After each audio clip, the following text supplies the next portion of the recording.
Alrighty, everyone, how are we doing? Hopefully, you all are having a great day so far, great morning. I woke up 10 minutes ago.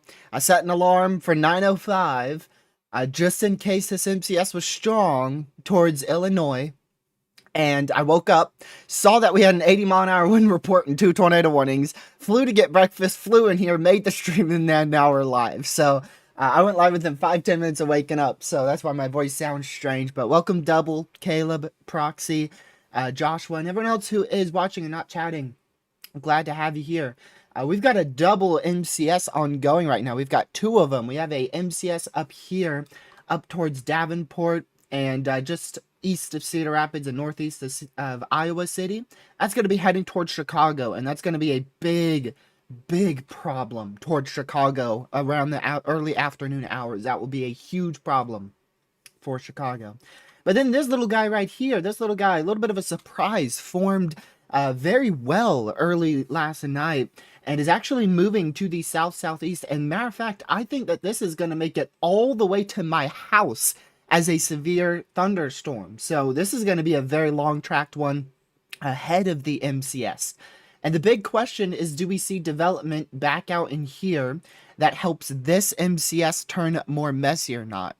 But either way, we're going to end up with 2 long-tracked MCSs today. This one up towards Clinton, heading towards Chicago, will most likely be a destructive one with 80 to 90 mile-an-hour winds, whereas the one down here towards Ohio and Indiana will probably be on the weaker side of things. 60 to 70 mile-an-hour winds possible. 70 plus mile-an-hour winds are unlikely with that particular MCS. So we're going to be live here for a few hours, at least towards these storms getting to Chicago towards the early afternoon hours. We do have a very significant area of damaging winds. I saw that on velocities, and that was ultimately the deciding factor for me starting up an early live stream for y'all. Weather Warrior, welcome to the stream. Thank you for the $5 donation. Not gonna lie, I turned on your live stream 5 minutes after I woke up, just before I went live. I had yours on. So I heard you talk about the potential for a tornado outbreak today with the high amount of wind shear ahead of this. And I'll talk about that in just a moment after I do my own analysis. But the northern bow echo died. Derecho is beginning near where we're looking at Iowa. Severe Washington State's gust up to 85 mile-an-hour winds likely. I'm heading out to chase in a few hours. Sounds good. Definitely could be a derecho forming here. It simply just comes down to how messy the storms in front of it make it. So this is our HRRR run here. If we pull this on out, you can see how this has a very clear-cut derecho continuing into Chicago. and also south of Chicago. But then as it hits these storms towards Indiana, it gets more messy. It doesn't really look too much like a derecho at this point, 2 p.m. Eastern time. And then it kind of does get that derecho form back. So I do think a derecho is going to happen today. I think I should have changed the title to probably derecho likely. And I apologize for the old thumbnail. I tried to just zoom it in. That way you couldn't see the risk back towards Minnesota. But there's definitely some little kinks wrong with that thumbnail because it has last night's risk. But hey, instead of taking another 15 minutes to make a thumbnail, I decided to go live early, as fast as I could. Why the SBC say SIG 1? I don't know. There should be a SIG 2 here. I think there should be a SIG 2 from eastern Iowa to the southern side of Chicago. I think there should be a SIG 2 wind risk right here. What even is the wind risk out here? I actually don't even know. Okay, SIG 1. Yeah, I think they should have a SIG 2, like, right here. In my opinion, that area should be SIG 2. Because I think that's the best chance for wind gusts over 84 miles per hour today. Remember, SIG 2 is wind gusts equal or greater than 84 mile an hour winds. So like these winds are probably right about 80 miles per hour here. So they're not, I don't think those are actively worth a SIG 2. Good morning, Proxy. Glad to see you in here. Hello, Jake, Logan. Bro, I can't sound that bad, bro. I just literally all I did was get a quick breakfast biscuit, a glass of milk, and I started stream. I did all that within like 5-10 minutes of waking up.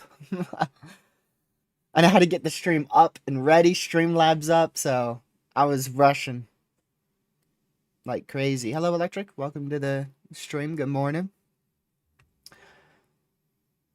So yeah, we did have 2 80 mile an hour, if you round up that 77 mile an hour report there. Technically 2 80 mile per hour worthy wind gusts there in eastern Iowa. I'm not sure what happened overnight. I did not stay up, so I don't know if this is the best that this line has looked the entire night or not. We're about to find out, though. Let's find out together using College of DuPage's very long loops here.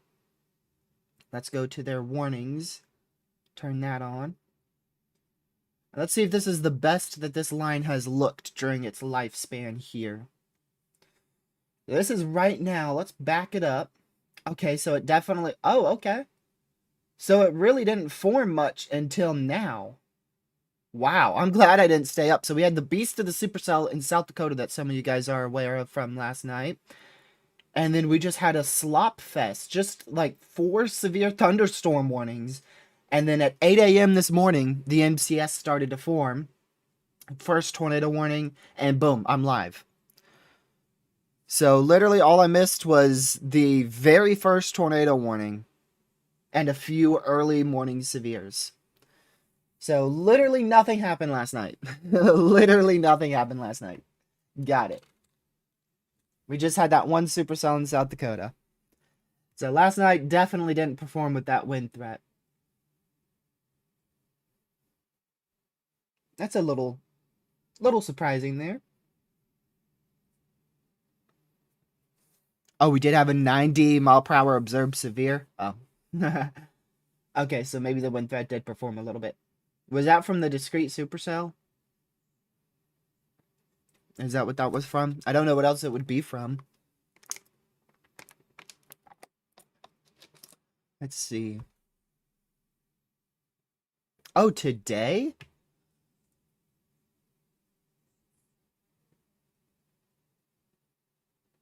Oh yeah, look, right there. Right there. Yeah, EDS, PDS. Right before I went live. Dang it, I should have woke up a little bit more. A little bit earlier.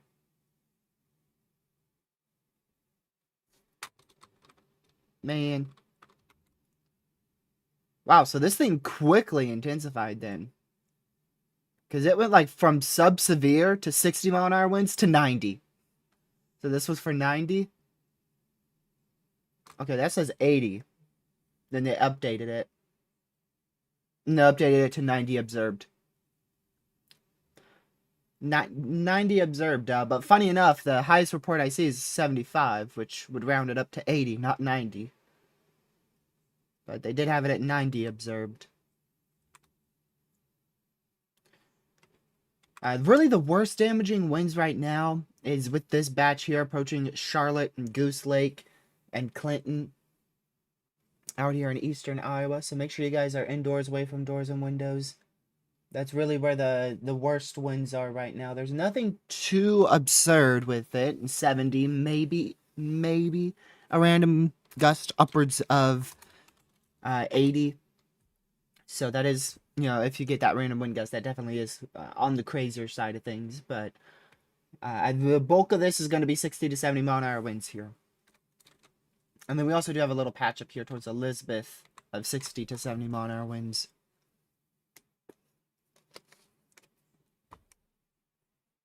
Will they issue a severe watch if you're in Pittsburgh? I don't think Pittsburgh's going to get a severe watch today. I would still keep an eye out. There's a chance we get a severe watch in or close to Pittsburgh. Pittsburgh is in the purple on my thumbnail. That was for last night. I couldn't change it. It would have taken me like another 15 minutes, and I thought it was worth just going live now instead of waiting the 15 minutes to fix that. I think a derecho is still possible today, yeah. I still think today has about a 70% chance of this being a derecho. I think it's just simply going to come down to what happens with these storms as it merges with the MCS and if that turns it messy or not. I think that's what it's going to come down to.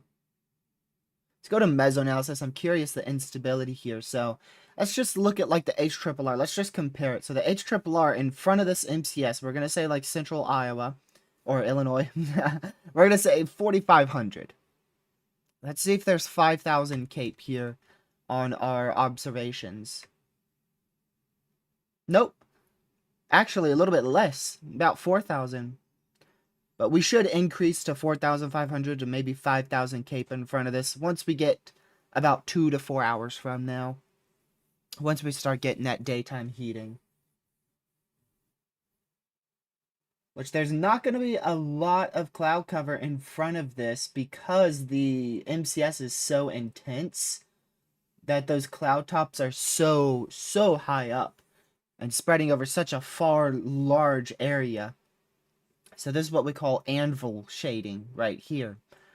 And sometimes what this could do is this could help inhibit instability from building in front of the MCS and sometimes help the MCS not intensify as much as originally expected. But we do have this little pocket right in here where we have some good clearing.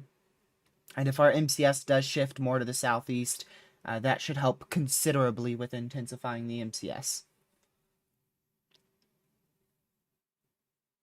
Yeah, let me go fix those ads. I didn't get to fix the ads this morning. Hello, Brooklyn. Glad to see you in here. I know you ain't staying long, but at least you made it. That's what matters. You're early too. You made it pretty early on. All right, let me turn off that real quick. There you go. No more ads.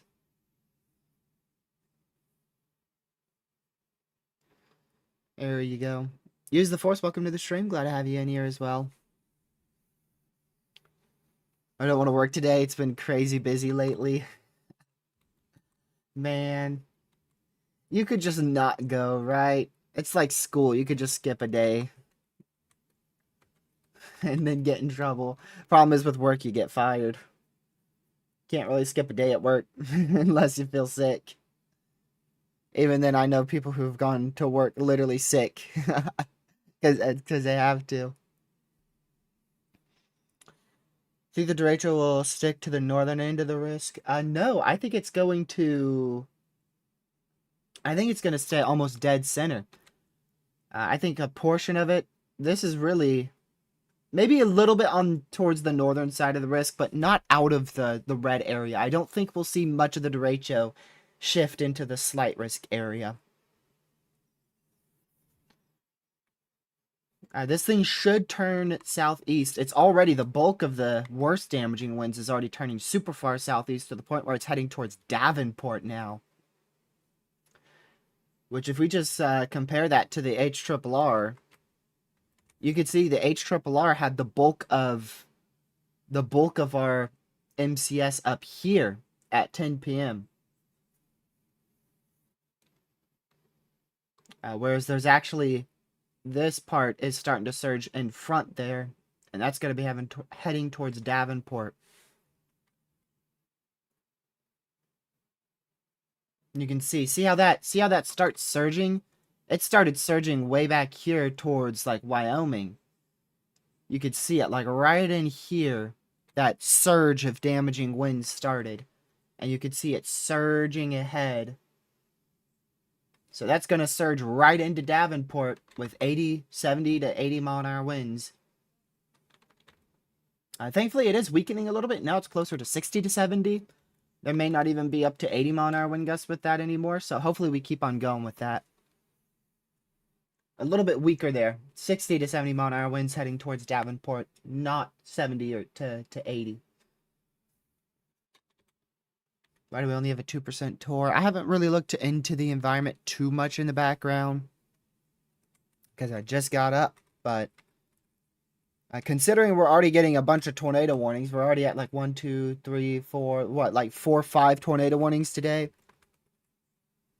That's already like literally verified a 2% tour in itself, especially if one of those have touched down. But yeah, I think we should have a 5% tour probably. We probably should have a 5% tour like right in here. Maybe just a very thin one though. Not as large as I was originally thinking. I don't think today is going to go moderate. I don't think there's enough confidence to introduce a 45% wind risk, but I do think there's enough confidence to increase that to Sig 2 for damaging winds. We'll have to see about a moderate. Because a moderate would be a very high confidence in damaging winds exceeding 84 miles per hour. And we may see just a few wind gusts. We could see like 2 or 3 wind gusts, something like that, of winds over 84 miles per hour today. We've already had one, so Sig 2 would have already verified most likely. Especially if it was over that area. Yeah, Caleb, I'm going to go look at that. StormNet. I opened StormNet for just a second. StormNet was heading towards some tour potential over here. We're not... I wouldn't say we're ahead of schedule. I would say we're almost right on schedule right now. I wouldn't really say we're ahead of schedule. If we are, it's just barely.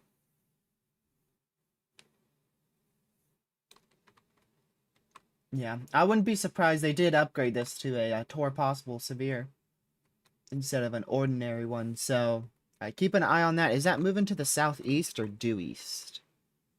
Should be moving southeast. Yes, it's moving southeast.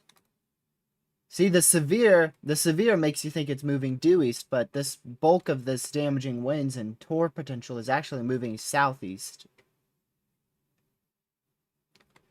East southeast there. So if you're back towards London, Plumwood, South Charleston, look at that. That should be tornado warned. That probably should be tornado warned. We probably have a tornado about to touch down over here. Just northeast of Harmony, northwest of Brighton. And that's heading off to the southeast towards Summerford, London, Tradersville in Ohio. We have a pretty clean beam. We are pretty far from the radar site, but the big plus we have is this radar beam is looking directly into this hook echo, this storm. So if it was looking through like a bunch of hail or damaging winds up here, and then getting to the storm, I would be questioning how legit that area of rotation is. But because it's so clear here, we have no rain in this area, and it just goes right into our storm. That's a pretty clean radar beam, which means that this is probably a legit signature. probably a legit signature out here, as that area of rotation goes towards London and Brighton in Ohio. That's in Ohio. Back to eastern Iowa, northwestern Illinois here. We did just get the continuation of a observed 70-mile-per-hour severe thunderstorm warning going into Morrison and Sterling, right along the I-88 corridor. So just get away from doors and windows. And if you are driving, the best thing to do if you are driving and you're far from home is to find a parking lot, any parking lot at all. You could do a restaurant food chain, just chill there for 20, 30 minutes as the storm passes by or however long you need. The worst thing to do is to park under an overpass and on the side of the interstate. So since you have some time, if you are traveling along like I-88 right now near like Eric, Fenton, Sterling, that area, go and find a parking lot to park at. Don't go under an overpass. Try your best not to park on the shoulder.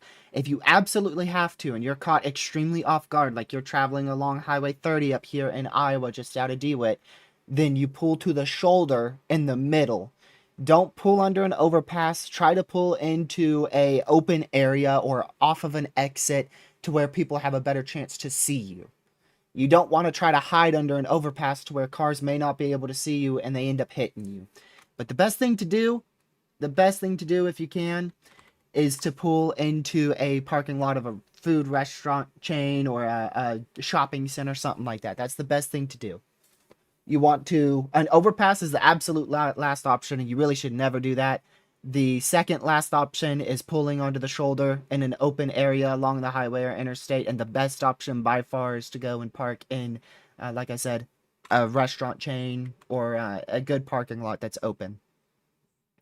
We did just get a tornado warning out here, and you can see the orientation of it is to the southeast, so this is a very good warning from the National Weather Service out here. I 100% agree with it. It's a little bit late. You know, that area of rotation definitely has been there for a good solid 5-6 minutes, and especially was getting stronger over the last 3 minutes, and we just got that tornado warning now. That's the National Weather Service in Wilmington, Ohio. Pretty good call there to at least get a tornado warning out now. Better late than never. With that area of rotation, that easily could be producing a tornado out here just to the north of Brighton, heading towards Brighton. And then we got a second larger area of rotation, but it's not as tight. So see how this area of rotation is weak, but it's gate to gate. The green and red are legit pixel to pixel there. And this one, you've got like 60-mile-an-hour winds behind it. So that's trying to rotate for a strong area of rotation. However, the red area, not particularly strong there. So that's for London and Ohio.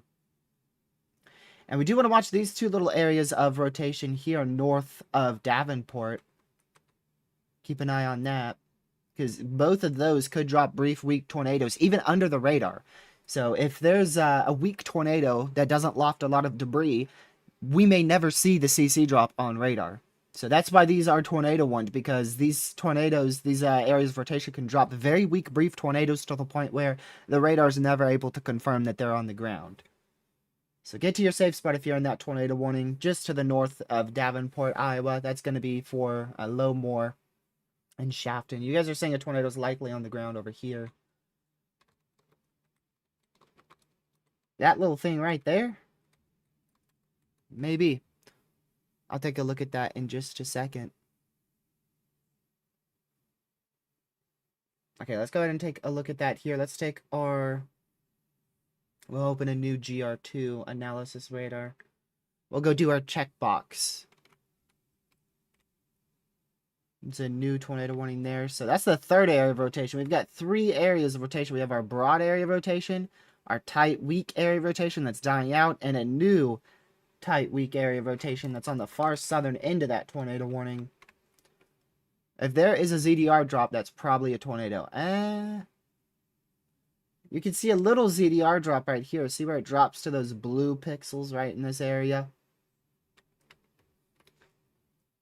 There's definitely some spectrum with that. CC is very, very low. I'm not comfortable calling that a tornado. That's right on the edge of clear air. What is up with this? That's a very tough call on both of those. It has been there for a while, though, because you could see you had CC back here, CC here. And that matches up at least a tiny bit. then this one matched up very well. And this, there is definitely some bigger CC there, but I don't have the velocity just yet. Hopefully we get that in 3, 2, 1. Velocity? There you go. It just doesn't match up enough for me to call that a tornado. It may be a weak, brief spin-up tornado there near South Vienna. Either way, you're in a tornado warning, so you should be in your safe spot. But that might be a very weak, brief spin-up tornado there. That's not a definitive call that I can make there. It's not a very clear CC drop. Not very clear on all of our products. But this area of rotation is trying to tighten up here. You can see how these reds have increased in velocity and the blue is still there. So if those get a little bit tighter, we easily could get a good tornado to drop here.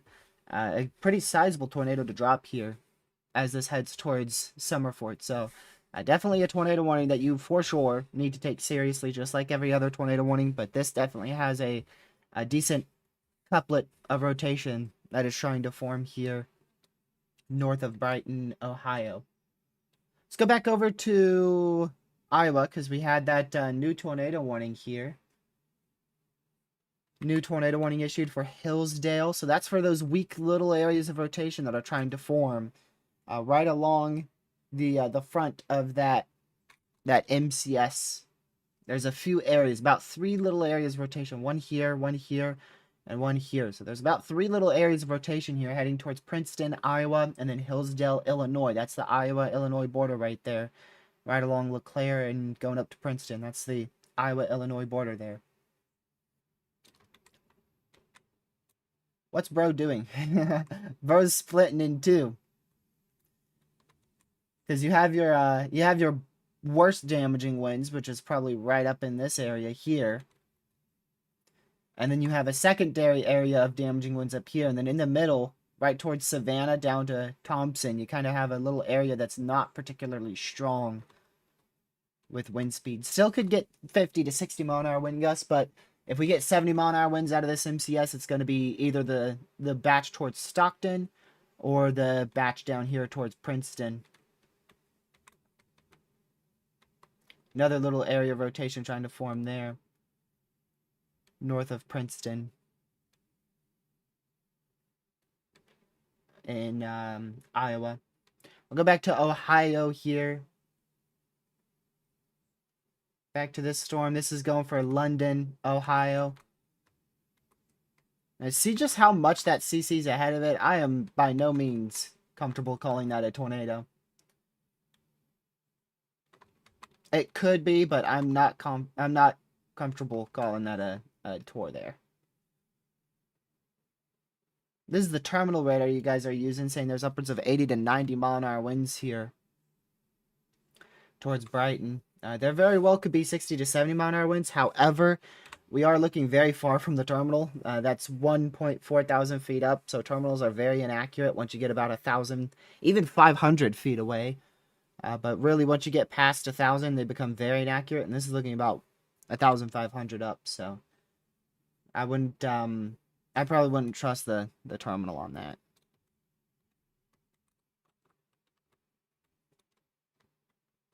But there could be up to 70 mile an hour winds in this tornado warning. That wouldn't surprise me. Now, if there was 80 or 90, that would surprise me. Again, we shift back to Ohio here. We're looking at this area of rotation that's trying to intensify and get closer here.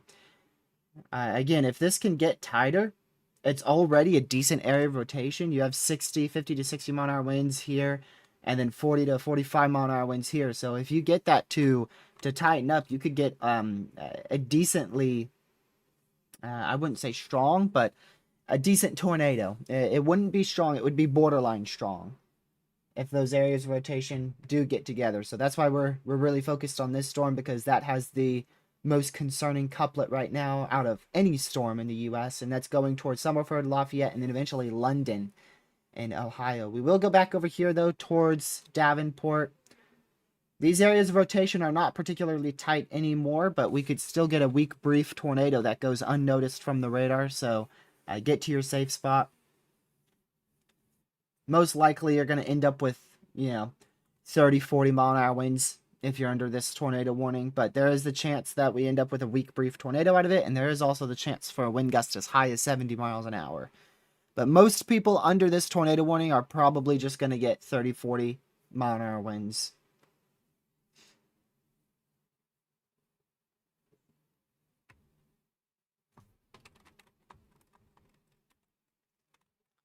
As StormNet continues with pretty good tornado probabilities on this storm here, the highest tor probs over the next 30 minutes. But it continues with the chance for tornadoes on this particular storm all the way up till about 1 p.m. Eastern. And then after 1 p.m. Eastern, it starts to fade with those tornado probabilities.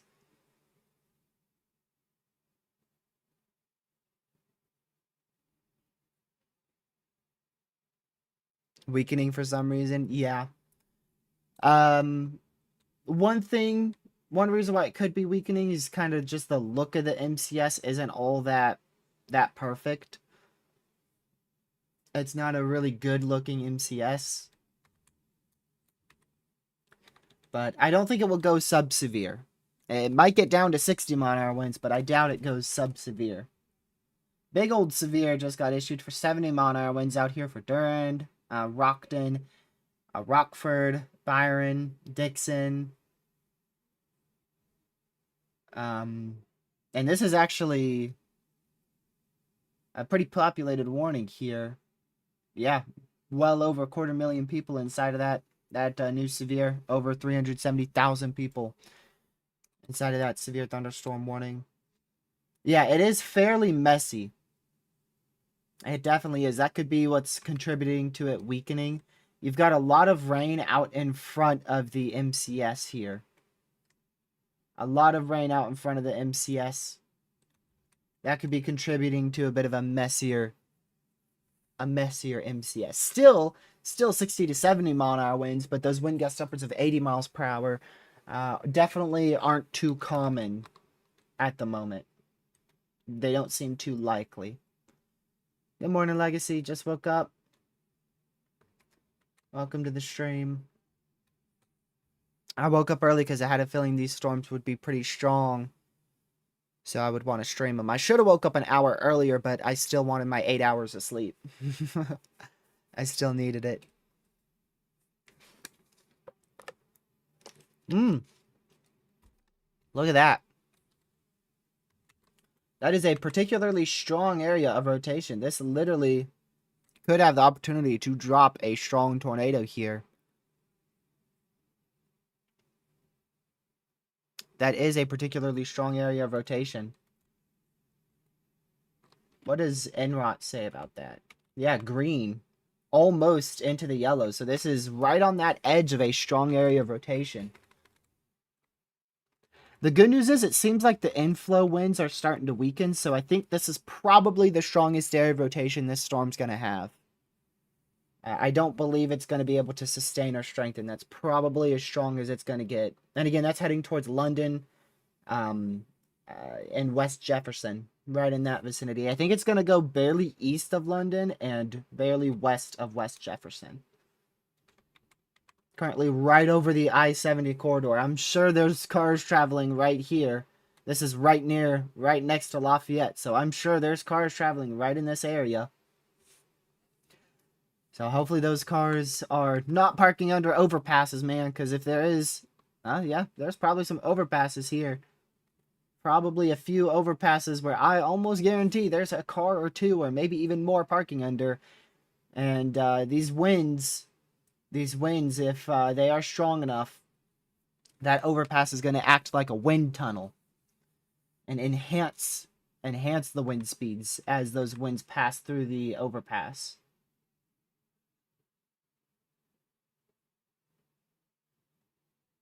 So hopefully there's nobody under those overpasses.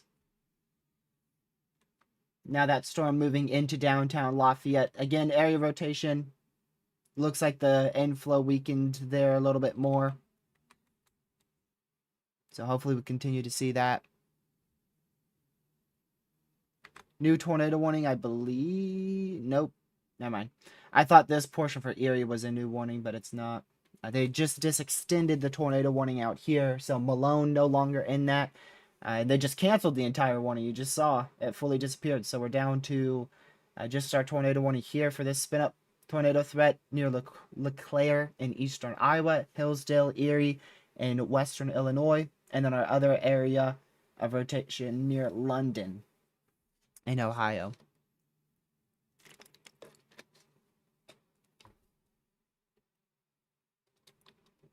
We can check the terminal again. I don't really think the terminal is going to be very accurate. And you can see it does for sure have an area of rotation there. It'd be nice if we had this terminal. This terminal would have been more accurate. Yeah, that would have been looking up 1,000 feet up, which would at least be better than 1,600 feet up. So at least would have been better.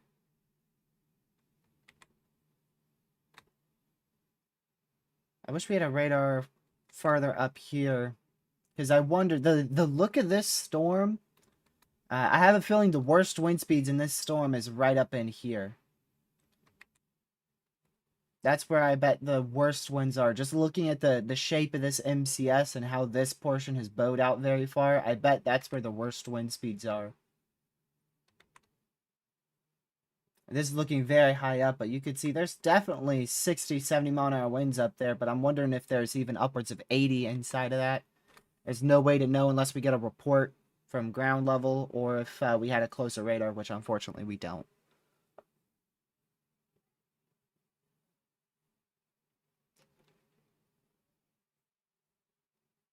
Let's see. We already got our SPC outlook from 9 a.m. So for those who didn't see it, right when we went live, they came out with a new outlook. They've maintained a big 2% tornado risk, although I do think we probably should have a 5% in the middle of that 2% for Indiana and Illinois, maybe eastern Iowa. The damaging wind threat stays on track, of course. They did, however, over the last few outlooks, expand the 30% even into southern West Virginia and almost a tiniest little sliver of far western Virginia included in that 30%. That 15% wind prob was expanded drastically to the south and southeast, and that now includes very populated areas like Greensboro, Charlotte, Raleigh, North Carolina, and has and still does include Roanoke, Virginia. We still have that SIG 1 contour you see there, the dotted lines. That means damaging winds equal to or greater than 74 miles per hour will be possible today in that hatched area. We do not have a second hatched area, which I think we should, but I know why they don't. The reason why they don't is because overconvection is still an issue and may continue to be an issue for this line. It might inhibit it from producing winds over 80 miles per hour. But if we do get that SIG 2 introduced, that would be wind gusts equal to or greater than 84 miles per hour possible. But right now we do not have that SIG 2 introduced.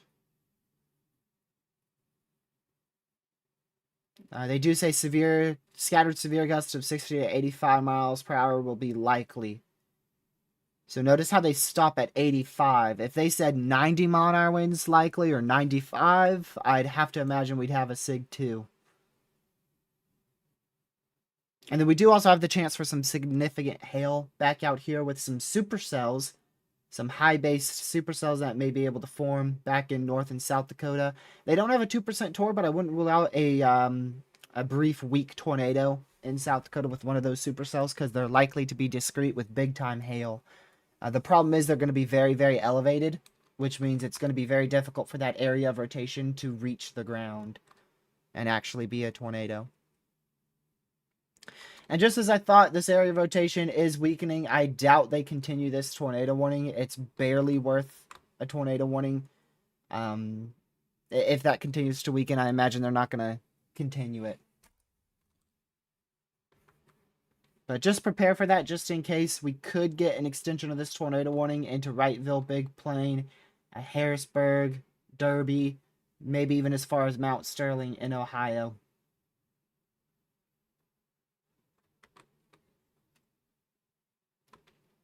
Plain City? Where's that at?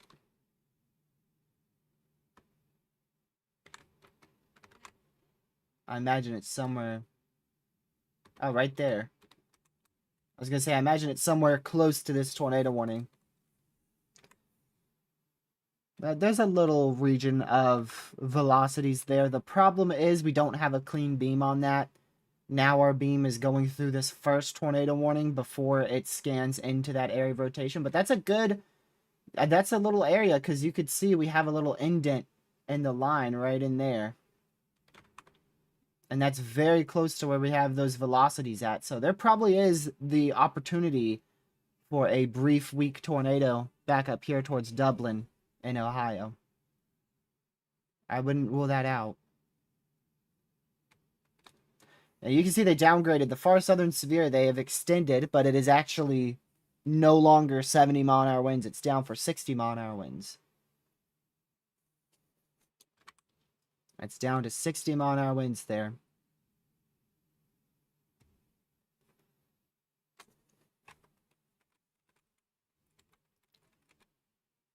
But I do expect this is going to continue to produce 60 to 70-mile-an-hour winds, and there's probably going to be a few isolated incidents of 80 to 85. And depending on how overconvection goes, we could get another. Remember, we've already had one, but we could get another wind gust upwards of 80, or rather upwards of 90-mile-per-hour winds later today.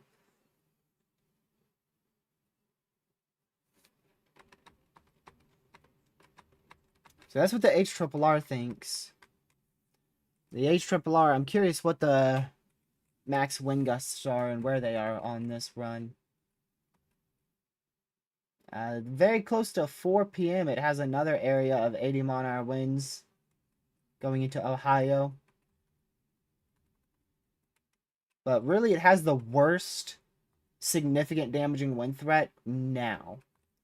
The worst significant damaging wind threat really right in this area right now. And then it kind of continues a very narrow corridor of wind gusts upwards of 80 miles per hour after that. You can see it continues that very narrow corridor of upwards of 80.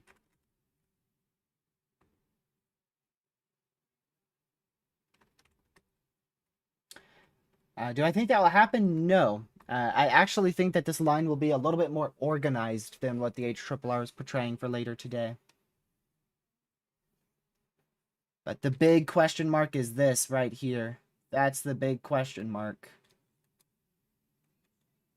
Does that overconvection and severe storms in Indiana stay there and continue to grow all the way up till the MCS hits it? And does it help weaken the MCS?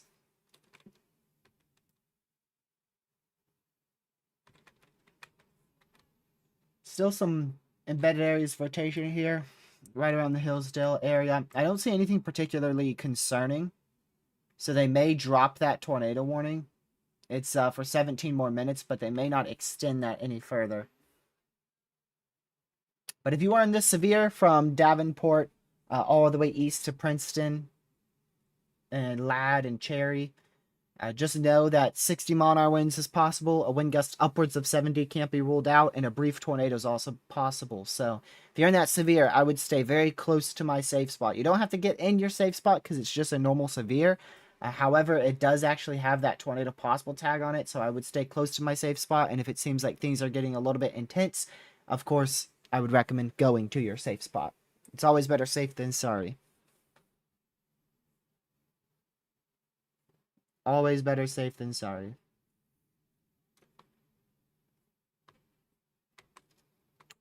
We do have that 70-mile-an-hour severe up into Monroe, Wisconsin now. Again, I have a feeling some of our worst winds right now is actually focused on that northern storm going up into Freeport, Illinois, and eventually Monroe, Wisconsin. No, it's going a little bit more east than that. I think I drew it a little bit too far northeast. It's going more like this. More like that. It's not really moving too far to the northeast. It's moving ever so slightly to the northeast, but mainly it's going due east right now. Mainly going due east. Charleston in West Virginia. A little bit tricky, but there's definitely the chance for 70 up to 70-mile-an-hour winds in Charleston later tonight. You have to watch out for that first MCS, though. We'll have to see if that first MCS hits you. This one right here. Need to see if that hits Charleston or not. It looks like right now it's kind of heading that way. So that first MCS could give you 50 to 60 mile an hour winds, but the worst is going to come from this MCS that's eventually, one way or another, it's eventually going to make its way all the way down to even far western Virginia. So one way or another, that's eventually going to get around the Charleston area. It's hard to say if the worst winds from this MCS for West Virginia will be in Charleston, or maybe it might be a little bit to the west. But definitely watch out later today.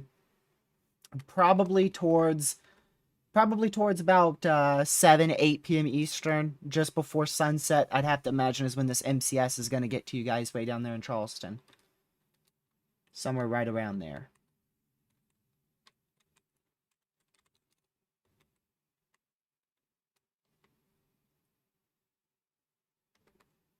You could also get half inch hail, and I wouldn't rule out a brief weak tornado somewhere in western Virginia and West Virginia. We are about to get NATOcast, which I do like to use. I think, do we get that at 10:30? I feel like the 12Z is typically earlier than the 00Z. The 00Z comes out at 11:30 p.m. So the 12Z should be out at or before 11:30 a.m.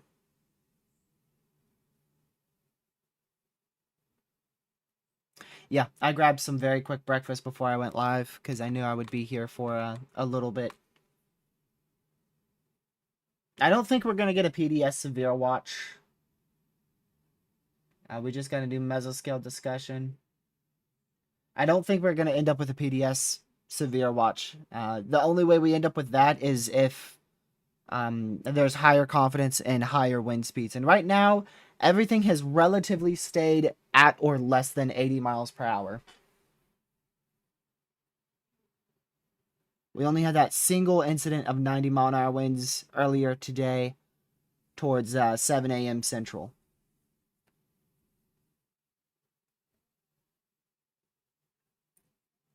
But you never know. If things aren't as messy, we have a lot of instability. So, I mean, if this MCS tracks just the tiniest bit further to the south and is just a little bit less messy, it could ride that instability axis out there in central Illinois and central Indiana. And if it does that, the ceiling today will be quite higher.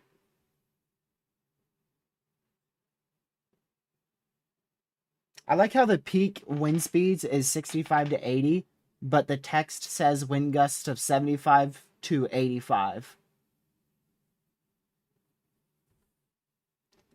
Interesting. Interesting.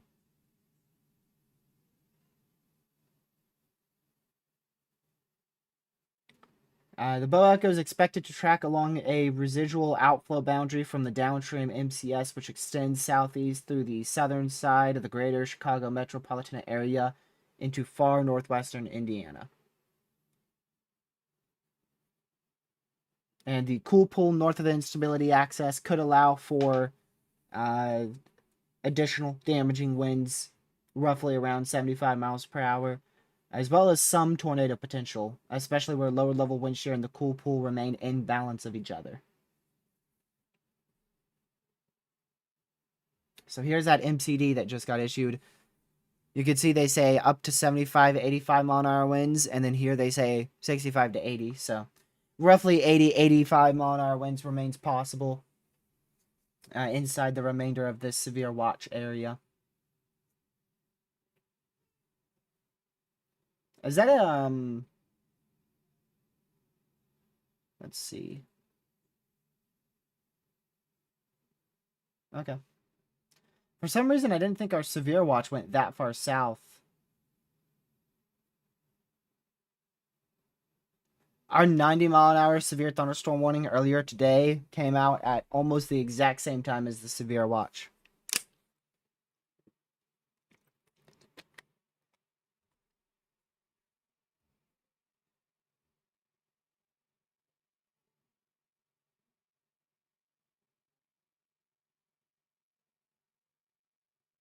Let's see. Could today be a derecho? Nah. Nah. I just put it in my title, in my thumbnail, in my description, in my text above my face cam. Because it can't.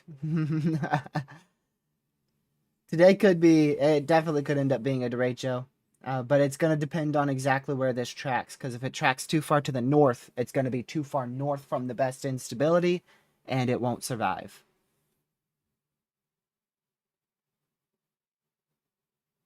But so far, right now, it's on track to be a derecho. It's just got to keep doing what it's doing let's see. It started back here. So it's just got to make it to northwest Indiana. It's about halfway through. It's about right about halfway through. So it just has to keep doing what it's doing for about 2, maybe 3 hours, and then it's probably a derecho. But the problem is there's uncertainty. Once this gets towards Chicago, some models have it dying out a little bit, weakening to 50 to 60 mile an hour winds. Some models actually show it strengthening a little bit.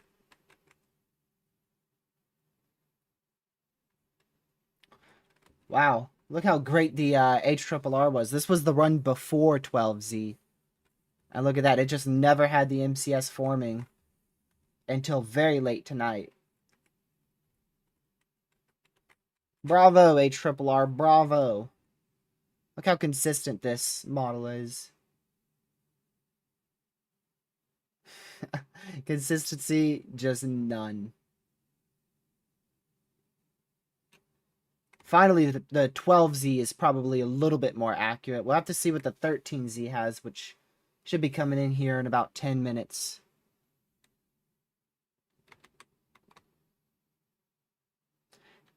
But it's very... Let me see. I want to measure the north to south extent. Okay, definitely larger than 50 miles. That's like... It's between 70 and 90 miles there.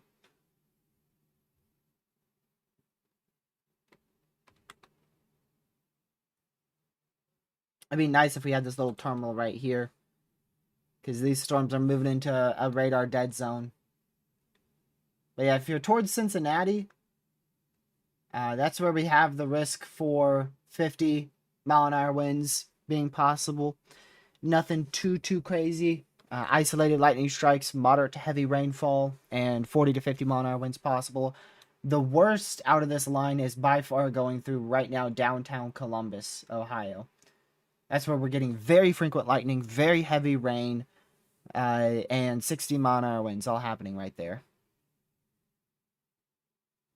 You're fear-mongering, Kevin. Stop fear-mongering in my chat. You're the one fear-mongering. No, there's no PDS tornado.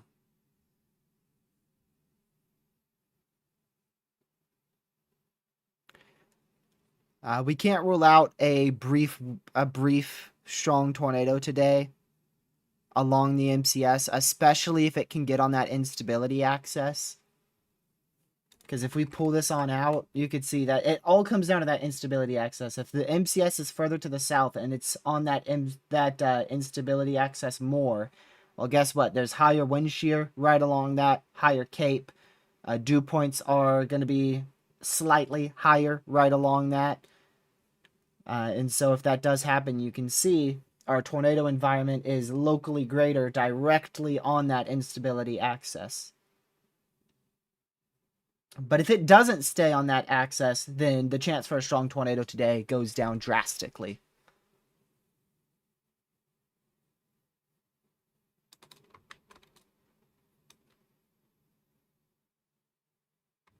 Yeah, a lot of 70 mile an hour wind severes up here. What do we have? 1, 2, 3, 4, 5 70 mile an hour severes up here for this MCS. So, like I said, still very much a significant severe storm here. About to move into Monroe, southern Wisconsin, and then eventually here in the next couple minutes, Rockford, Illinois. It's already over. It's already over Freeport, Florence, Forreston, Oregon, and Sterling, Illinois. It's already over you guys.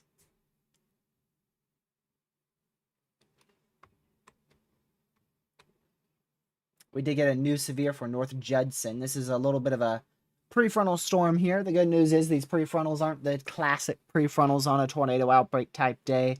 60-mile-an-hour winds, 1-inch hail. That's really the only hazards these are going to bring. Of course, as well as some lightning and heavy rain as well. But the Tor threat with those will be very close to 0.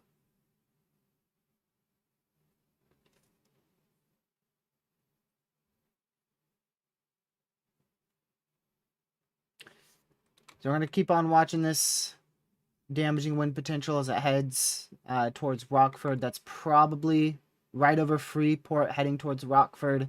Illinois is probably where the worst wind speeds are right now.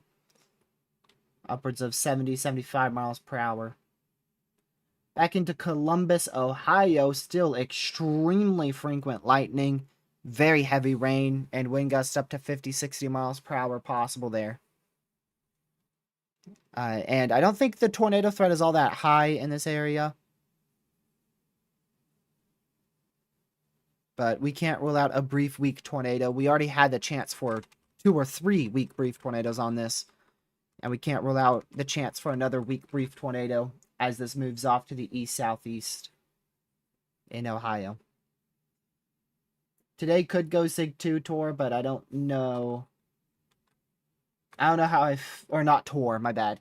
Sig 2 Wind. It's not going Sig 2 Tor. I can bet it ain't going that. That's impossible today. Sig 2 Wind. Yes, it might. I think it kind of has a 50-50 on that. I think it really has a 50-50 on that.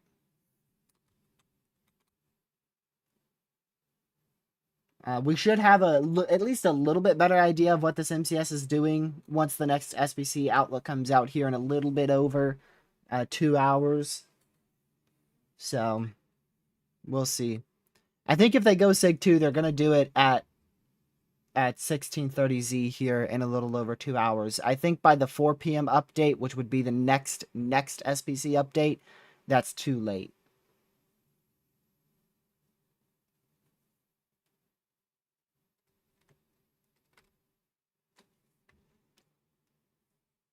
But I don't know. It wouldn't surprise me if they stay Sig 1. It wouldn't surprise me if they go Sig 2.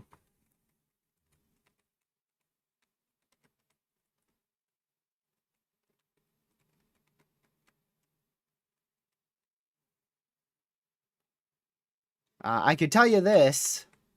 I'm probably going to lose power somewhere around 3, 4 p.m. Eastern. The reason why is this little guy here. I think maybe the worst will go just off to my northeast. But definitely going to be a very close call for me in losing power. Right around 4 p.m. Right now, the HRRR not particularly confident in the worst winds hitting me. They go literally like a half a mile, quarter mile to my northeast.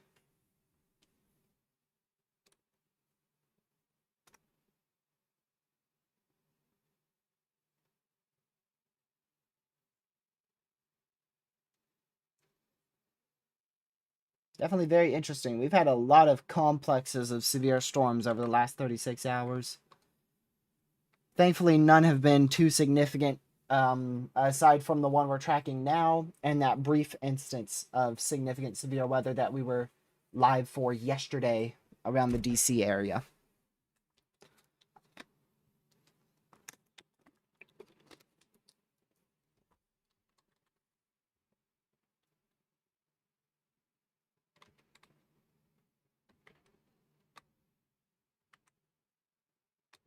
I feel like the wind threat might be increasing again back down here towards Atkinson.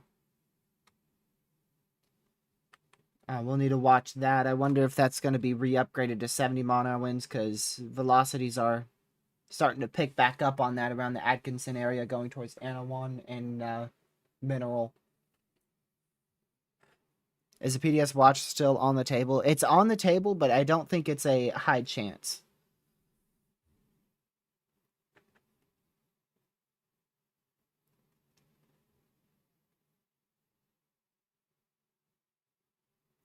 I don't expect a PDS severe watch today.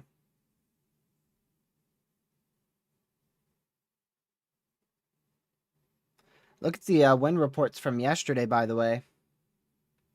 Look at that. Definitely huge overperformance yesterday. Some of these areas that had damaging winds were in the marginal in southern and southeastern Virginia. We got over 500 reports, and I still think there's more reports to come. We're at 551. I think we'll get even more. Apparently, we had a tornado in northeastern Colorado, tornado in South Dakota, and a tornado in Arizona. I think the only one that was actually warned was that one in South Dakota.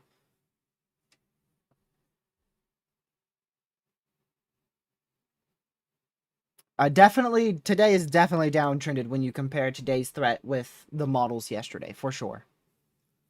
100%. That's why I don't think a PDS watch is likely, and that's why I don't really know about a SIG 2. Last night I was very confident we were going to get a SIG 2, but then things started turning a bit messy. We're still ending up with a pretty significant line, but it's not as destructive as what models were showing yesterday. Of course, I don't think many of us believed the HRRR that showed wind gusts upwards of like 120 miles per hour. There's only been like one time that the HRRR has been correct with that type of ordeal.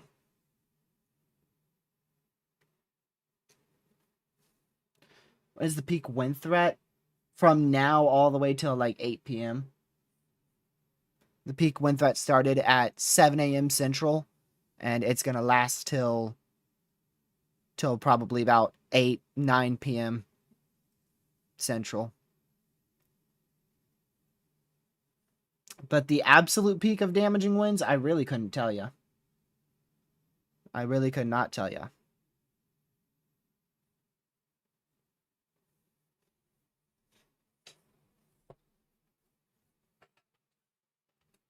I'm never trusting the HRRR again, bro, after this year. You'll trust it again in a bit. Believe me. All right, y'all. I'm not going to end. Instead, I'm going to just take a quick break here and go do something. This might be a little bit longer of a break. Give me like 3 minutes or so. I want to go do something real quick instead of having to end and do it. I'm just going to do it and then come back. So give me like 3 minutes. I'll be right back.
Yeah, I'm glad I didn't end for that.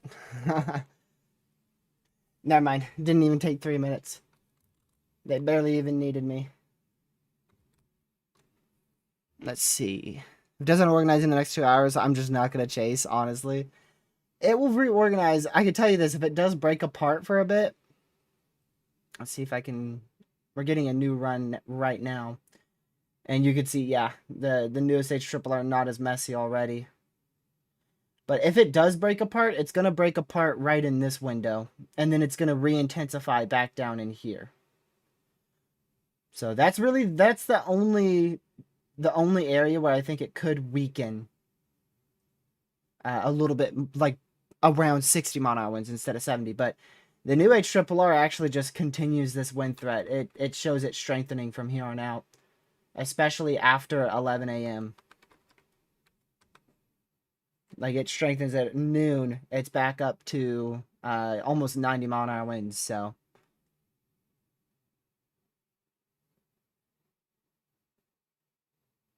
I think once it gets past some of this over convection in the front here, it's going to be able to re-intensify back up to 80-mile-an-hour winds.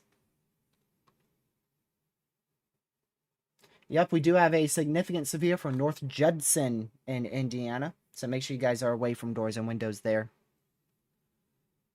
But yeah, if you guys are enjoying the live stream and haven't already, consider hitting that like button to help us get out to the YouTube algorithm even further. And share this stream with your family, friends, social media, anybody else you know out here across the risk area. And consider subscribing with that notification bell set to all so you know when we go live or upload a video.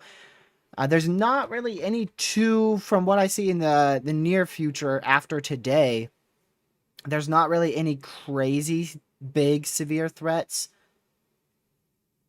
I do think we'll have a overnight MCS Wednesday night into Thursday morning. But I hope that won't be too crazy. And then I know tomorrow there actually is the chance for another MCS across Indiana. Wow. Tomorrow, what risk is tomorrow? It's not even it's barely, that slight risk is barely in the right area. Look at the 12ZH triple R for tomorrow. That's actually insane. Look at this. Ready? Right here. That's actually absurd. Thankfully, tornado environment, not too crazy, but even that has a conditional strong tor threat. A lot of that is just cool pool damaging winds and large hail. But look at that. It literally shows like another full-fledged large MCS being possible tomorrow.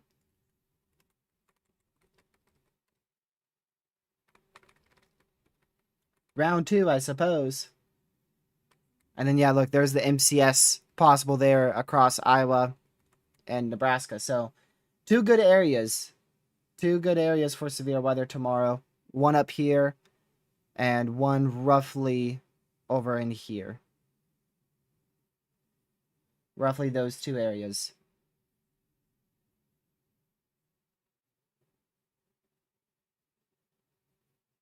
So I think one, maybe even both of those could go enhanced tomorrow.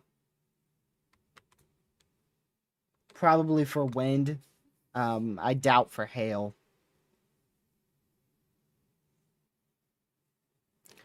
Right now, they have a 15% wind in both areas, a 15% hail only in Nebraska, and a 2% tor in Illinois. I think that 2% tor will be kept. But I do think we will see that slight risk expanded quite exponentially at the day 2 outlook. Like I said, we might even get a enhanced risk added.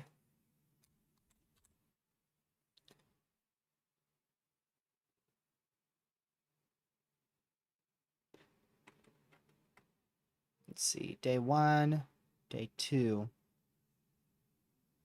Day 2, let's see.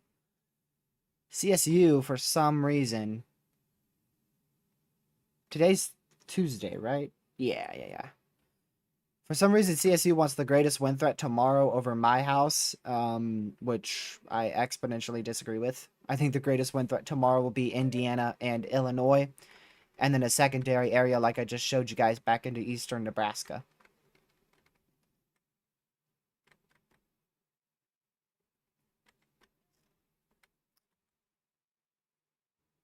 Yeah, so I think tomorrow's going to be a 30 sig 1 wind, 15% hail in both areas, maybe a double 30% sig 1 wind, and then a 2% tor in Illinois and Indiana. So we may actually be live tomorrow too. Keep an eye out for a live stream tomorrow as well.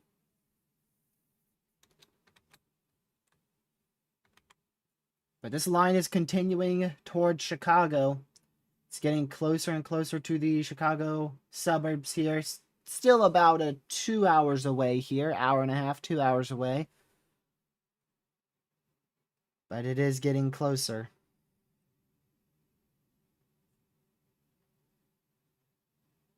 Yeah, I think the HRRR keeps the MCS relatively alive the entire duration there.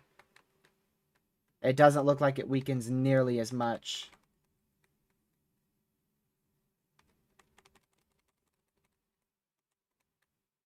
It looks a lot more organized on that, and you can see compared to the 11Z, it's completely different.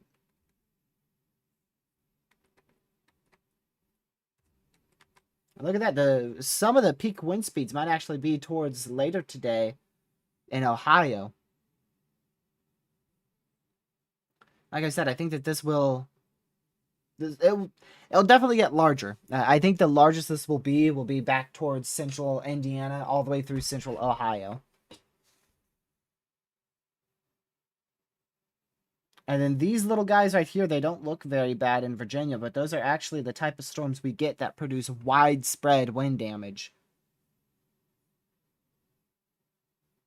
Yeah, you can see the HRRR shows up to 70-mile-an-hour winds there. Or up to 60 in Virginia.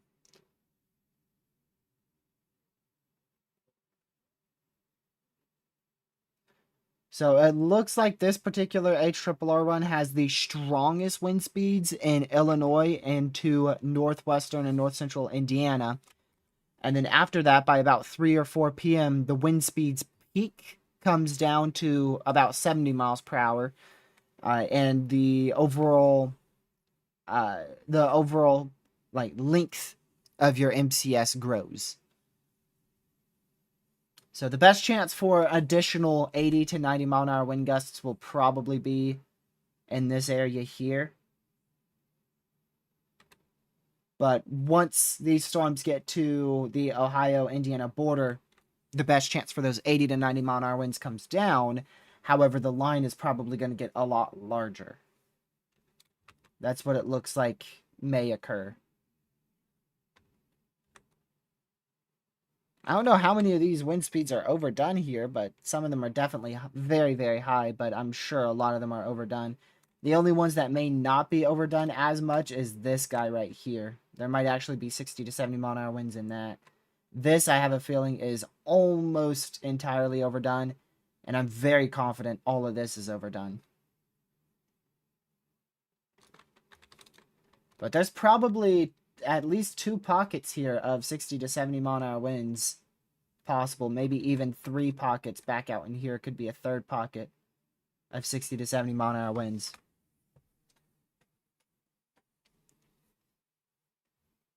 Nope, today wasn't upgraded to moderate.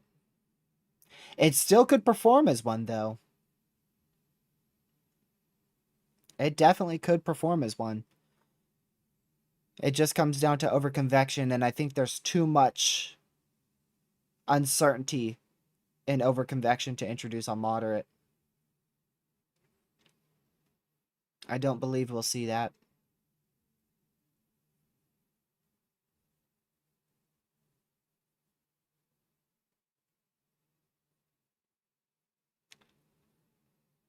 Yep, they re-upgraded that Southern Severe to 70 mile an hour winds again for Princeton. Saw that coming.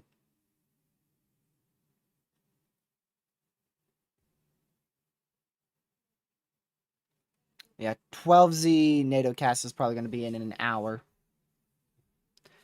I'm really interested in that because it did fairly well overnight. It really didn't have too elevated of wind probs overnight.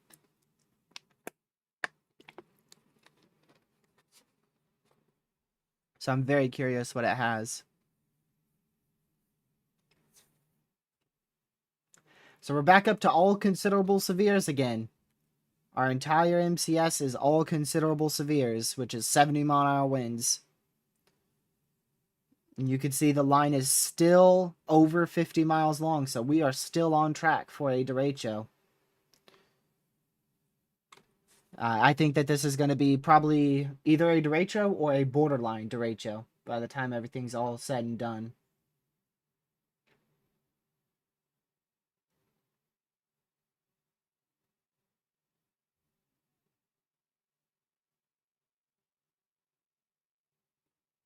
I wonder, we got a new mezzo here.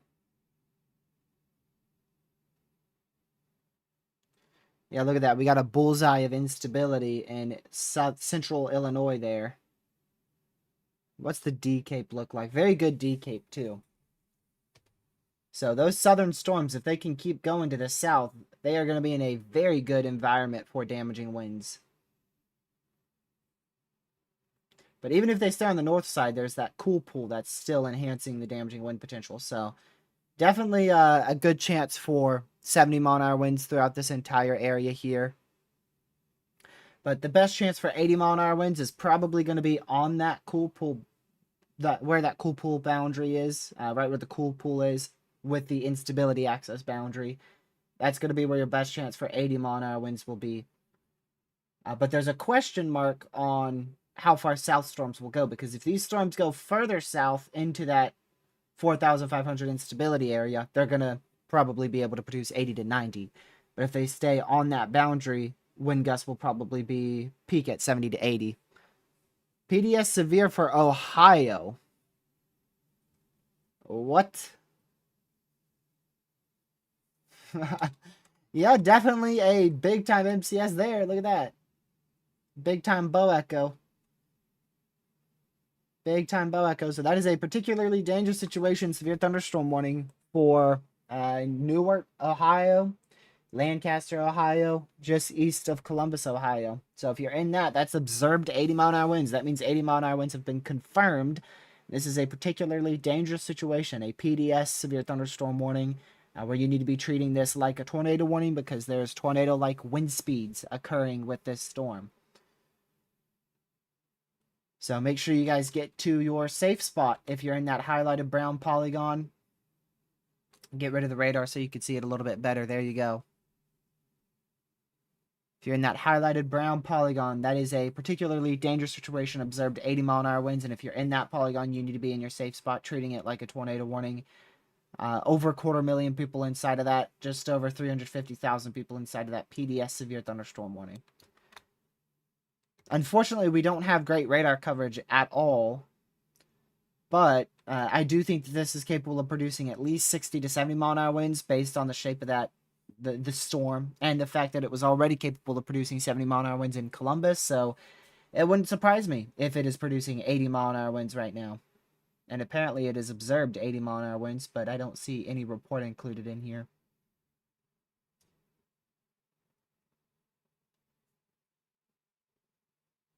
That considerable severe still continues. Observed 70-mile-an-hour winds now out here just to the east. Where is this? Sandwich, Waterman. A few populated areas in there. How populated is this? Not... No, that's still a lot of people. 181,000 people in that severe. Not one of the more populated warnings we've seen today. We've seen plenty of severe warnings for over 200,000. So that's actually on the lower side of population for severe warnings we've seen today. Waterman and Sandwich. Yep.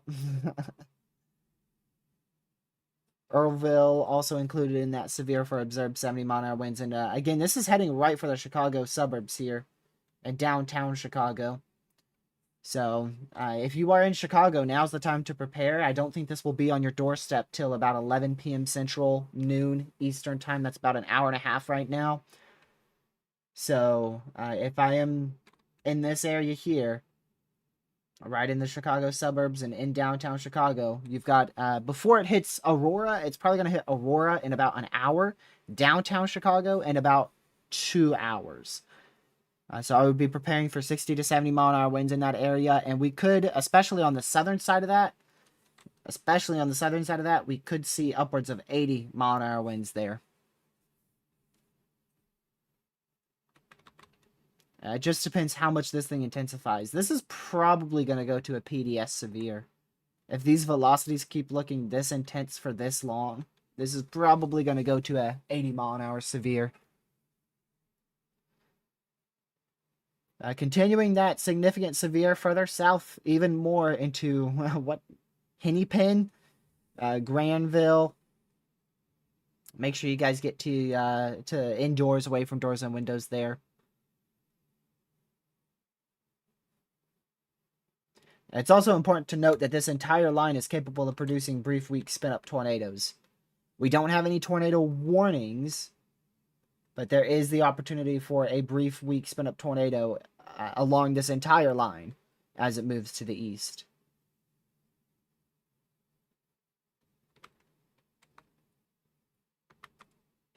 Yep, there you go. There's your observed 82-mile-an-hour wind gust on the northeast side of Columbus, Ohio.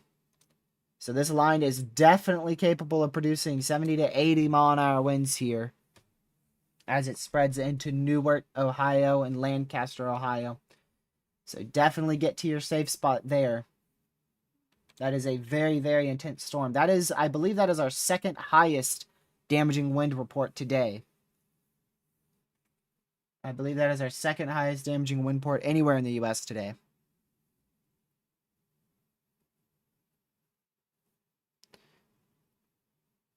Let's see here.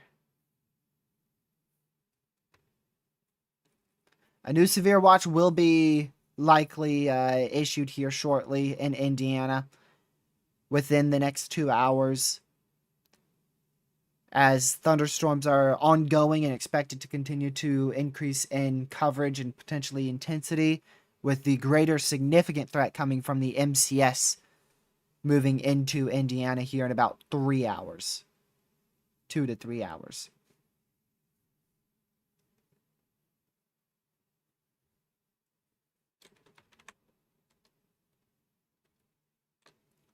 Is Pittsburgh cooked? Nah, this is going to stay south of Pittsburgh.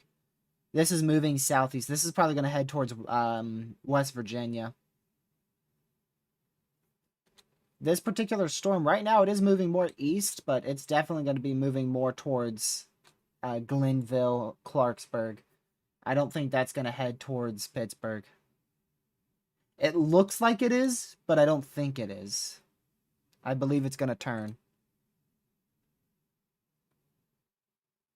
Is that an... Yep, that's a PDS EDS. For the second time today, only the second time today, we have a PDS and EDS severe inside of this purple area. So that's a particularly dangerous situation and a extremely dangerous situation for observed 80-mile-per-hour winds in Thorntonville, Glenford, Somerset, Junction City, can't English, Shawnee, Hemlock. You guys need to be running to your safe spot. This is a particularly dangerous and extremely dangerous situation for observed wind speeds at or exceeding 80 miles per hour.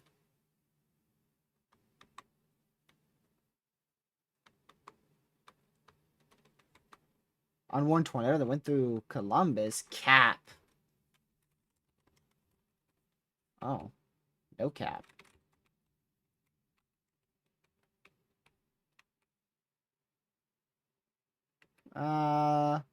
Yeah. It's a pretty definitive CC right there. Spectrum width there. ZDR present. Let's see if that matches up. I'm curious if this matches up. Right here.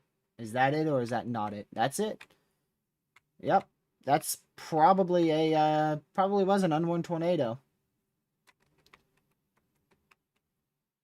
Yeah, there it is continuing. CC still continuing right there. ZDR drop. Spectrum width weakening. And then it lifts.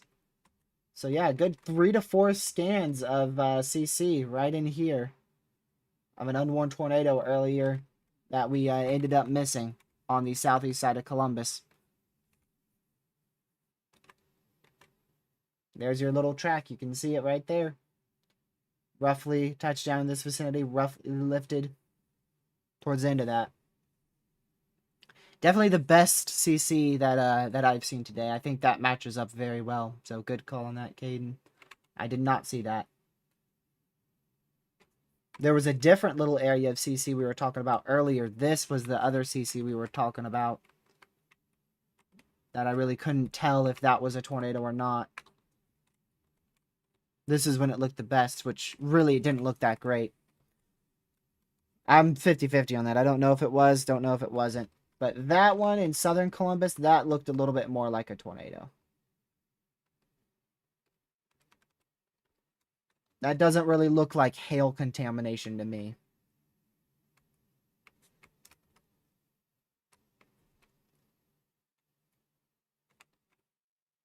Let's go back to weather-wise here.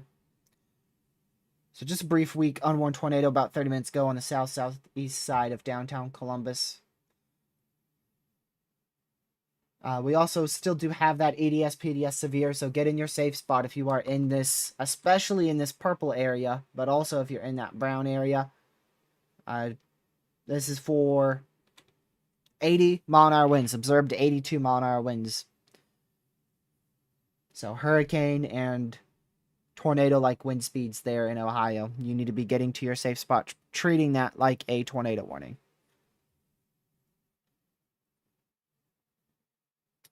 All right, first severe thunderstorm warning near Chicago. I don't think that is for the suburbs of Chicago still. It's very, very close, but I don't think it is.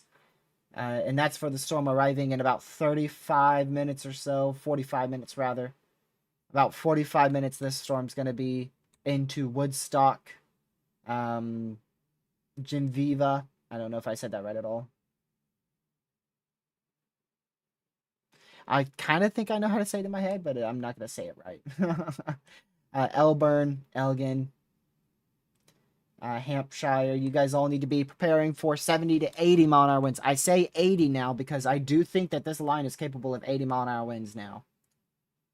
I think this line is capable of 80 mile an hour winds. So I recommend, at least you got to be away from doors and windows, but I would recommend getting to your safe spot if you are in this area. Because I do think that this is capable of up to 80 mile an hour winds now. Especially back here towards Cherry Valley.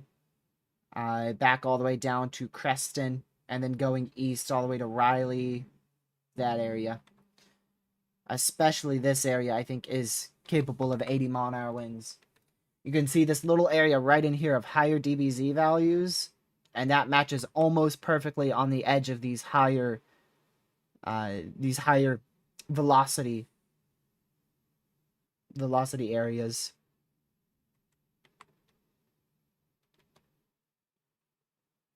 If we don't get 80 mile an hour winds out of this, it's likely to be 70.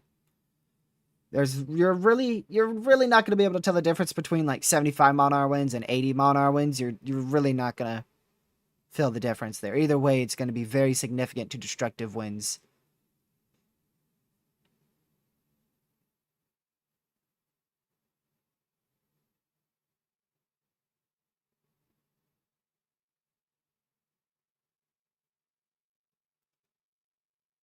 Let's see.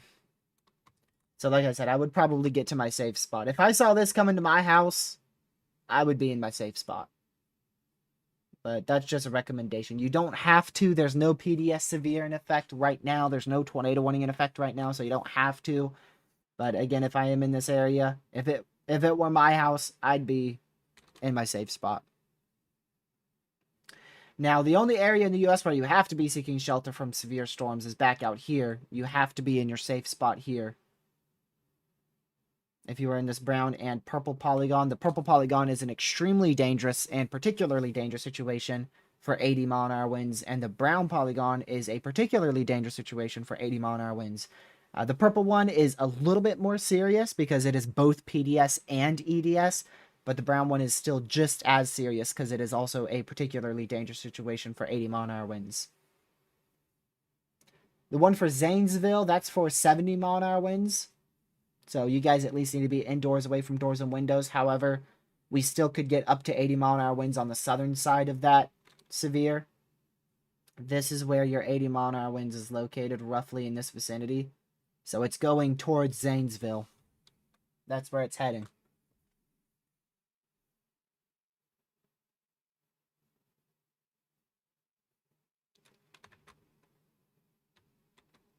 Very, very strong winds there.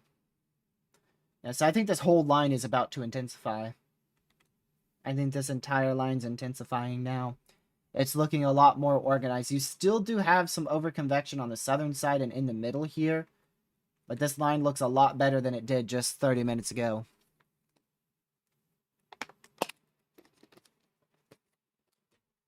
Dear G would never seek shelter. I have been in my safe spot before. There have been some storms that have scared me. I have been in the safe spot before. It takes a lot, but I have been.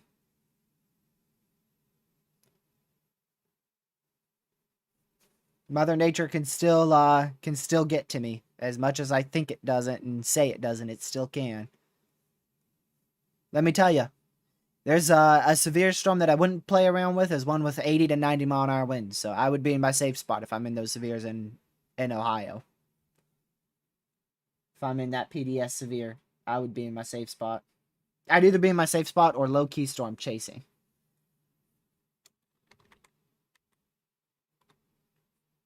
For an 80-mile severe, if I have enough lead time on it, what I would do is I know exactly where I would go.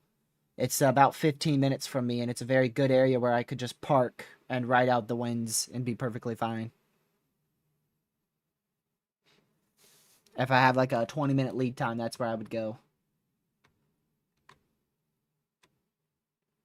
Yeah, but I do still think 70 to 80-mile-an-hour winds will be possible with this leading edge here. It still looks particularly intense to me.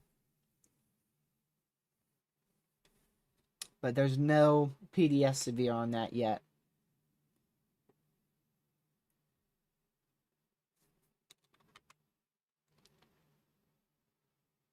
Very good call from the National Weather Service out here to upgrade this to PDS. Charleston, West Virginia. This was, I believe this was only a 60-mile-an-hour severe, and they upgraded it from 60 to 80. So very good call on that because if there is 80-mile-an-hour winds ongoing right now, it's likely to be directly almost in that entire polygon right now. Right in here. It does look like that's a bit smaller. Let's kind of loop this here. Yeah, so you can see your 80-mile-an-hour winds started back here, and you can see how large this line was at first, which is why we got that huge PDS severe. But now we have this northern storm that's kind of impeding with the 80-mile-per-hour severe. So the greatest wind speeds are likely focused right in this area here.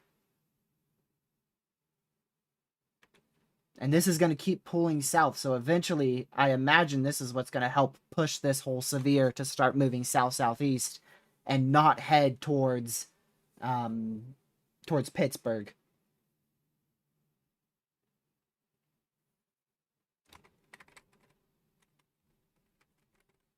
You worried for our area, TRG? I am a bit worried for Roanoke. I do think that the worst wind speeds could still be happening of 60 to 70-mile-an-hour winds towards Roanoke. But I'm pretty sure once it gets towards my neck of the woods, it's going to be closer to 40 to 50-mile-an-hour winds. But yeah, I would definitely watch out towards Roanoke about 4 p.m. Eastern as the remnant of this MCS moves through. And then we will get a second MCS, and I think that could be just as bad with 60 to 70-mile-an-hour winds late tonight after sunset, closer to 9-10 p.m. So 2 lines for us here in southern and southwestern Virginia. And in and around the Roanoke area, it's going to be right about 4 p.m. Eastern and 10 p.m. Eastern. I don't think we'll get wind speeds greater than 70 miles per hour, but we could get a few gusts of 60 to 70.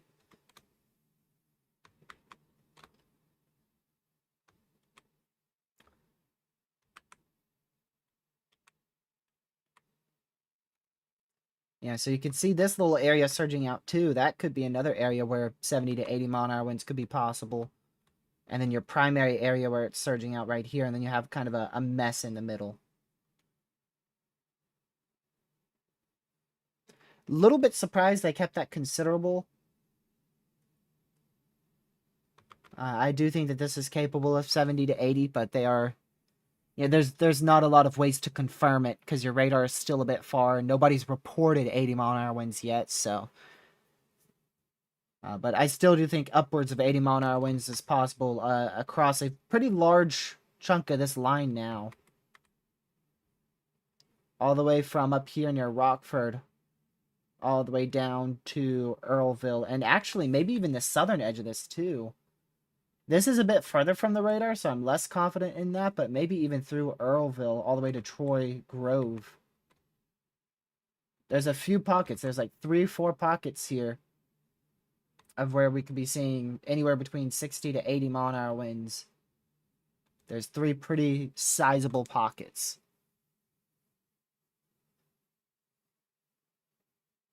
Yeah, I think Western Pennsylvania will be missed by the worst. You guys got the worst yesterday. And last night there was a few severes across southwestern and western Pennsylvania. Caden? I don't know. I do not know. The only area where I see a SIG 2 being needed after 12:30 Eastern, which is where the outlook when the outlook will be issued. By then, storms are going to be in Chicago, so it would have to be like a tiny little SIG 2, like right in here.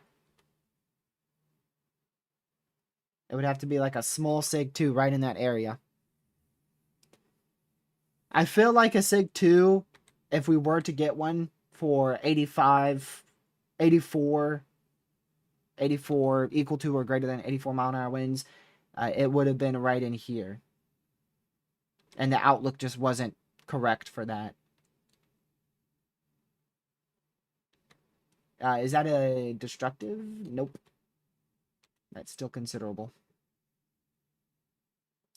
So, right now, I don't think so. I don't think they'll do SIG 2. It wouldn't surprise me if they do, but I don't think so.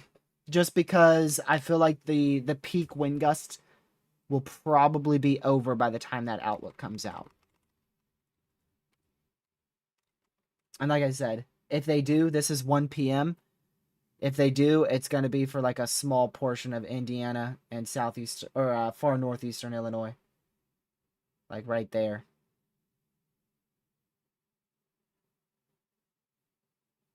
Something like that.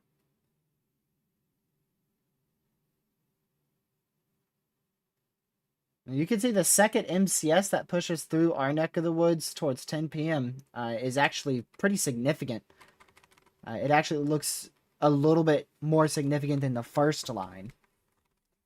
But either way, I think we're going to get some pretty good wind damage across western Virginia today. In terms of Virginia alone, this is the area where I would be watching. The entire western portion of the state and even a bit of the central portion of the state.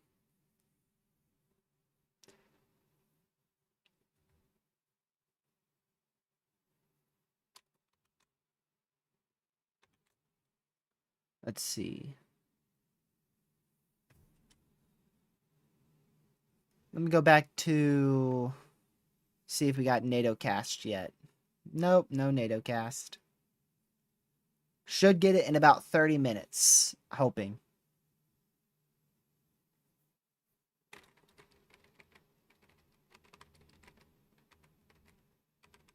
StormNet has gotten a lot more confident with the potential for damaging winds between 3 p.m. and 6 p.m. from Lexington and Roanoke, Virginia, through Lynchburg, through Danville, Halifax, all the way even into Roxborough and Henderson, North Carolina. So StormNet is increasing quickly with the probabilities and damaging winds there. I wonder if we could get a 30% non-SIG wind risk in our neck of the woods at this next update. It honestly wouldn't surprise me. Non-SIG. I don't think it will be SIG 1. But it really wouldn't surprise me. Good morning, Lucy. Unmod me, I beg you. Still not getting any good storms? You only had one good storm from what I recall. And then you chased another. So you've only had like 2 good storms since you've been modded. It's worked pretty well, hasn't it? Maybe a little bit too well. They downgraded the PDS severe for Lancaster and Newark to 70 mile an hour winds as the main storm is beginning to exit the severe warning. However, if you're in Somerset and Glenford, all the way back down to Maxville and Hemlock, Ohio, you're still in that PDS and EDS severe for 80 mile an hour winds. How was your outflow boundary yesterday, DRG? Nothing happened. Somebody reported like a down tree and a little bit close to my area. But I got nothing. Nothing even happened. I didn't even get precipitation. Today looks a lot better than yesterday for my area. 2 good storms in the last 6 months. I'll keep you modded so you get no snow through winter too. How about that?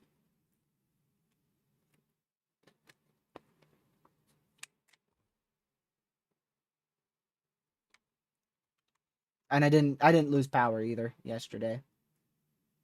A little bit surprised I didn't lose power from an outflow boundary, but it literally had nothing with it.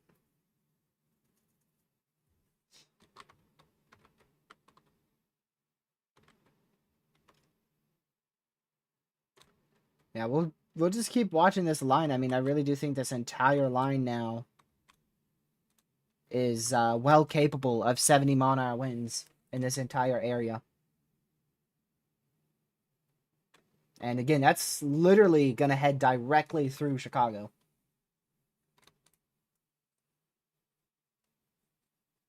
It's still only August, so I'm not going to have my winter forecast out for like another month.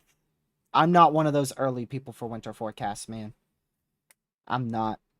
I released my hurricane season forecast right around when hurricane season starts in late May, early June. My tornado season forecast is typically about a month before tornado season. And my winter forecast is typically right around when winter starts. Like I saw a winter forecast a month ago. I literally saw one in the middle of July. So I'm not one to do that.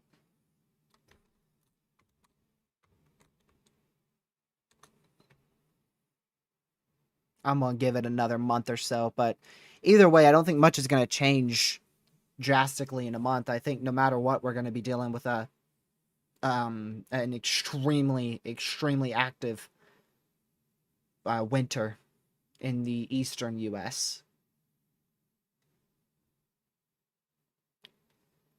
The flip flop of this winter is probably going to be the central U.S. and the northern Midwestern U.S. From what I've seen, like up here is kind of a flip flop winter, and the battle zone is probably going to be where would that be? Probably like right up in here. Probably right up in there. I know we're probably gonna have a very active December, severe weather-wise too. So, Lucy, you might have a better chance for a tornado threat than 3 inches of snow for December.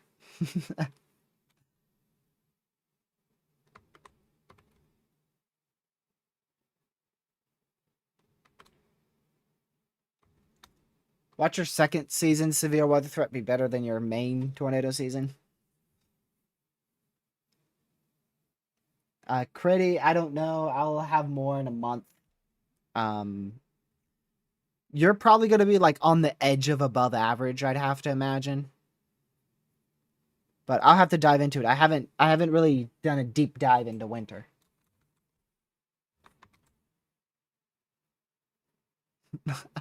I'm so excited you have no idea. I don't think it could get worse. Well, all the snow is going to go to your east, and all the severe weather is going to go to your south. Watch.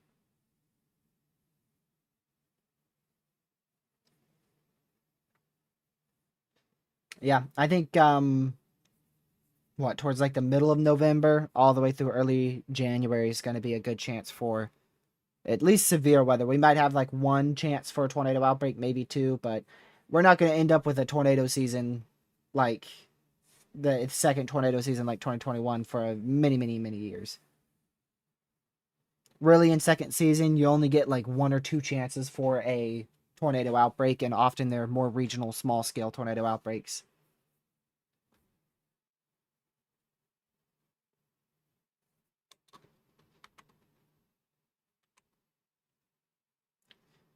We're very close to the radar. I mean, this is scanning almost 85 mile an hour winds, 86 mile an hour winds up here, and then like 80 mile an hour winds here, 60 to 70 down in here.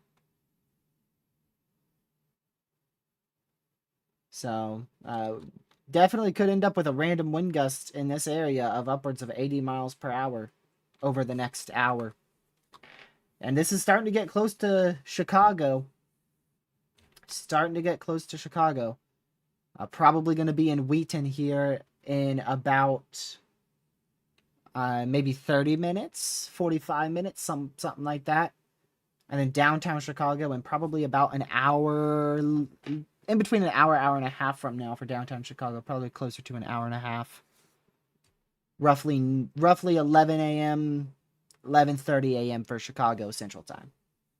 There's your new severe watch. And look at that. It's a 80/60. Is that higher or lower? A little bit lower than our other severe watch. So a little bit lower chance for damaging winds, but still going to be very, very widespread and likely significant. 80/60 for the damaging wind probs there on our new watch that just came out. So we got 3 watches in effect. So that new watch is in effect. That's right in here is that new watch. Roughly in this vicinity here.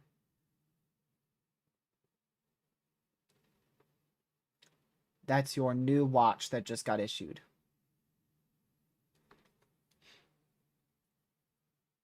For the next 6 hours.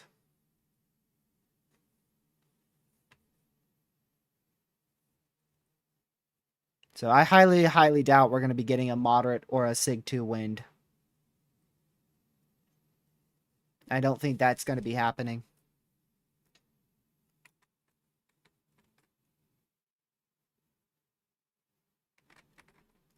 Man, StormNet is lit up like a Christmas tree with damaging winds today, I tell you. It is lit up like a Christmas tree. And I do think that 30% wind, you can see how far it is right now. It wouldn't surprise me if they expand that a little bit to the east and push it down to the south like this. I would not be surprised if the new SPC outlook, we have a 30% kind of like that. It could even, they could get away with putting it into NC based on some of the newer models. Speaking of newer models, we're actually getting a new model right now.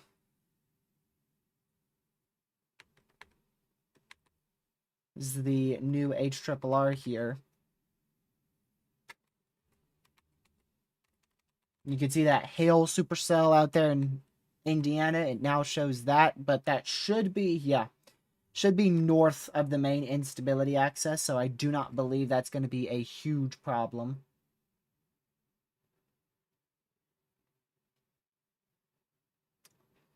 And yeah, I mean, after this passes Chicago, for whatever reason, the HRRR is not really showing the MCS continuing. Instead of the MCS, it really just merges with those elevated supercells.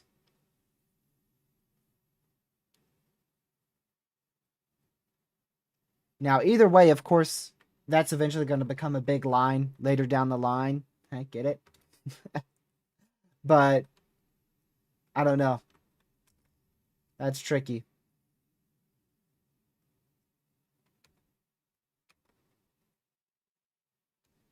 Very, very tricky.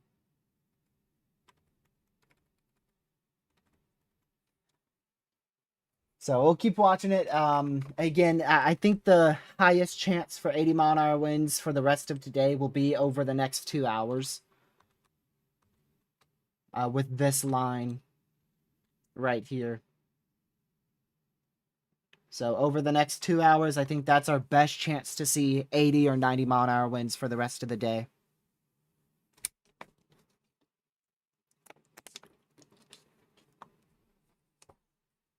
Are these things moving southeast at all, or are they just kind of moving north and almost stationary? Wait for it to load up. Come on, otherwise. Taking a minute. No one, Kevin. It wasn't that bad. Come on now.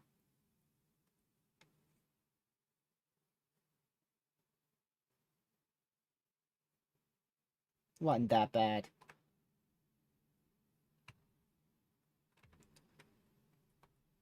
Hmm. Pretty interesting HRRR run. Doesn't really show much significant damaging wind potential after Chicago. After about only about an hour, hour and a half left of the main damaging wind potential, according to that. But the thing is here, yeah, those are starting to move southeast now. Okay. The thing is, this line down in here, this is pretty far south. If we go to the HRRR and we go to right now, this is at 11 a.m. versus now. And that's definitely further to the south. So what I'm thinking is this is way further off to the south than the HRRR has. So it may not be picking up on the fact that this could just continue as part of the MCS for multiple hours. Because this up here is going to just slam right into Chicago and then probably die out over the lake. I'd have to imagine. It's going to probably die out over the lake as it loses instability. And exits some of that cool pool that it was in. So this obviously going to be the greatest wind threat, like I said, for the next 2 hours. But then after that, I'm curious if this will continue as that significant wind threat because it might be closer to that instability axis. If we go to like the HRRR and look at your instability here, yeah, you could see it's on that instability axis. So that's probably going to be a bit more long-lived than what the HRRR is saying. I'm not sure what other velocity signature they're waiting for to upgrade this to 80 mile-an-hour winds. Because I'm pretty confident that we have 80 mile-an-hour winds still ongoing in this area, moving towards now North Aurora, Sugar Grove, Pingree Grove, Carpentersville. Pretty sure we've got 70 to 80 mile-an-hour winds in this area. So over the next hour, that's roughly where it's going to go. It should be around the west side of Chicago, right next to Elmhurt, in about 60 minutes. Roughly around 11 a.m. Eastern. It should be right around Elmhurt.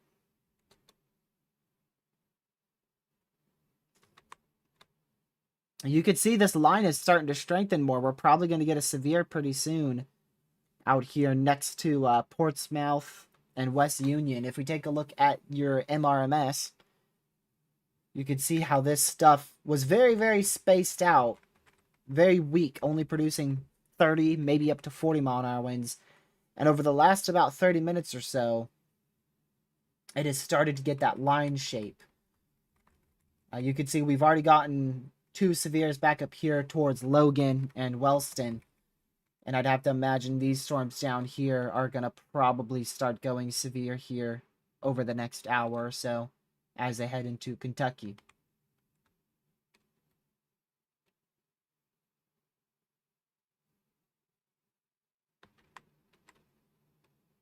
Yeah, Zanesville, you guys are getting some damaging winds. Thankfully, not 80 mile-an-hour winds, but 60 to 70 mile-an-hour winds, so still quite damaging winds nonetheless.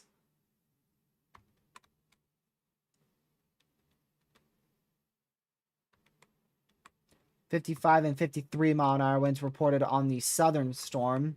I don't necessarily think that one has 80 mile-an-hour winds. I'd like to see if there's any reports of damaging winds in this area, because that's where I'm most interested in the 70 to 80 mile-an-hour wind threat. Back up here towards Maple Park and around that vicinity.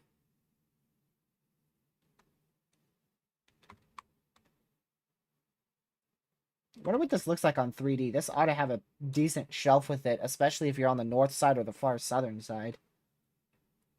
Move this to the Chicago radar.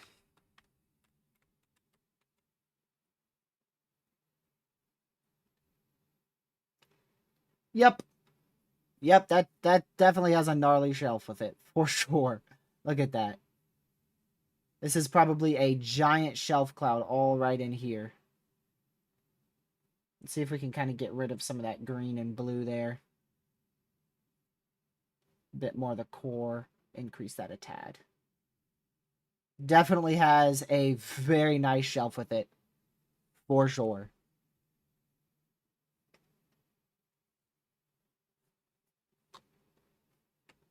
Like I said, especially towards the southern side and the northern side. Right here, you have a bit of this convection in front, so the shelf might not look as good, but right in here, between this point and this point, probably a very good shelf cloud, and then between this point and this point, probably a very good shelf cloud. All right in here, especially this northern part, especially that northern part, and especially that southern part. Both of those probably very, very, very good looking shelf clouds. Tornado warning. Hey, I was just looking at that. You guys literally heard me say, ooh. Because I was literally looking at that little area of some spin. It's not very good spin, so I'm pretty surprised that got tornado warned, to be honest. Severe thunderstorm warning has been issued. So that's a new PDS for Indiana. That's our hailstorm. So 2.75-inch hail. There you go. That's verified your large hail threat today. However, you want to know what's pretty ironic? There is no hail outlook out here. No hail. The risk for 3-inch hail is actually back here. And we actually have 2.75-inch hail and a non-5% hail risk out here in Indiana. Look at that. Yeah, so the potential for a brief spin-up tornado here as this area of weak rotation heads towards Yorkville, Plainfield, Aurora, North Aurora, Sugar Grove. Really, if you're back towards Aurora and Sugar Grove, I wouldn't be too concerned about the tornado potential. I'd be more concerned about the damaging winds upwards of 80 miles per hour. I think the tor threat is fairly low but non-zero with this, and if we do get a tornado, it's going to be with that area of rotation as it heads towards Boulder Hill, Plainfield, and eventually Boiling Brook. If I'm up here in Sugar Grove and North Aurora, Warrenville, Naperville, Downers Grove, Woodridge, I'm not as concerned about that tornado potential for those northern towns on the tornado warning. But still be in your safe spot for sure, because this also has the chance for 70 to 80 mile an hour winds.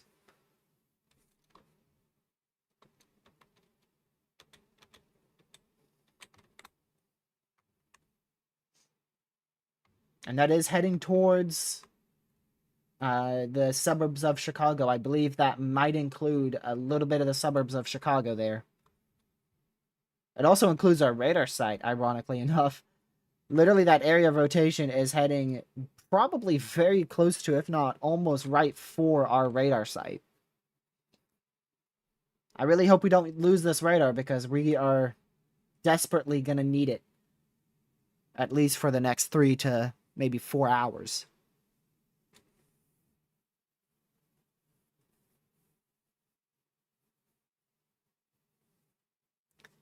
Definitely need this radar.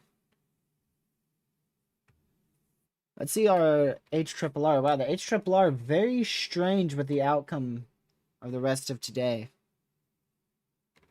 Probably not a very good idea to use this model run. I really don't believe what it's showing here. I think it's wrong from almost the get-go. So I'm not too confident in what it's showing here.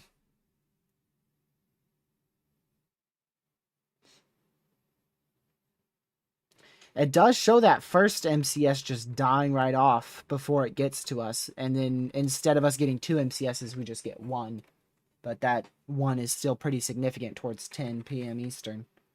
10, 11 p.m.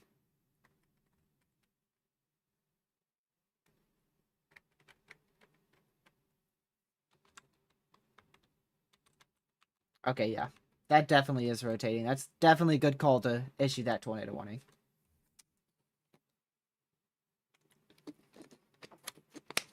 Definitely was a good call.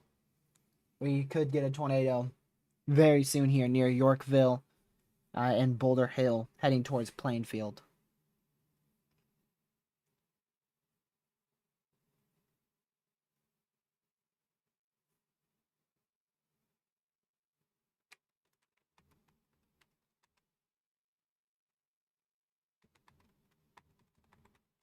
Let's see. You know, one thing I didn't look for here. I want to check Chicago again. No, I don't really see it. I was looking for lake breeze. I don't see any lake breeze up there. There's a chance that once this gets towards Chicago, it weakens a little bit. We've seen that very often with storms that move into Chicago.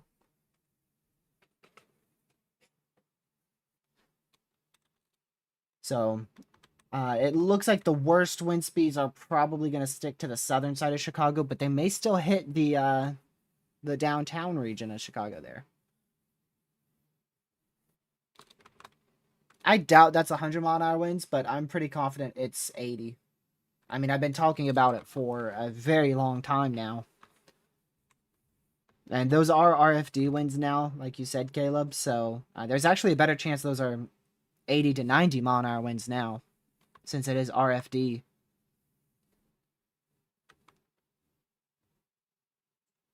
The northern side of this looks a little bit weaker on the newest velocities, still 60 to 70-mile-an-hour winds, but not as close to 80-mile-an-hour winds anymore.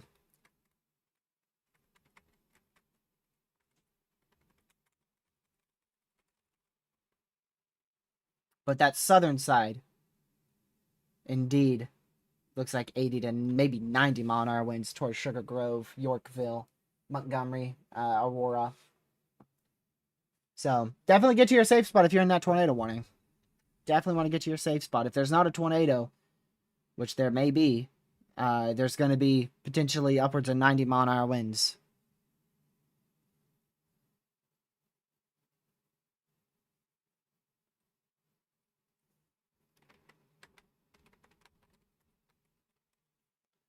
Let's see.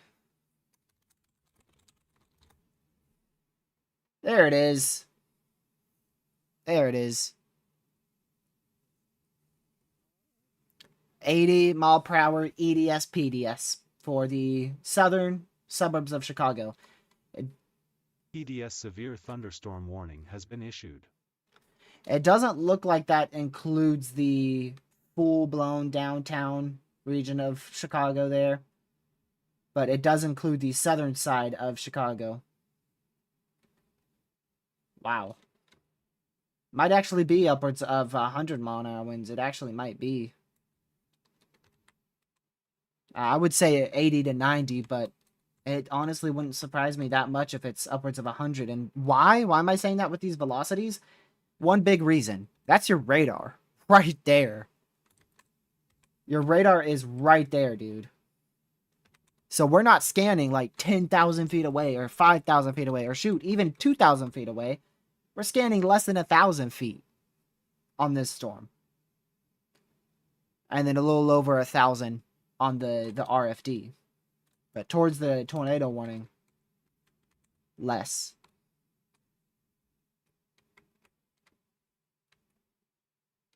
Tornado on the... I'm just kidding. Why are you guys really falling for clear air in the big 2026? You guys are falling for clear air. Clear as day, clear air. Like, could not be clear as clear air. I will say, though, that it actually does have a chance to be a tornado.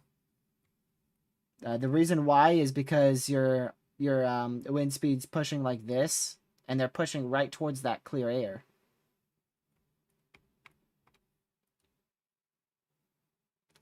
So, I'd actually want to give that one more scan. Because even though it looks like clear air, and it is in the area of clear air, based on those velocities where they're located, it could be. But I'm not very confident. Right now, I'd say clear air over that being an actual tornado. But next scan, that might change my mind, so we'll see. This EDS PDS severe here is for, wow, that is probably one of the most populated EDS and PDS severes I've ever seen. 3.5 million people inside of that for the risk of 80 to 90 mile an hour winds with this storm. That is crazy. Imagine if it included a little bit more north and went into the Chicago suburbs. It'd probably be 4, maybe even pushing 5 mil. It'd probably be about 4.5 million if it included downtown Chicago and the northern side there. But it includes the southern side, and I mean, there is a lot of population out here. A lot of population.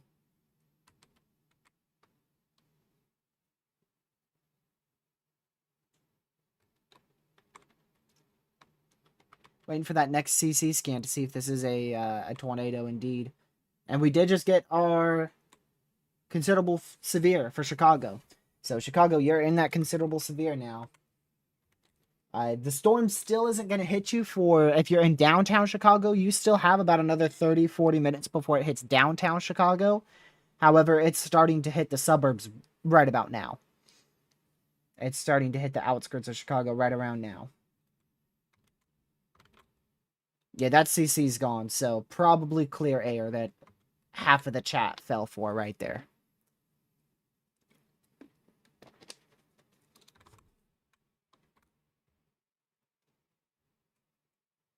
Let me go back over here real quick.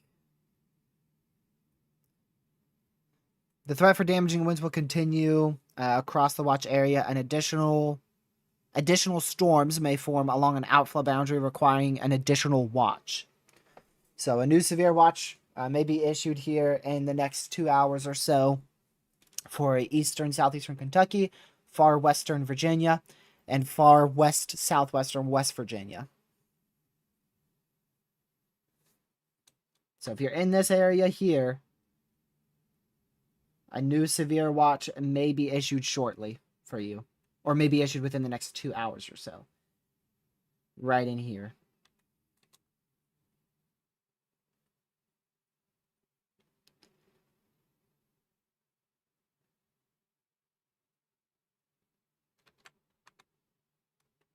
Those winds did come down a little bit, but they're still 80 to maybe 90 mile an hour winds here.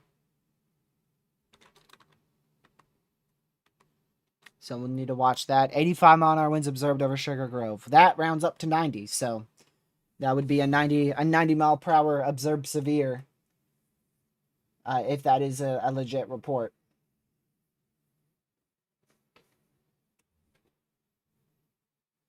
So see if they upgrade it. I haven't got that report yet, but... Yep, there it is. There it is. From 12 minutes ago. And that... I don't know why that wouldn't be a legit report. It's from the airport, so I don't know why that wouldn't be a legit one. So this should be for 90 mile an hour winds now, since that 85 mile per hour report came through. That again rounds up to 90. So this should be for 90 mile an hour winds. But considering that came 12 minutes ago, they're probably not going to upgrade it because they've probably already seen it. Most likely before we even did.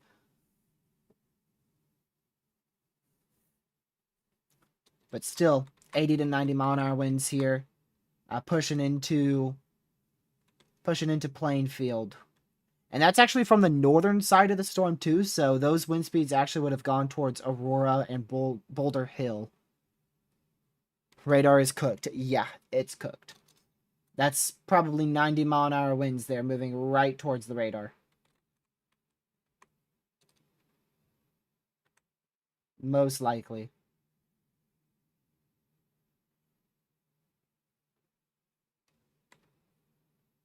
We do have terminal, though, like Kevin said.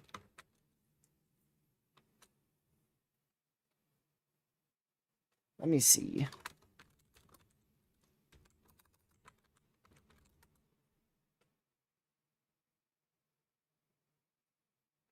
Give me just a second.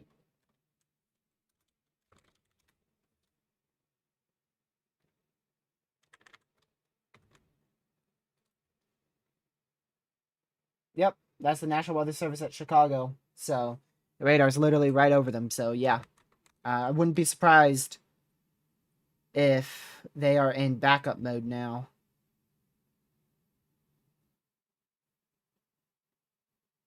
That's probably the last warning the National Weather Service in Chicago is issuing for the time being. Oh boy, I imagine they are running to their safe spot right now. That's not a very good look. That is not a very good look right there. But of course, the National Weather Service buildings, they can withstand. I know at least most of them can withstand an intense tornado. And I don't know how many of them have basements, but I'm sure some do. Hopefully, this one does. Whilst this new scan comes in, make sure you guys are seeking shelter if you're in that tornado warning. Actually, I'll try to wait a bit longer here. Let me see. Yeah, while this new scan comes in, I will be right back again. I'm going to keep you guys on this velocity scan because that's a very significant scan right there. I will be right back in hopefully 2 minutes.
Isn't do you guys know, isn't Chicago's like nickname the Windy City, right? Isn't it literally the Windy City? That's wild. I'm pretty sure it is. People call it the Windy City. That could be a different city, but I was pretty sure that's Chicago.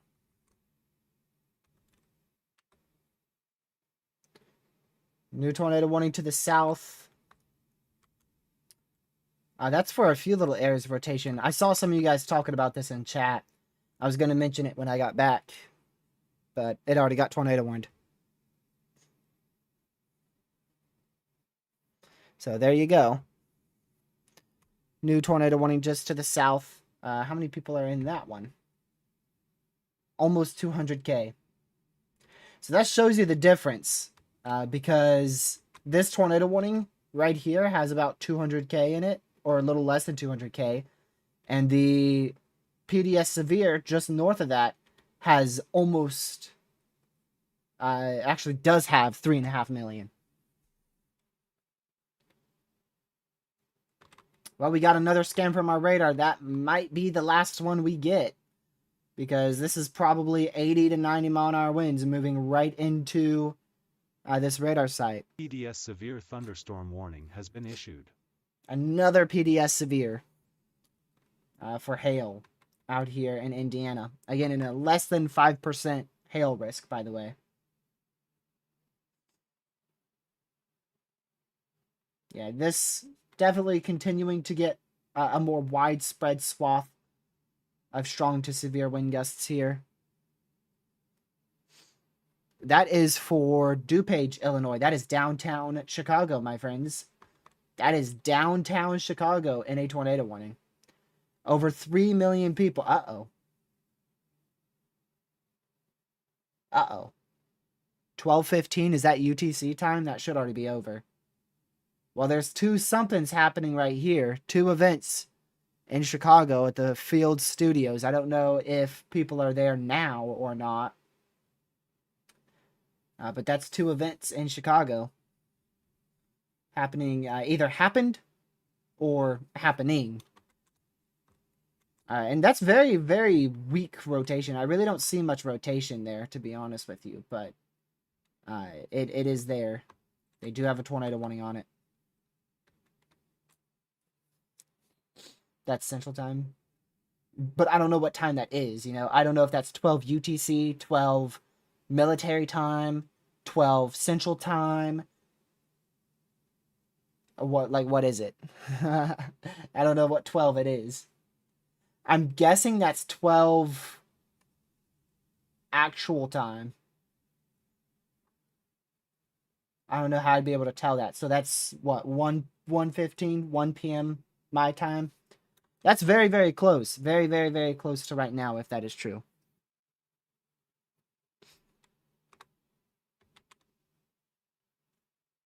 Gracious.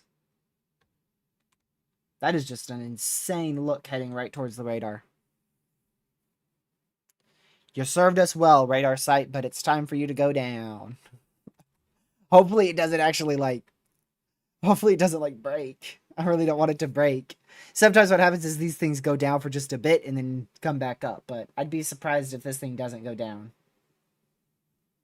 Hopefully the National Weather Service, hopefully the employees there are going to be fine. I'm not worried about the radar. The radar can go down. The radar can go down. I'm worried about the people in the National Weather Service building. More worried about the people than the radar.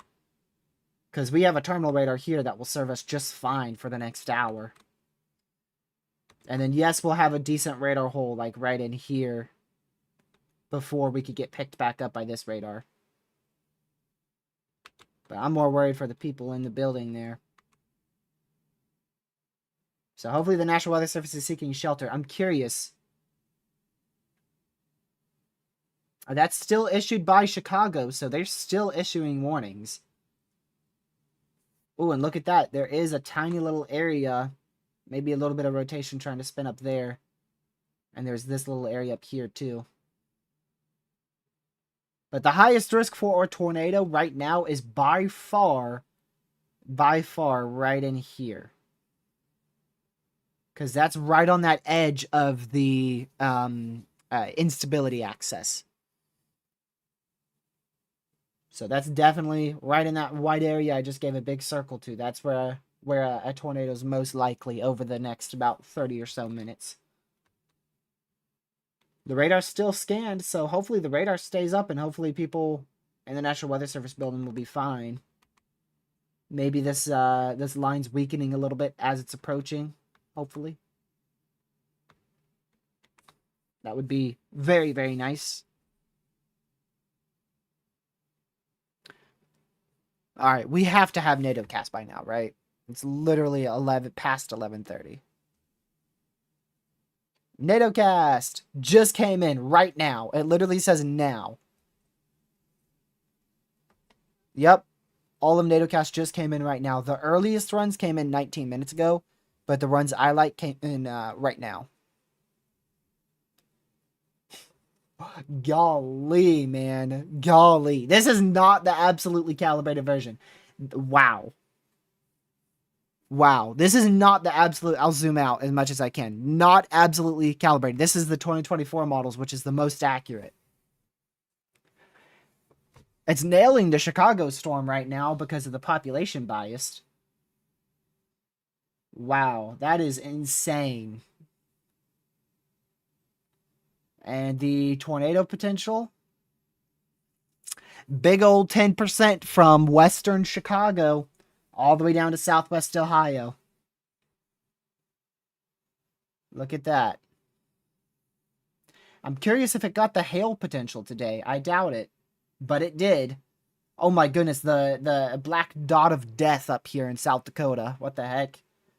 That's not even on the legend. That's an undisclosed percentage up there. It definitely got a portion of the hail in Indiana. Not very good, though. It has a 30% just southwest of Chicago, and that's not happening. That's not verifying. But it did the hail better. It's done better. Compared to the SPC, at least right now. But that wind outlook is a doozy.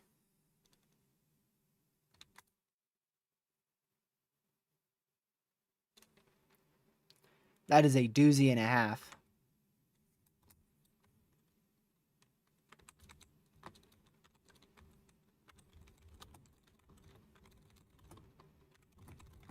Make a tweet about it.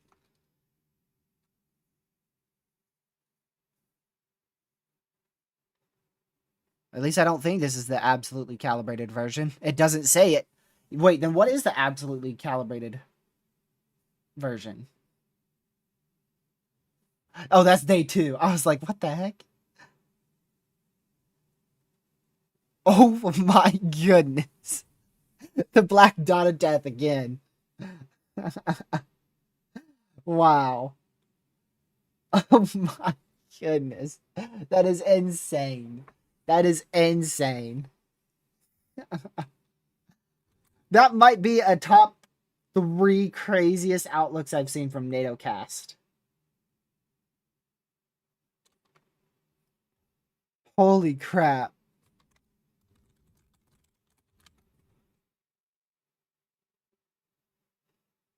That's wild. What about the normal wind for tomorrow? Oh, the day 2's not out yet. This is the risk for significant damaging winds, and you can see the highest is right now over Chicago through northwest Indiana. But I want to see the wind for tomorrow.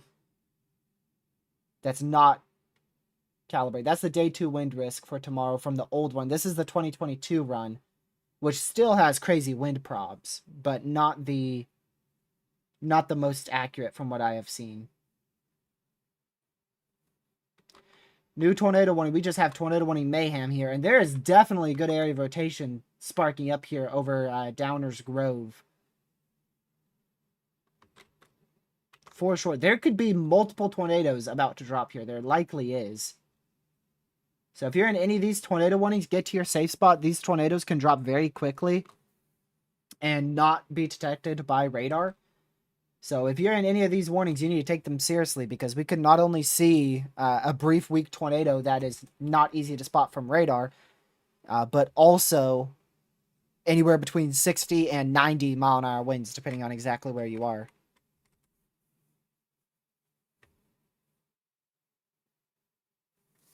With those highest chance for 90 mile an hour winds being right now, over Crest Hill, Lockport, Romeoville, Bolingbrook, heading towards Orland Park, Oak Lawn, Frankfurt.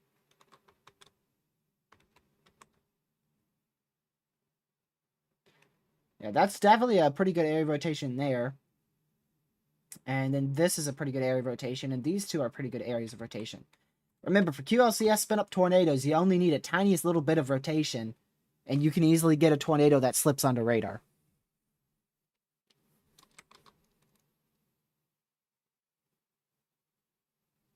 So definitely want to watch them very, very, very closely. Yeah, most likely Weather Warrior, it will be worth it. Most likely.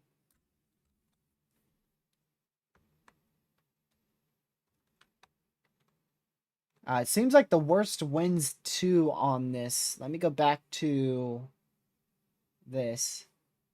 Yeah, you can see it really does think that it's going to turn southeast enough. Huh.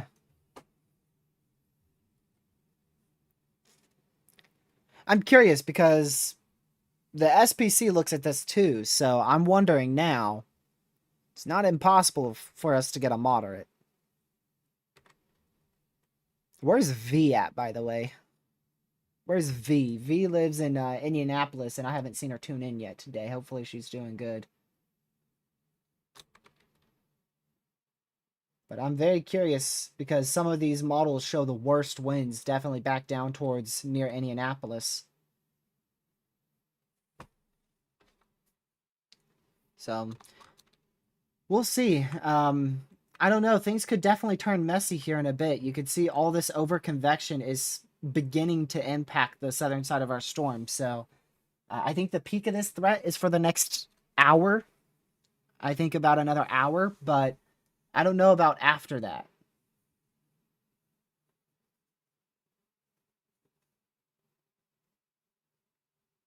Yeah, look at the supercell composite right over Chicago. No kidding why we're dealing with a good tour threat right now.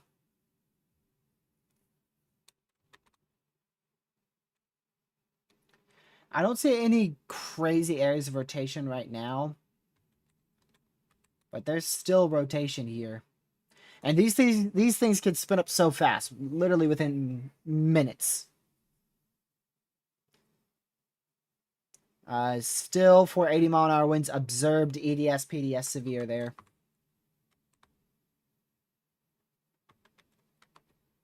Yeah, and look at that. We still have 80 to almost 90-mile-an-hour winds here near Homer Glen.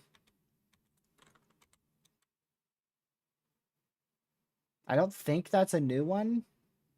I think that's just the continuation. Yeah. There's no new PDS. That's just the same PDS and EDS that we have had. And then we do have our PDS for hail still over here in Hanna in northwestern Indiana. And there's your new severe watch. Just came out. 60-20 wind prob. Not all of that has loaded in just yet. Wait, it has. Has it? Is that literally the severe watch? So the severe watch literally just skips Kentucky. And then for some reason there's 2 counties in Virginia that are under it. What? So the severe watch is out for West Virginia, which makes sense. But then there's just a tiny little bit of Western Virginia. And it goes back up like that. Wow. Okay. That's strange. I thought a bit more of Kentucky, a lot more of Kentucky, Eastern Kentucky would be into that severe watch.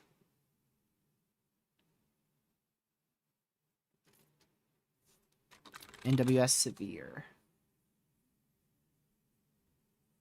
Yeah, that's literally how the watch goes. That is strange, man. Strange. We'll go back to Chicago. Again, there's still some little velocity couplets we want to keep an eye on out here. Just to see if anything can try to spin up a tornado. But those worst wind speeds still now leaving the National Weather Service. Heading towards Gracious Day, Frankfurt. Wow. Let's go to the terminal radar. Terminal radar, not nearly as strong of wind speeds there.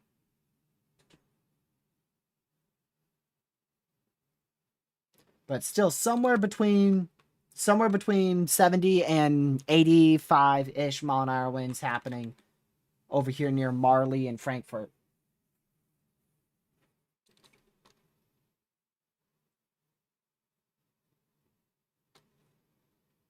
Lincoln Park, Illinois. You are in the tornado warning. And there is an area of rotation we're monitoring to the west that is heading that general direction. There's actually been a report of something here. Of a wall cloud 2 minutes ago. Cap. But I wouldn't say you're cooked, but you're likely going to get... Thankfully, the winds on this northern side of the line is a lot weaker than the southern side, so 40 to 60 mile-an-hour winds possible up here, and a brief tornado. The worst is definitely going to be the very frequent lightning, the very heavy rain, and those wind gusts upwards of 60 miles per hour for your area. But you are in a tornado warning, and a brief weak tornado could occur.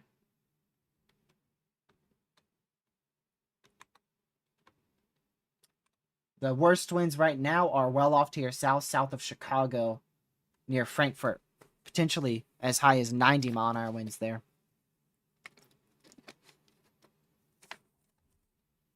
Do you think the line will get messier later then? I have no idea. I really don't. It's mixed because stuff like StormNet and NATOcast says no, it's going to be still insane. But modeled runs like the HRRR think that it's going to get messy. So either way we're going to get damaging winds. It's just a matter of how widespread those winds are and how high those winds are. But regardless, we're going to be getting a lot of 60 mile-an-hour winds going into Indiana and Ohio.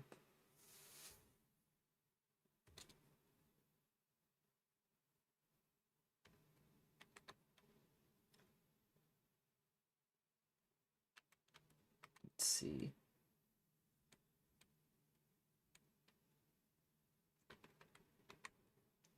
A lot of different radars to use here. We got 3 different radars, our main one and our 2 terminals.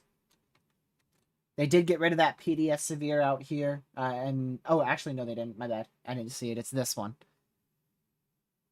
It's still in effect for 30 more minutes for Hannah in northwestern Indiana. And that MCS is starting to chug along out here in Ohio and West Virginia. The question is, will these Appalachian Mountains absolutely tear it apart and completely get rid of it? Or can it make it over the Appalachian Mountains and continue damaging winds into Virginia and North Carolina?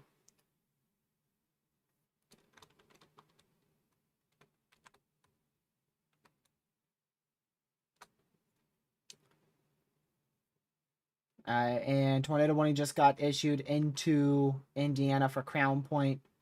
Some insane velocities here. Ooh. Uh-oh. That looks like a tornado. And there is a ZDR drop. That looks like a little debris ball there. Let's go to our Chicago radar. Where was that? Right there? Nah, that's the clear air. This ZDR down, spectrum width is up the tiniest bit. That probably is a tornado on the ground. If it's not a tornado, it could just be a storm lofting some debris from the damaging winds here, but it's probably a tornado based on how that's a ball. I would say that's likely a tornado on the ground near Orland Hills, Illinois.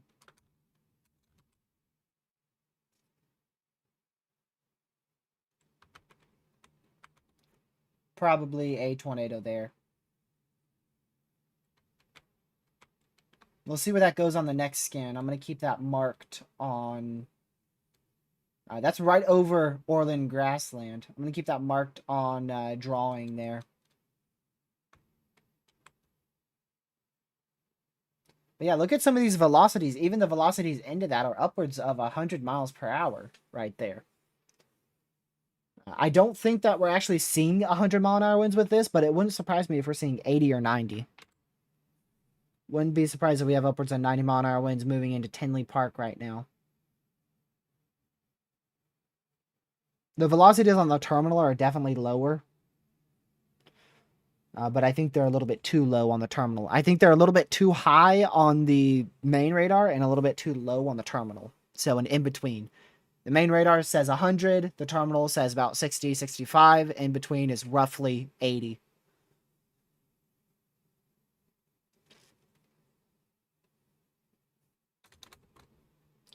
So we're waiting on a new CC scan, which will be able to tell us if there's debris being lofted. And we think that there is debris being lofted here near Orland Hills in Illinois. We believe that area I have circled is a weak, brief spin-up tornado.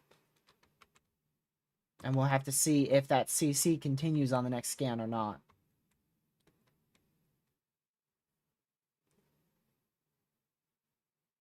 I still don't think that's a new PDS. I think it's still just the same one.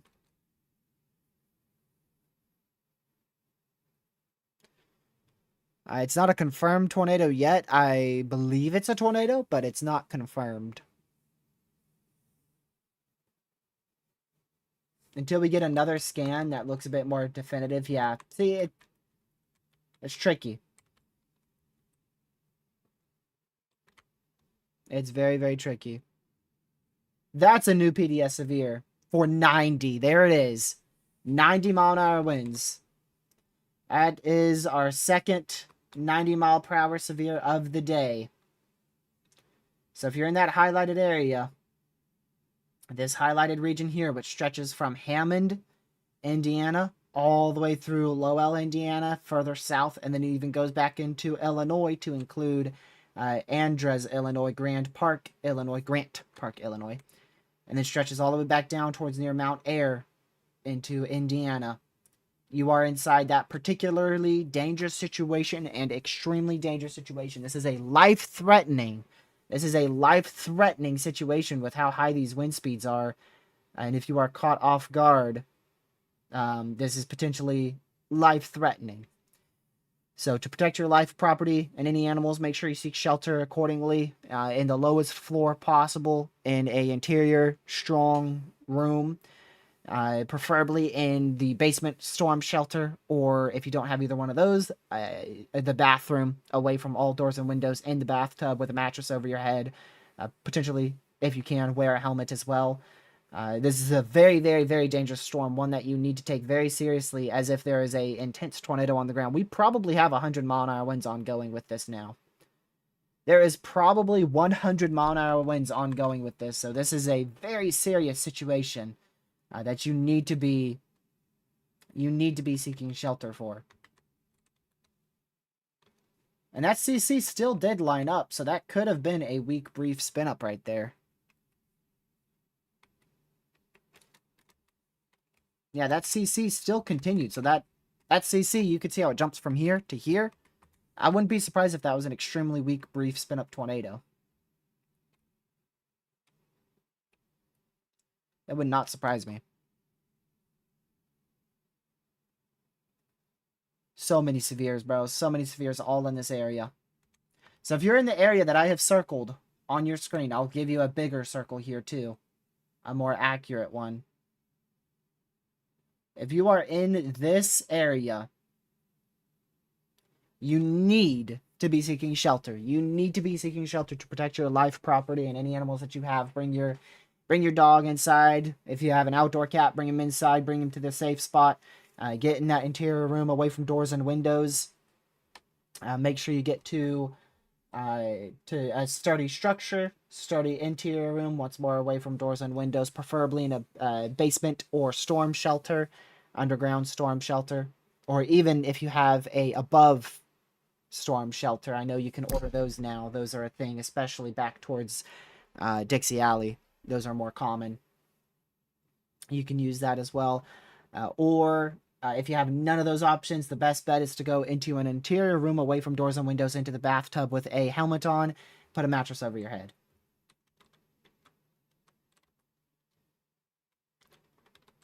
Still a little CC around this area. That might be... Is that it right there? Wonder if that's still a brief little tornado on the ground here. I can tell you this, the damaging winds is way more destructive than the tornadoes right now. These tornadoes are very weak, very brief, very tiny. So oh wow. Even with that CC, even if that is a tornado, which it's a little bit weirdly located, look at the winds.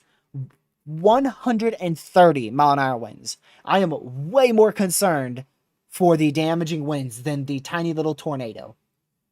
Yes, the tornado is dangerous, but 130-mile-an-hour velocities over here, just off the ground, that's probably translating to near 110-mile-an-hour winds towards the surface. So I am way more concerned about the damaging winds with this storm than the tornado potential. That is absurd. And this, my friends, is what we call on this channel a land cane. I am designating this a land cane. Because I do believe this is now a land cane. I do think that this is now a land cane. I'm pretty confident in that. This is equivalent of a Category 3 hurricane right here. And that is an observed tornado warning, too. So they do believe a tornado is on the ground inside of this land cane. Lincoln Park still under a tornado warning. You're not... There's no imminent tornado there. You're under the tornado warning, but there's no like good area of rotation. So a very brief, very weak spin-up tornado could occur somewhere around downtown Chicago. Did they actually remove that for Lincoln Park, though? I want to see, did they remove that for Lincoln Park real quick? I got to see exactly where that is.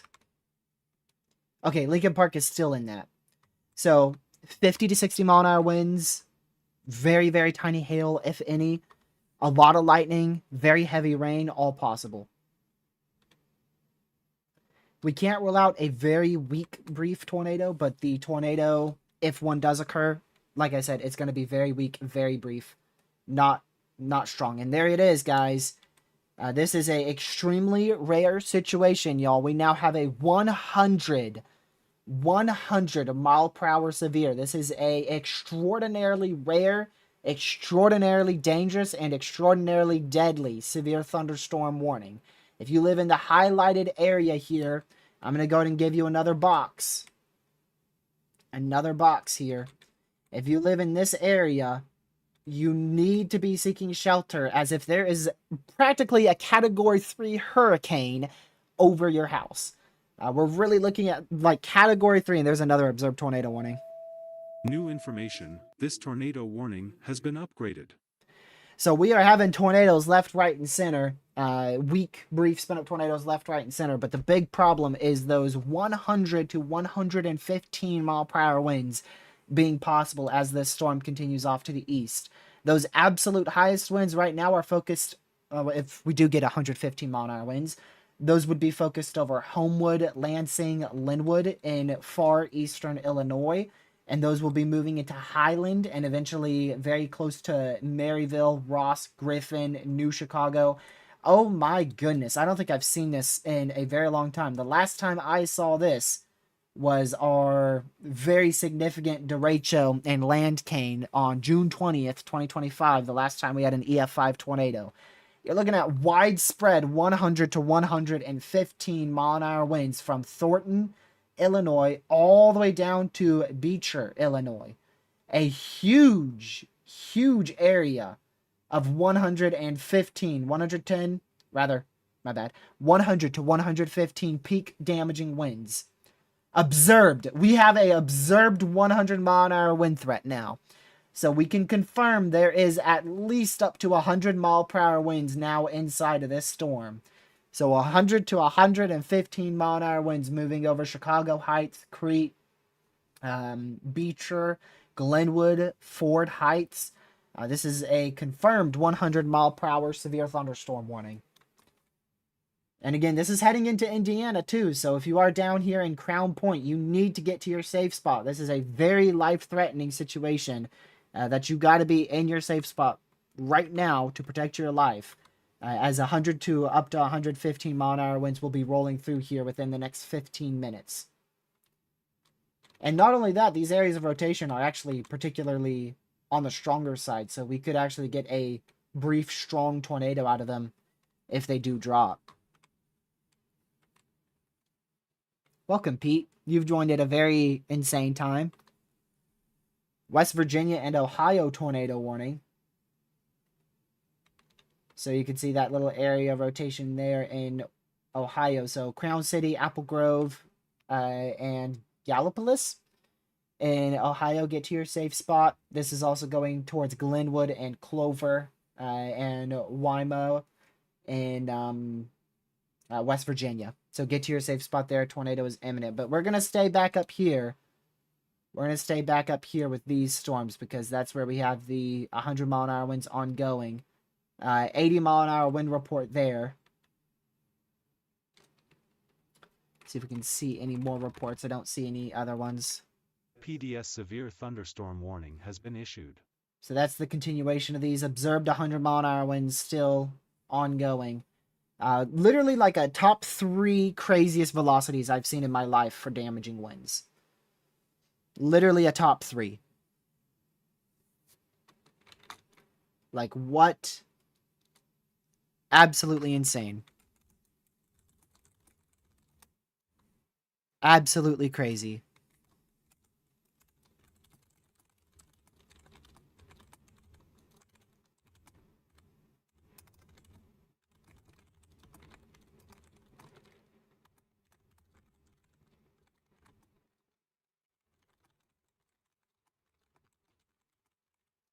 Sorry, y'all. I'm just quickly texting real quick. I want to text some people about this severe thunderstorm warning, just so they're aware of it too. And look at that, another tornado warning, big time tornado warning lead time there. So the National Weather Service not messing around here. This is like 40 minutes, 30, 40 minutes from getting into this.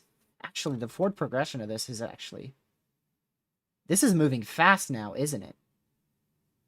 I didn't even think about that. With all this wind and all the pushing behind this storm, 70 miles per hour. An additional tornado, too. So they're talking about 2 tornadoes that could be ongoing, one definitely ongoing. And yeah, this thing has sped up from about 40 miles per hour to 70 miles per hour in the last few hours. So that's why they're issuing that tornado warning so far in advance. Because, yeah, it's not going to be there in 30 minutes. It's going to be there in, what, 15, 20 minutes? This thing is hauling. It is hauling. It is moving very, very, very, very quick. And again, right in this region, in between Hammond down to about Grand Park, right in there, that's where we're getting 100 to 115 mile per hour winds being possible. Absolutely absurd. Very, very, very crazy. Wow. And guess where this is, by the way? It's right on that instability axis that we have been yapping about for so long. It's right on it. Right on the edge of all that instability of between 4,000 and 3,000. So that's why this is able to be so intense. I'm shocked at the lack of an MCD from the SPC. Yeah, facts. We probably should have an urgent MD out from the SPC for 100 mile an hour winds. Probably should. We probably should have already had a little localized mesoscale discussion right in here for 100 mile an hour winds. We knew this was possible, but oh boy, I didn't think it would get this bad. I knew 90 mile an hour winds were possible, and maybe the max today I was thinking 100, but velocities of 130 with likely 110 to 115 damaging winds. Yeah, no, I didn't think that was possible. I thought the HRRR was capping on that. Considering it's been downtrending pretty much all day, the HRRR has been downtrending. I didn't see that coming. I mean, look at the HRRR. This is for right now. The HRRR too far to the west, and it literally thinks there's like at most 75, 80 mile an hour winds ongoing.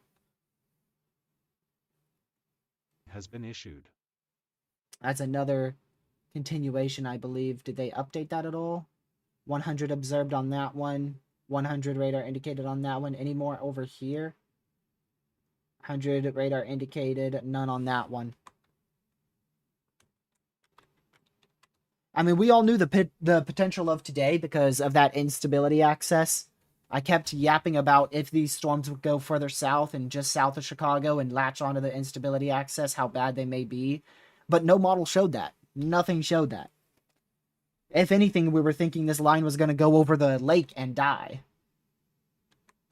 91 mile per hour wind port just came out of Chicago, according to Misty.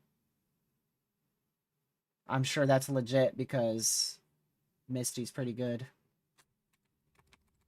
So she probably just got it before us. Let's see. Waiting for it. I see the 80 still. Do you know where it was, Misty? Like exactly where? Like central Chicago, northern Chicago, southern Chicago, closer to Chicago Heights, closer to Hammond. Exactly where? That way I can look for it. Sometimes it's hard to see. Oh, there it is. Frankfurt. There it is. Told you. Told you Misty doesn't lie.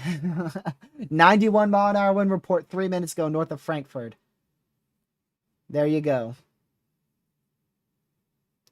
Sometimes it's a little hard to see these reports with all these storms ongoing. PDS severe thunderstorm warning has been issued. There's so many flashing warnings. I don't know where these new PDSs are happening at. Okay, that's still observed 100. Little CC there near Crown Point.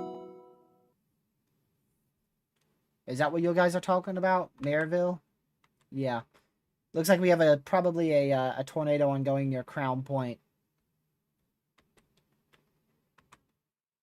So get to your safe spot there. You should already be in your safe spot. There's a new 100 mile per hour severe EDS PDS This is about as bad as it gets when you come to damaging winds. In terms of damaging winds, it's about as bad as it gets.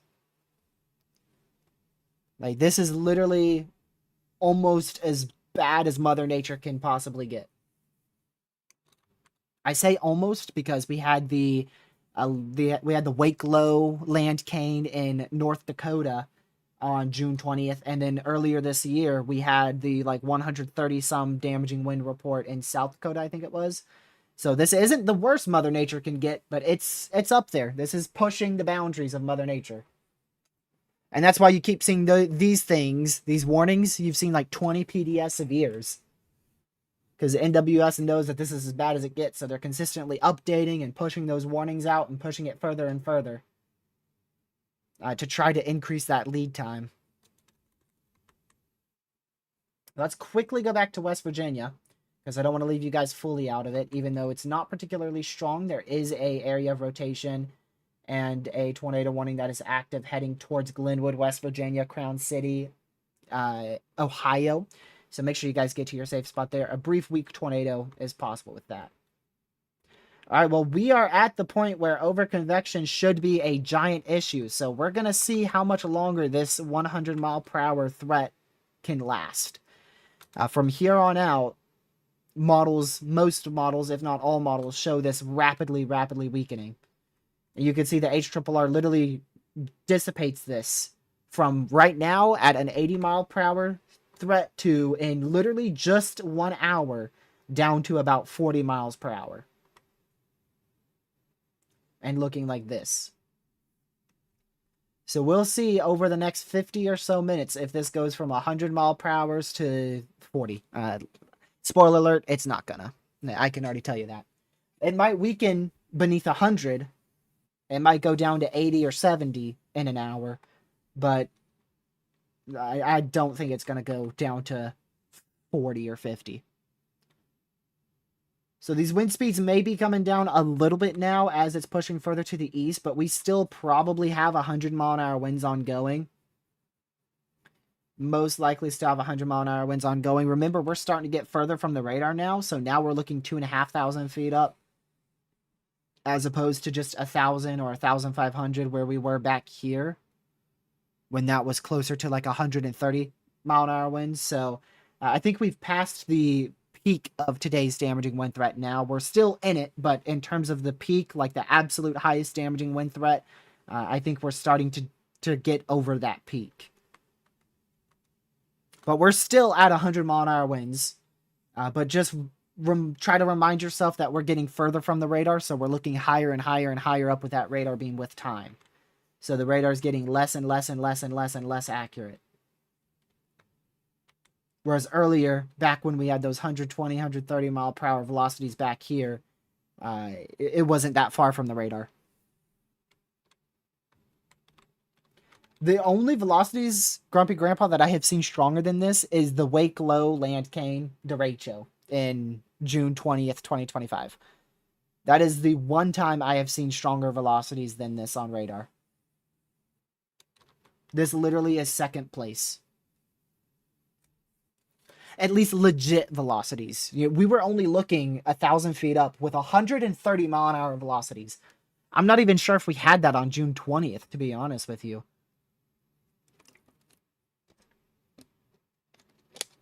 I see 130 mile an hour velocities every year, but every year they're corrupted.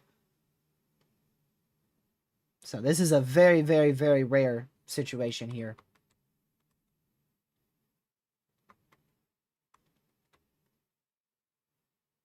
You know what, Misty? I do want to look at that. Let's look at the older model runs, which were actually more accurate than the newer model runs that we are having. This is the newest HRRR, and it's, yeah, like I said, it literally kills this storm in 50 minutes. Let's go to like the 18Z yesterday, which is one that we used. And you saw that literally just pushed this into Indiana. Now, the northern side of this storm is not nearly as intense as what these old models had, but look at this. This is the HRRR 18Z yesterday for 2 p.m. And it showed 107 mile an hour winds in northwest Indiana. That's only off by about an hour and a half by the time storms get in that area, which is way better than this. Like, look at that difference. Look at the difference. That's our newest model run, and that's our model run from yesterday. Yesterday's run versus today's run. Yesterday's run seems to be handling it so much better. But I am very curious about that overconvection. You could see yesterday's run had that overconvection in front, and that limited the main damaging wind threat to not go so far into Michigan. You can see that on the 15Z. I don't think Michigan's going to get much severe weather out of this at all. But I'm very curious about how much this overconvection impacts this MCS. And it should impact it a lot. It should. I think it will. I think it will weaken the MCS quite a bit. Because this is where your new instability axis is, right in here. See that? That's where your new instability axis is. And this MCS is maybe barely hanging on to that now. Maybe barely hanging on to that. You can see though there is the tiniest little instability still left over, like right up in here, just above that instability axis. So who knows? That storm still could survive a little longer with 90 mile-an-hour winds. I don't think that this is going to be producing 100 mile-an-hour winds for too much longer. Probably only over the next like 10 minutes or so. This is going to be up to 100. Look at that terminal. Oh my goodness. I gotta see this terminal.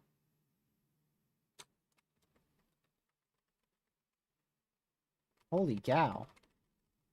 That terminal is crazy. And notice how the winds get stronger as you go further with the terminal. You know why? Because terminals aren't good very far out. Typically over 1,000 feet, they're not good. And this is 1,000 feet, 1,100 feet out. So it's looking further and further up. We just got an update to our severe warning. Hold on, let me refresh. Make sure we got the newest data.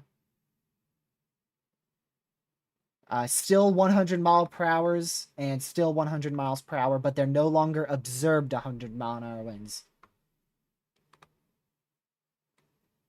But still very, very bad damaging winds here moving into New Chicago.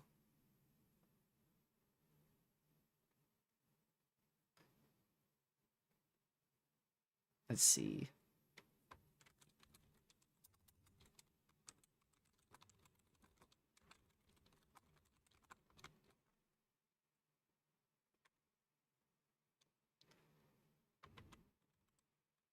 So we'll continue to watch that.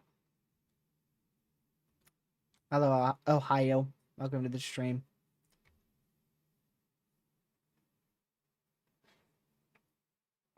Yeah, this did hit a pretty populated area, so I expect a lot more wind reports to come in over the next 36 hours. It's going to take a while. This is such a widespread event that it's probably, we're going to be receiving reports probably 48, 72 hours from now. We're probably still going to be receiving reports for today. Gracious. Back up to 120, huh? Right back up there, 119.7. But again, we're looking higher up, so that's probably closer. Still probably 100, 105 mile an hour winds over Lake Station right now. Is this still a bust? I'm not sure anyone called it a bust. I know Kevin did. Who may or may not be the same person who just said, is this still a bust?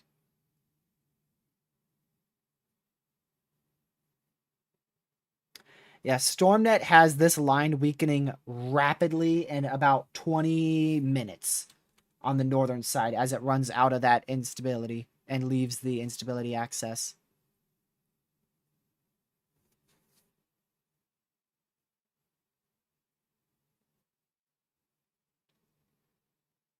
New SPC Outlook just came out. I imagine that's going to be including a SIG 2. Yeah, you guys are saying it is SIG 2. Yep, no surprise there.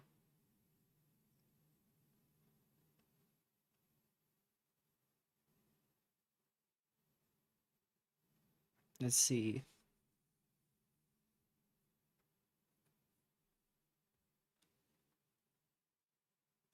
I'm waiting to get the full one out.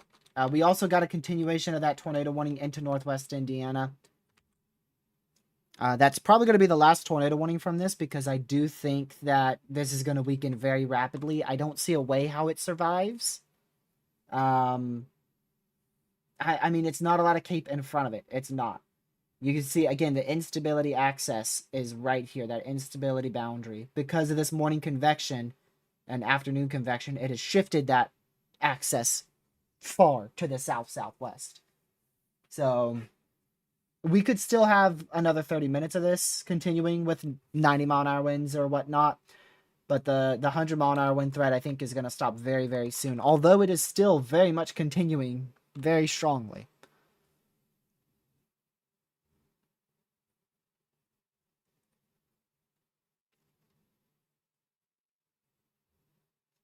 It is still continuing.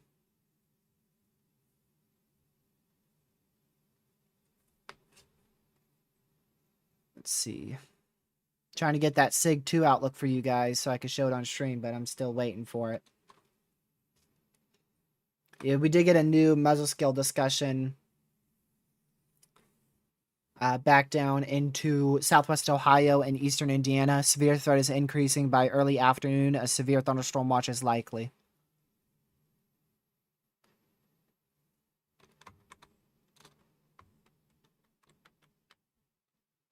I could kind of see why they didn't go moderate. I would like to see the SIG 2 before I say anything too crazy. I'd like to see where the SIG 2 is. But I could see why they didn't go moderate because this complex, the northern side, should die out very, very quickly. But at least they went SIG 2. I can't believe that this is still showing 120-mile-an-hour winds. It literally just went even higher on this newest scan. It went a whole mile per hour more.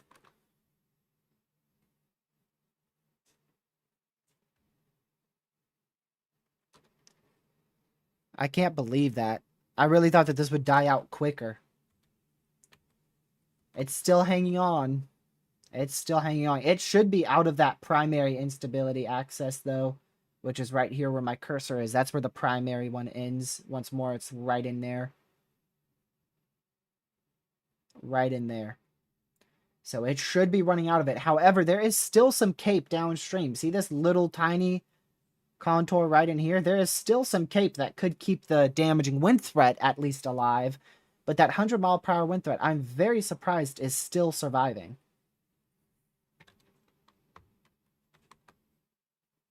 And it is not just surviving, but it's actually thriving right now. It's actually continuing to thrive. Is it out on... Nope, not out on Weatherwise yet.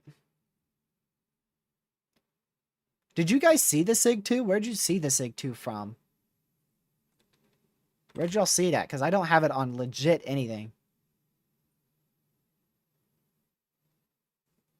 Like, nothing shows it on my end.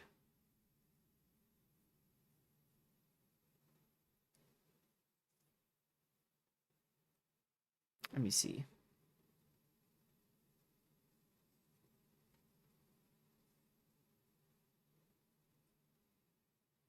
Twitter. It probably is. It's just taking forever to load. Oops.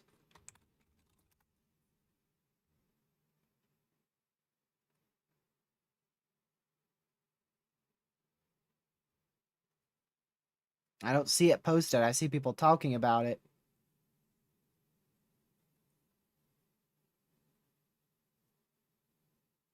But we'll wait.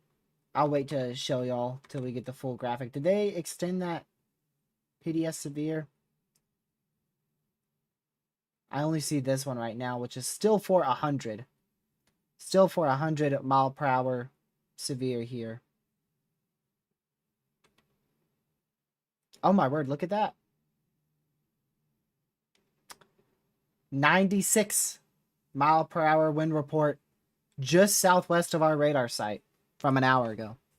96-mile-per-hour wind report. And that was warned for, at one point it was 70, but then they did upgrade it to an 80-mile-per-hour EDS, PDS. before it hit the radar site. So this thing was actually capable of 100-mile-an-hour winds way back here towards our radar site, which honestly doesn't surprise me because we were talking about an 80 to 90-mile-per-hour wind threat with it. Literally 123-mile-per-hour velocities, but this scan, it does look more corrupted, but still probably about 100-mile-an-hour winds moving into Chesterton, far northwestern Indiana now.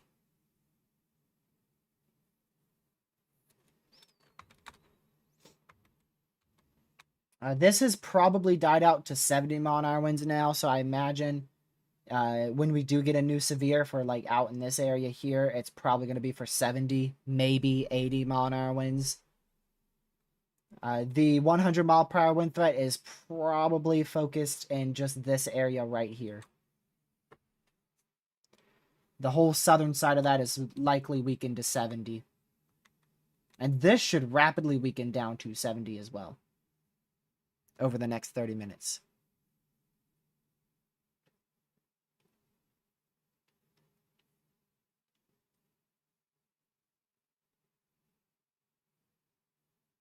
Let me go to here real quick.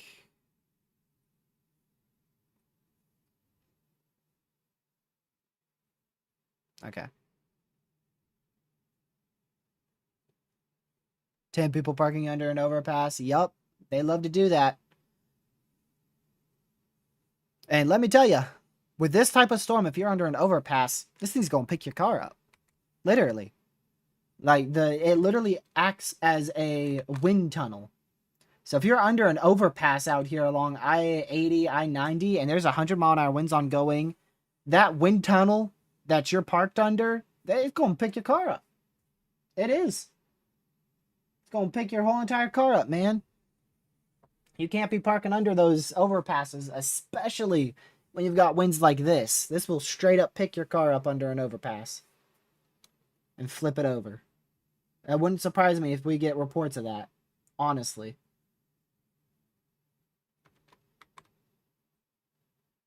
Look at this, man. 89, 85, 96, 91. Big time wind reports here. No doubt this will be confirmed as a derecho. Yes, I think it is a derecho now. I think this is a derecho ongoing. Why, you may ask? Because if we go to our measuring track, we go from where it started back up here near Waterloo at 90-mile-an-hour winds, and we stop here. That is officially, well, not officially because the NWS has to confirm it, but it's over 240 miles. It's over 240 miles, and this thing's not done. It's not going to go sub-severe for at least minimum another hour. And by then, it's probably going to track an additional 50 or so miles, which will probably put it close to like 320, 340, something like that. So I do think that this will be classified as a derecho. I do believe so.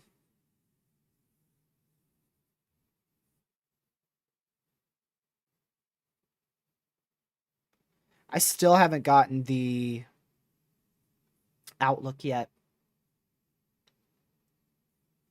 Literally still haven't gotten it.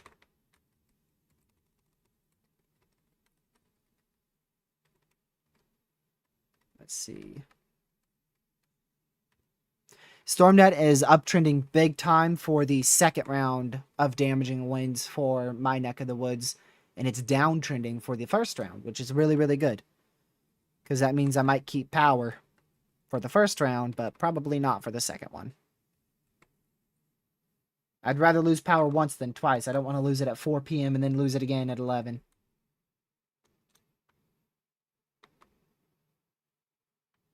Yeah, if this doesn't get confirmed as a derecho, I don't know what will. We've already had our first derecho of the year, and it tracked over water, which I thought would stop it from being classified as a derecho, but they classified it as a derecho anyways. So if this doesn't get a derecho, I have no idea what will. No idea what will. Still no outlook.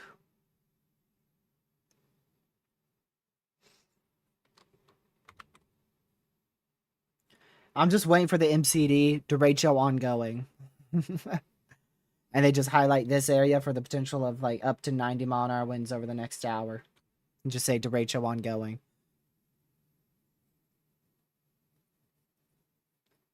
This thing is actually surprising me with the fact of how long this 100-mile-an-hour wind threat is ongoing.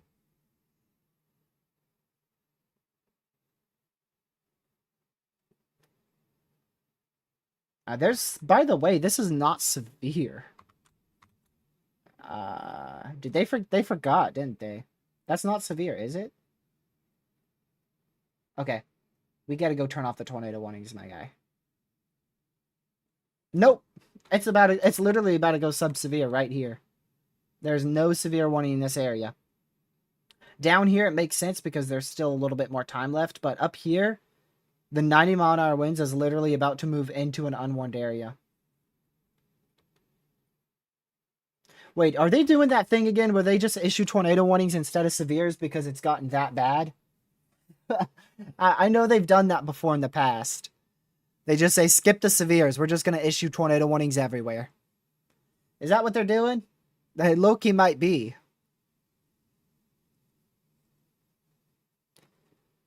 It would not surprise me if that's what they're doing.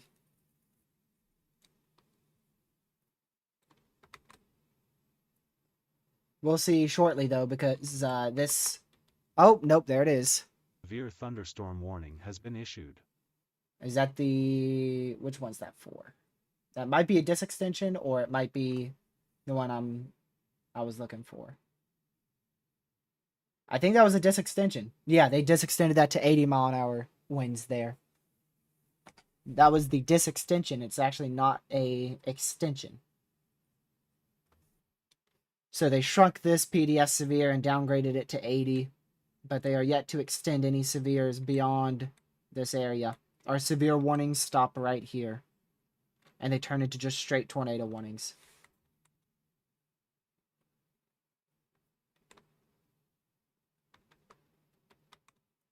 That's your far radar site, which shows about 120-mile-an-hour winds, but that one's super far. 6,000 feet up with that beam. There you go. Your winds are starting to come down a little bit, but they're still right about 110. However, we are starting to look about 4,000 feet up now, so by the time those winds get to the surface, I'd imagine they're closer to 90. So I do think these winds are finally starting to come down on this newest scan.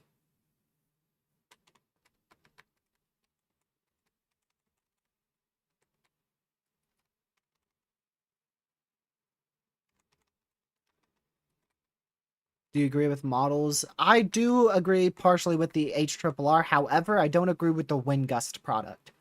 I think the winds will be substantially higher than what winds the HRRR is portraying, but generally the reflectivity is a reasonable scenario.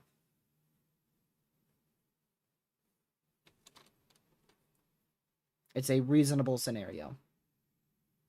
Which, if you haven't seen it already, I'll show you. What it does is if we go to, where is it? This is the 15-minute HRRR here. What it does is it clusters all this up. The northern storm pretty much fully dies, and then the southern storm continues to thrive right here, and these far southern storms intensify, and then that becomes the remainder of your derecho for the day. Pushes to the southeast, goes over West Virginia, Kentucky, and then eventually into my neck of the woods, and eventually into NC once we get to midnight. Which I think is a very reasonable scenario. I think that is a reasonable scenario. Where all these storms start to intensify in about an hour or two. And this portion of our derecho continues. And this stuff intensifies and latches on with our derecho. And this stuff stays about 70, 60 mile an hour winds for like another hour or so. After they weaken, which should be on a weakening trend now. Charleston, West Virginia, inside a severe thunderstorm warning. That tornado warning obviously is gone now, but we actually do have a little pocket here of 50 to 60 mile an hour winds about to move right into the downtown Charleston area. So if you're in Charleston, get away from doors and windows, frequent lightning, heavy rain, and 60 mile an hour winds, all possible over about the next 30 minutes or so. Okay, they did end up pushing that severe watch further off to the southeast to cover portions of Kentucky. Look at that. A classic land cane right here, y'all. Classic land cane.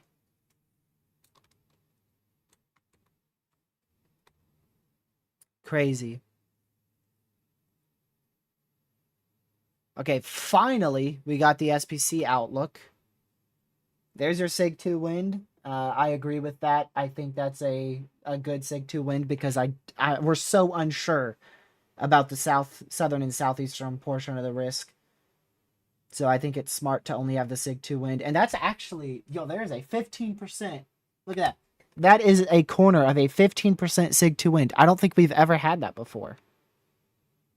It's barely off the edge of your screen right there. And we got a Sig 2 15% wind risk right there. Huh. That's old. That Tor risk is old. I was about to say, that is the weirdest tornado outlook I have seen. That's the, wait, is that old? That's not old. Why does the 2% go that far to the northwest? And why is there not a 5% over Indiana and Southwest Ohio? Okay. Okay, never mind. That is actually one of the weirdest tornado outlooks I've ever seen. How in the world does the 2% go back to eastern Iowa still? Am I missing something? Like, what? Hello? Why does it go back there? What? I mean, there's going to be a good environment in place later tonight, but there's a borderline 0% chance for storms to initiate back there.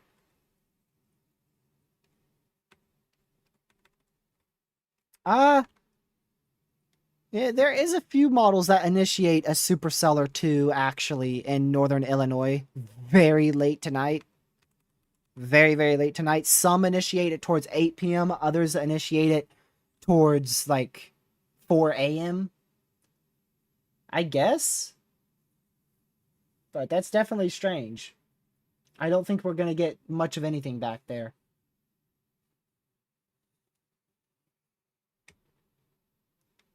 Looking into it a little bit more, it does make a bit more sense, but only like one model initiates back there.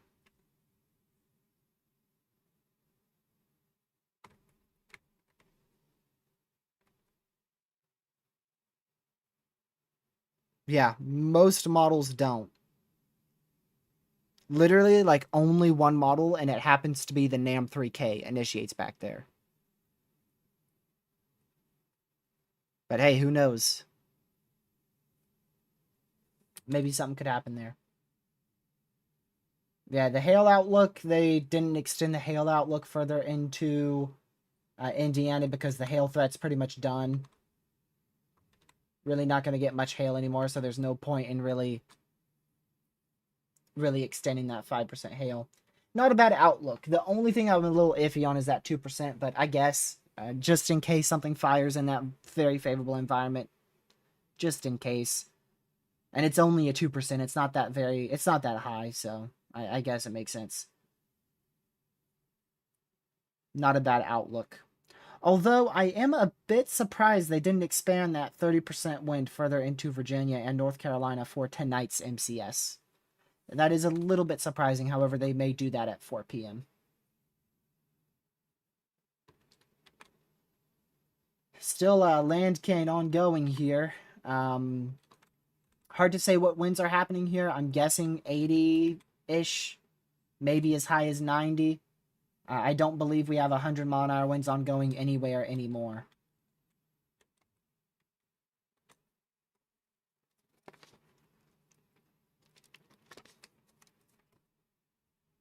Why do we still have a severe watch in Illinois?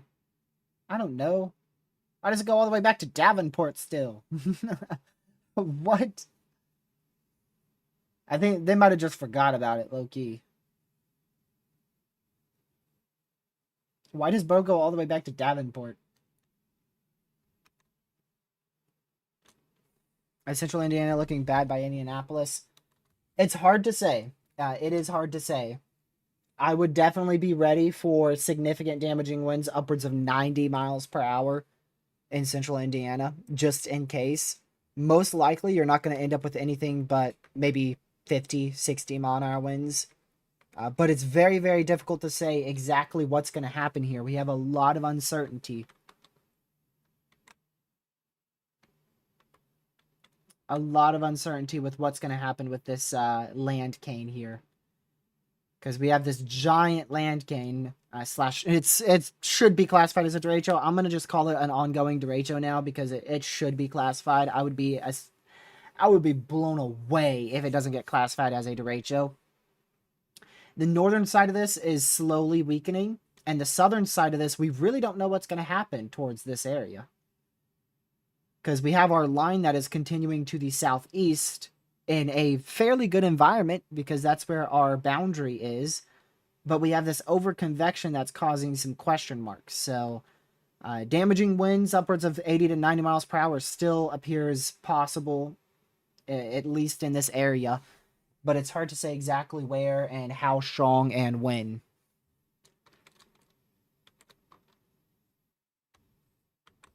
But definitely stay weather aware. Definitely want to stay weather aware.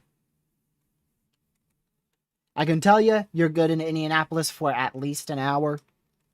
So I wouldn't be paying much attention in Indianapolis until after 1:30 p.m. Eastern. That's when I'll start paying more attention.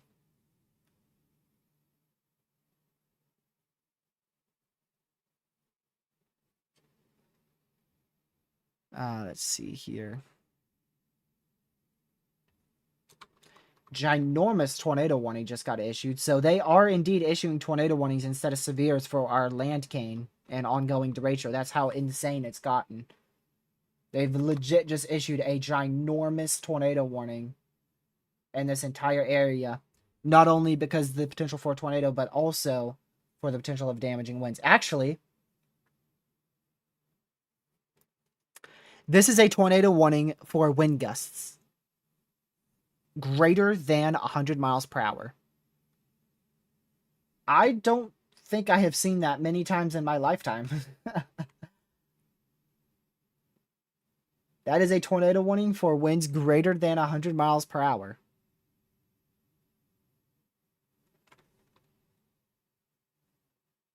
Wow.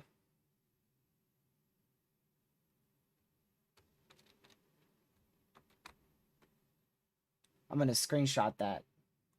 Let me get that correctly here.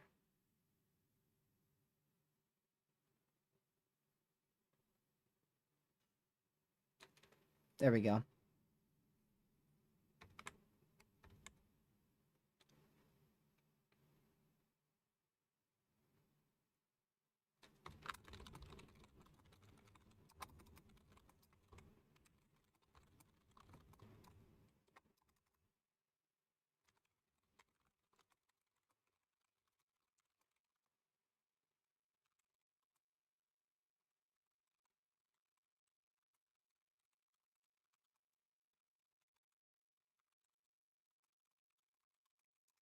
Give me just a moment, y'all.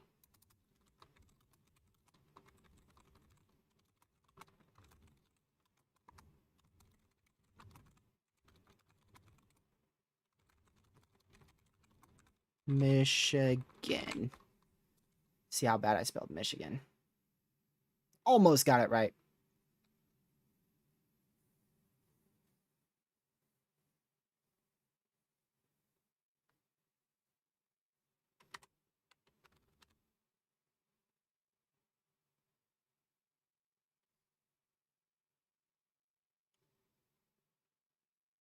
Wonder if that would look better. Yeah, actually, I'm going to do that. Delete that real quick.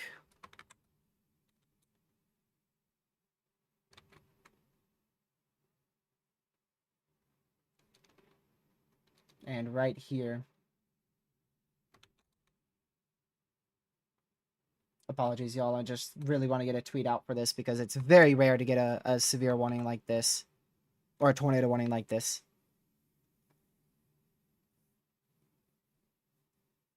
Perfect.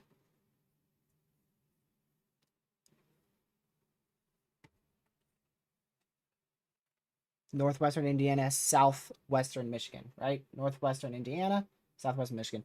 Kind of north central Indiana, but we'll roll with it.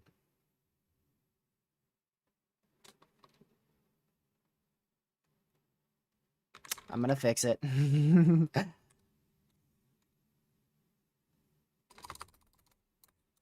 North central Indiana.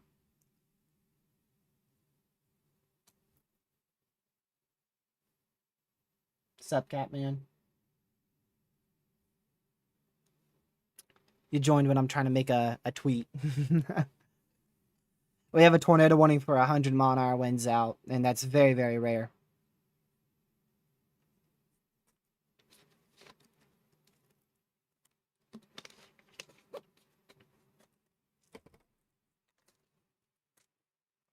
There we go.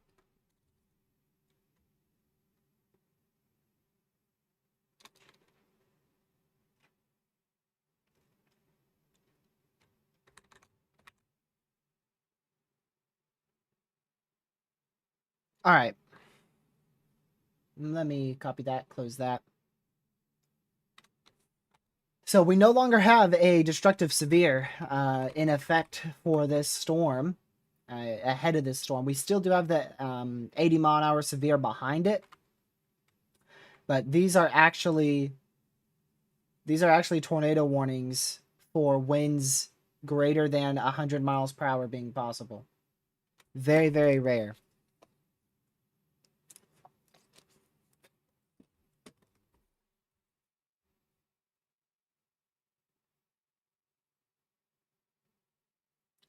We have 2 of them out for winds in excess of 100 miles per hour.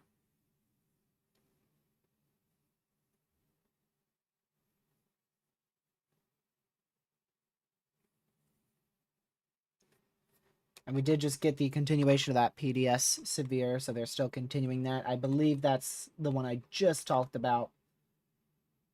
I don't think that's a new one. Nope, not a new one. I didn't think it would be.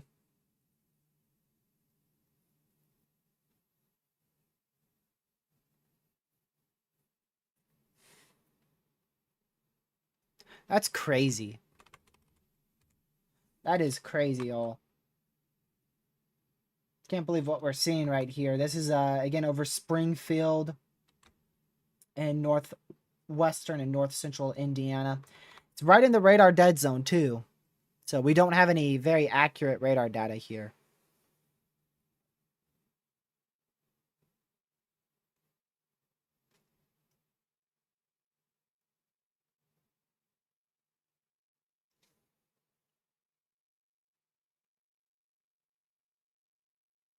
No accurate radar data. What color table do I use? I have no idea, dude. I have no idea. Oh, look at that. We actually got an 81-mile-an-hour wind report way up here about 40 minutes ago in far, just northwest of Chicago, very far north. So, gracious. 81, 89, 85, 96, 91, 91, 76. A lot of very significant damaging wind reports there.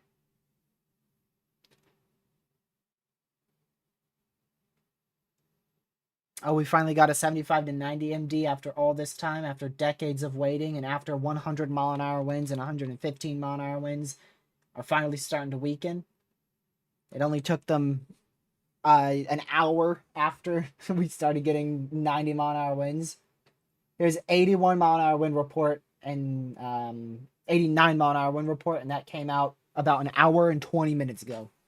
That should have been roughly when we got our MCD for up to 90-mile-an-hour winds.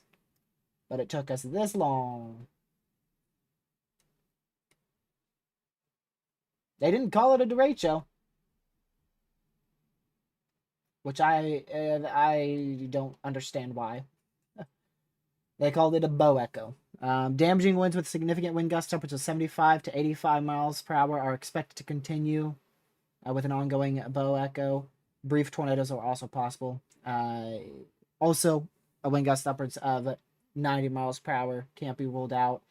An intense bow echo with a history of producing 95 plus mile an hour wind gusts across the Chicagoland vicinity has shifted into far northwestern Indiana as of 12:35 p.m. Eastern, 16:35 Z. This system is generally expected to continue to move east at 55 to 60 knots. Considerable downstream convection present from the vicinity of the bow echo to the northern portion of to north of Muncie, wherever that is, has hindered daytime heating and resulted in stable air mass ahead of the bow echo. Nonetheless, a present of organized cool pool with intense rear inflow jet will support the continuation of damaging winds around 85 miles per hour for at least the next hour or two across portions of northern Indiana and perhaps far southwestern lower Michigan. Brief tornadoes will also be possible, especially within mesovortices forming near or north of the apex of the bow. Some cam guidance suggests that longer duration significant wind threat could materialize with the southern flake of the bow echo, which is exactly what we were talking about, preceding convective bands over central and southeastern Indiana. That scenario appears plausible at this time. However, given influx of strongly unstable air mass from central Illinois into the region. So still very confident in significant damaging winds, but a little bit less confident on the far northern extent of them. But they still do think that we will continue to see significant damaging winds from this bow echo across southern Michigan and north central Indiana over the next 2 hours. They have it stopping about Fort Wayne. So roughly in this vicinity is where they're expecting upwards of 90 mile an hour winds from the northern side. The southern side, they expect that to continue all the way through Noblesville. They have that all the way down into this area here. So this is for the rear inflow jet up here, upwards of 90 mile an hour winds. And this is the question mark of where the derecho may continue to intensify and may continue to push even into Indianapolis and then eventually maybe all the way down into West Virginia and Western Virginia, maybe even into NC, roughly in that area. And that's a big question mark. That's a very big question mark right there. Very big.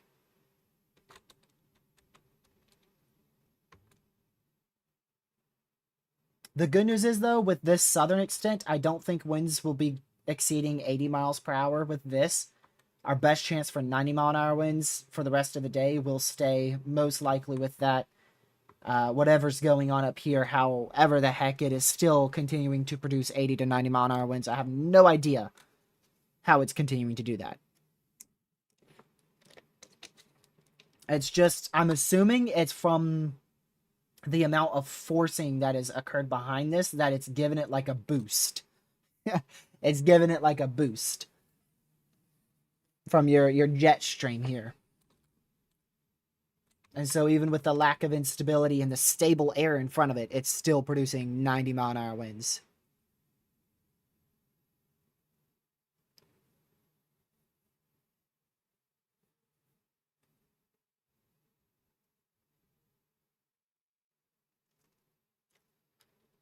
Let's see here.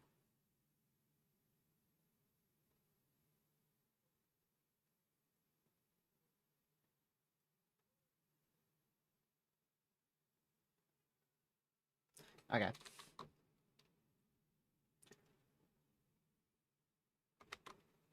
Starting to get some more severes out now as opposed to tornado warnings. But we still do have our tornado warning in effect for winds in excess of 100 miles per hour. You can see there's still greater than 100 mile an hour winds possible as this goes into South Bend. Absolutely absurd, man. Absolutely absurd.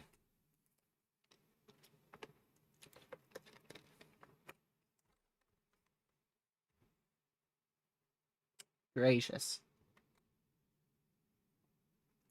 I haven't seen any wind reports greater than 80 miles per hour, though, out of this storm in Indiana. We had this one at 76, which rounds to 80, but I haven't seen any greater than 80 from this storm in Indiana.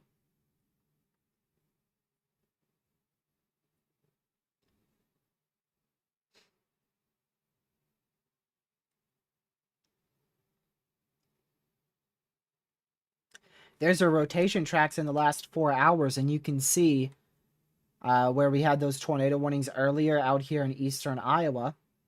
There was rotation tracks there. And then as this started to approach Chicago, when we started to get those tornado warnings, those rotation tracks really started to uptick in this area. And a lot of that is also for wind as well. Now we're far from radar, so it's very hard to see what's happening and if there's any rotation.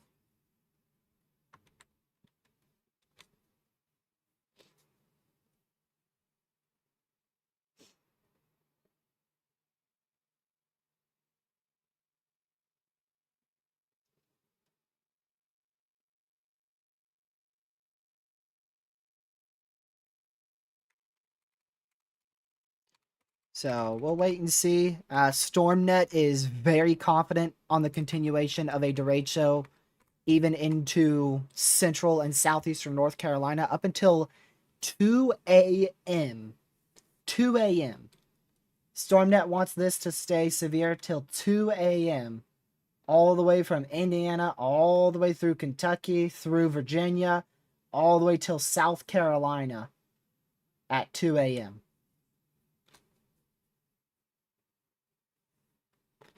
Very, very crazy.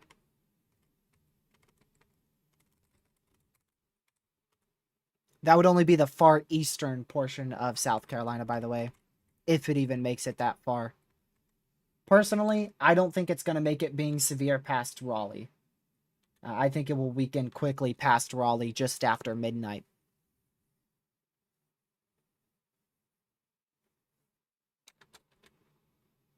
Point is, we're in this for the long game, man. In it for the long game, that's for sure. But I don't know if they're going to classify that portion as a derecho. That's probably just going to be a long-lived MCS because I don't think winds will really exceed 74 miles per hour with that. We might have a gust or two as high as 80. But I think this should be classified as a derecho. From east of Waterloo to Iowa City through Davenport all the way to where it is now. I think this entire region, that swath, roughly in this vicinity here, should be classified as a derecho. In my opinion. Because I think that's tracked long enough. It's almost 300 miles, which is 60 miles. 60 miles greater than the classification of a derecho. Clearly, we had a 91 mile an hour, or 80 something, 90 some, 80, 90 some mile an hour wind report back here. Then we had the continuation of severe wind gusts. Then we got significant severe wind gusts in here, and we're still continuing with isolated severe to significant wind gusts here.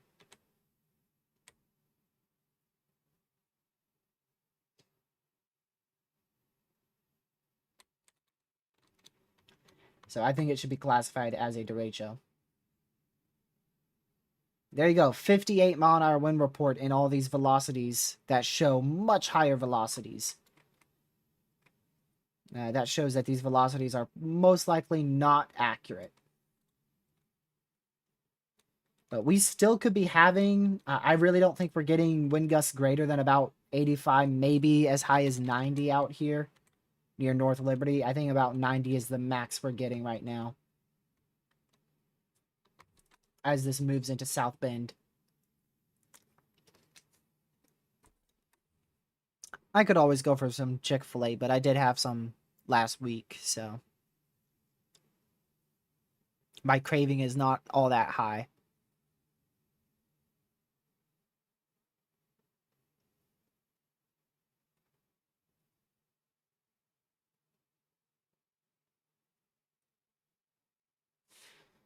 So we'll wait to see what the rest of this has to hold.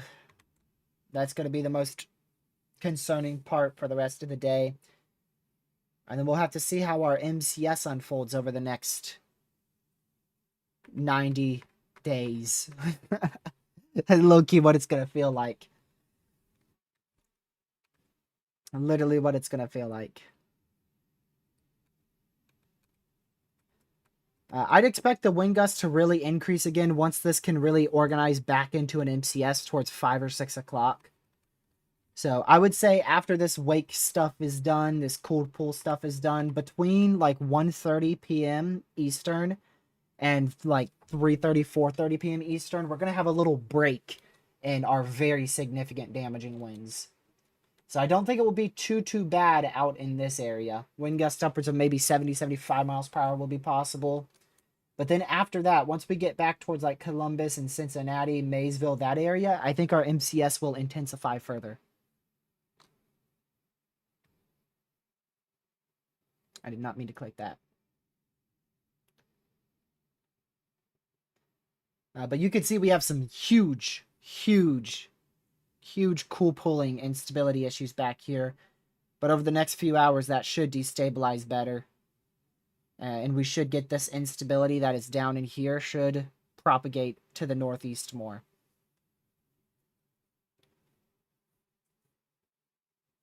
Another thing that's going to be huge is clearing, if there's clearing in southern Ohio. A little bit of clearing, not anything too crazy, but there is some sunshine out here that definitely could help at least a little bit with destabilization, better than if there wasn't any clearing there.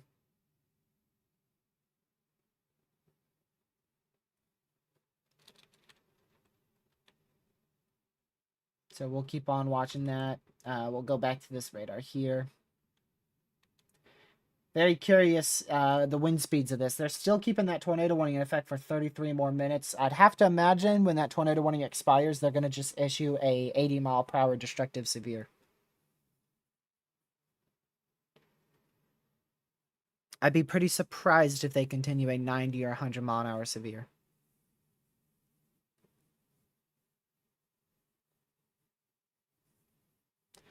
And I do think we've probably had about 3 or 4 tornadoes today as well. So 5% tor most likely was needed. Is it a derecho now? I think it is. It's not officially a derecho, but it meets every classification of a derecho. From when it started back here towards Waterloo, all the way to where it is now, it meets pretty much every classification of a derecho. It was a lot smaller, though, back here, so it was like this small, and then it gradually grew larger, larger, larger, and larger.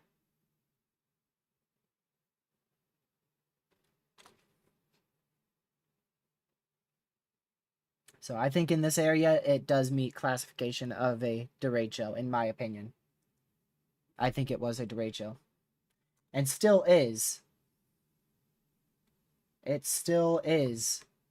It's still ongoing with likely significant damaging winds on the northern side. The southern side looks to have died out a little bit, but that should re-intensify in the future.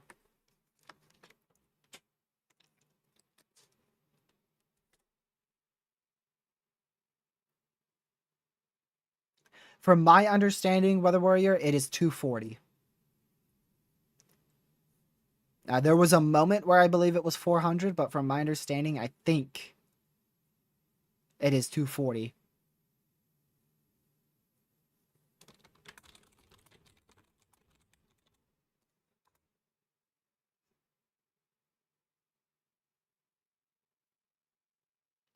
Or is it 400? I still don't know. It's like 50-50. Some say it's 240, others say it's 400. When was that derecho? What day? June 10th.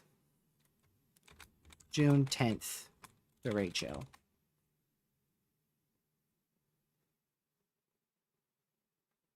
Yeah. I'm going to go back and look at that.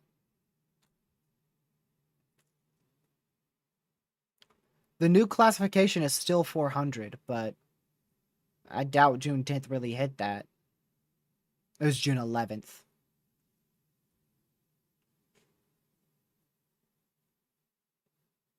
No, it was the 10th. The 11th was that tornado outbreak.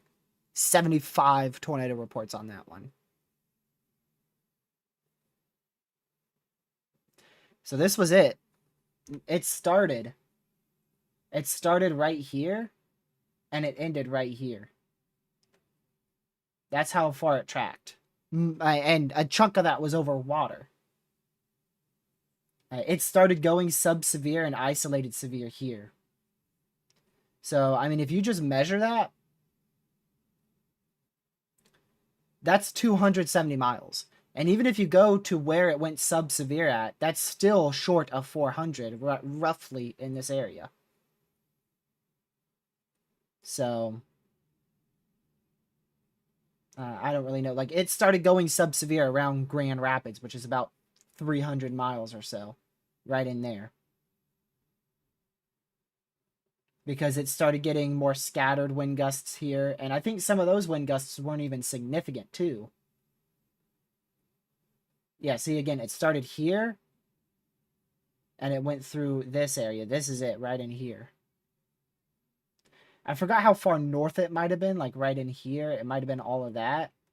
But I know it wasn't this southern. This was not it. This was from a different complex down here. This was not it. All this wasn't it. All this up here wasn't it. All this down here wasn't it. It was like somewhere right in there is where it was. And again, I think it started going sub-severe over here. And see, these are wind damage. I don't think many of these are actually observed wind reports. A lot of these were from 50 to 60 mile an hour winds, and I don't think any of them were 70. So, yeah, exactly. If this was a derecho on June 10th, then I think today was as well.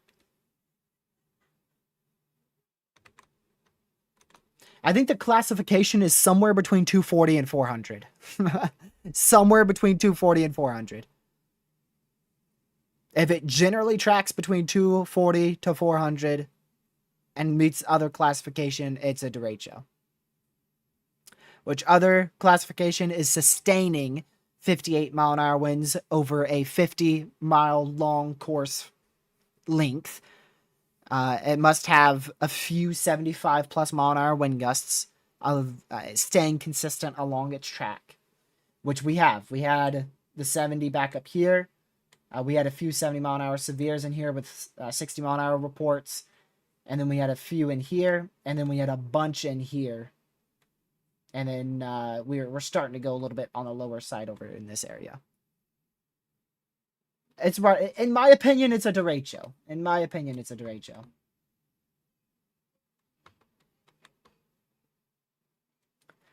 Keep watching these winds here, upwards of 80 miles per hour over South Bend. That's what's left of our derecho. I do think that it is beginning to weaken quickly. And then this portion of our derecho has really weakened. So I think our derecho stops right about here. If they officially classify it, I think it stops right about here.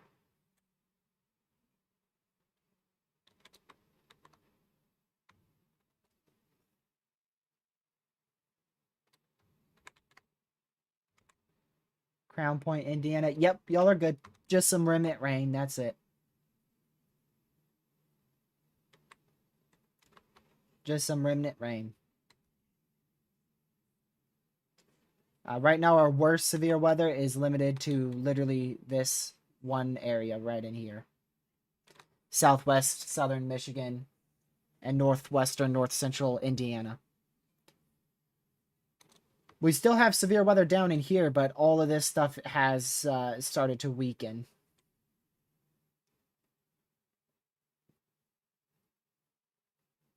Oh, they put the wind prob as the same for the severe watch going into Ohio. Later today, they just issued this about 20 minutes ago. 80-60, still very high.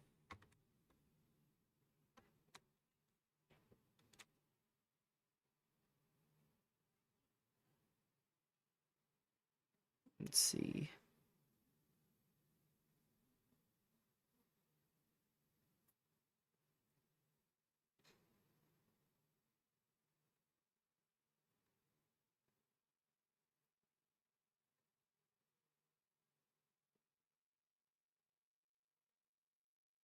Okay.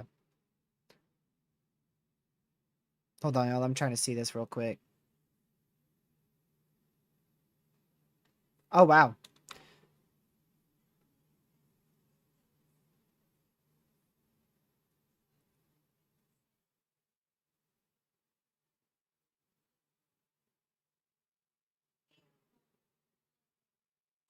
So we actually had a car flip over from this.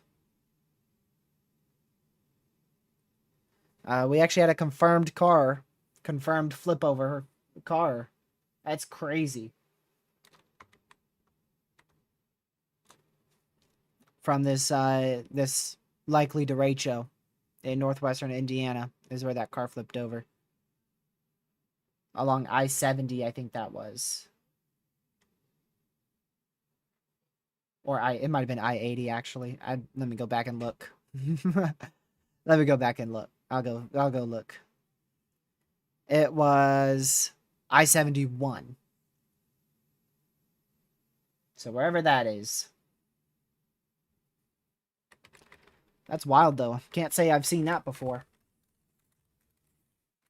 That is absurd.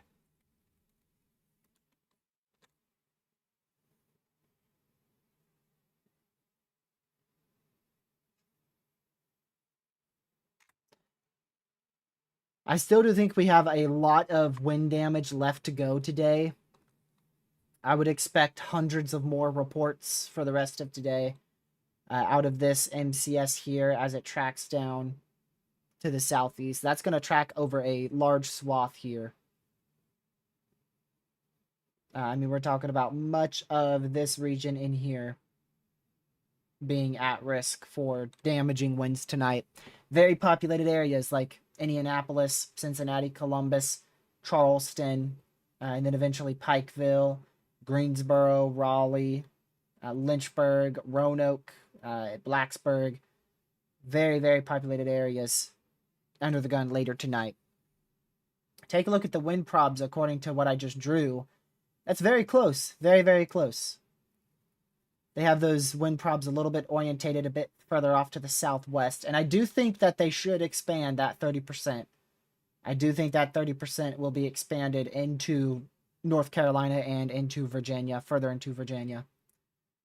At either the 4 p.m. update or the 9 p.m. update. It wouldn't be too late to do it at the 9 p.m. update because it moves into far western Virginia about 9 p.m.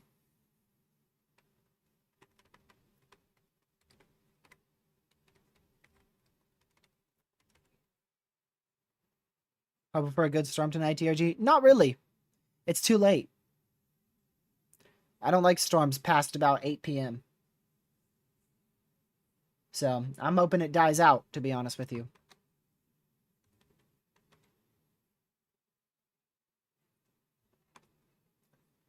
We'll see what severe they go with, but I do think, like I said earlier, the bulk of this derecho's done. But we're going to be getting a second MCS to form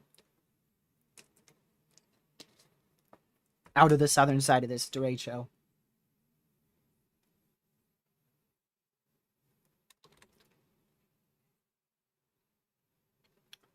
Let's go back in our loop here. So you can see it started right here is when it started. This little cluster right there started as about a 50-mile north to south orientated cluster. Pushed into just north of Davenport, into central Illinois. Rapidly intensified on the west side, just west of Chicago. Exploded in intensity over and just south of Chicago into northwestern Indiana.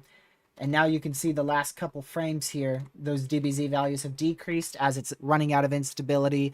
And it will likely go back to either a SIG severe or a normal severe here in about 20 minutes. But you can see the southern side of this derecho. That's going to be where our new problems start to form. Right from that southern side of our derecho, going all the way down into North Carolina. Right there. And we do have a second ongoing MCS still across Ohio and Kentucky. But that is on a weakening trend relatively in Kentucky. It's still very strong across West Virginia, though. However, I think this will have enough time to destabilize. This might not, which is why I think we may have a little break in big time damaging winds for a bit as this starts to destabilize. The primary severe threat is probably going to be focused on that instability axis right here. And then finally, once all of this stuff starts to destabilize from that first MCS, it's going to intensify quickly towards 4 p.m. Eastern, about 3 hours from now.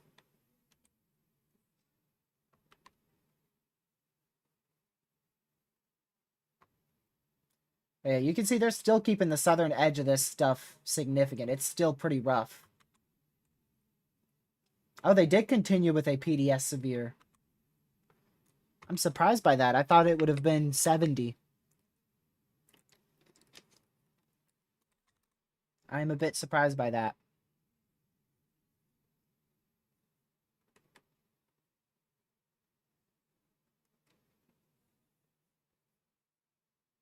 And then tomorrow we'll have a pretty good threat for severe weather, it appears as well.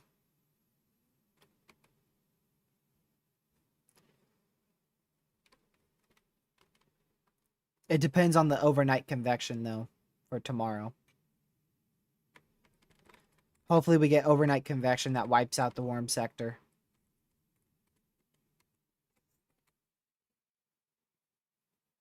We get a day 2 outlook, I think, in 20 minutes, right? Pretty sure.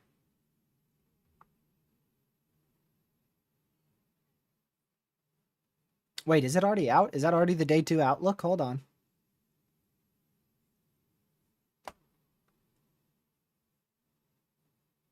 Might have already issued it.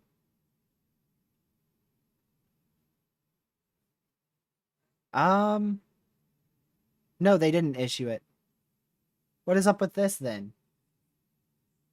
It literally says 1730 UTC, which is the afternoon update. But if you look down here, it's still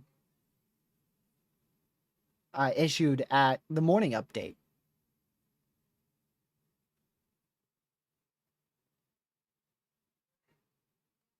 Next day 2 outlook is scheduled. So did it come? Did it come out or not?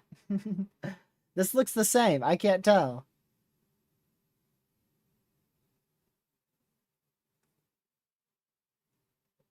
I wonder if they forgot to update this.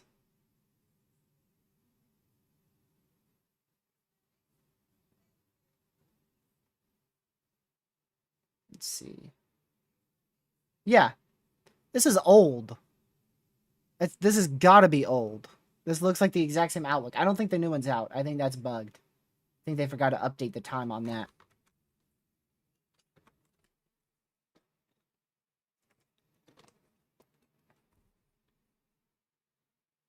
I believe they forgot to update the time on that.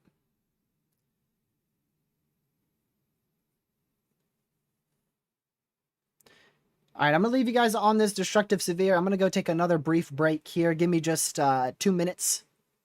Might even be a little bit less. I will be right back.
I am back. I have returned. Left for 20 minutes, what I missed? Not much. It's starting to weaken a bit. split up into two different lines here. We've got our primary one right here, and then our secondary one that should become our later threat down in here. So it's starting to split up. And we still have our MCS ongoing over West Virginia. That's not a derecho. Doesn't even get close to derecho classification because it's not significant enough. But it is still producing isolated 50 to 60 mile an hour wind gusts.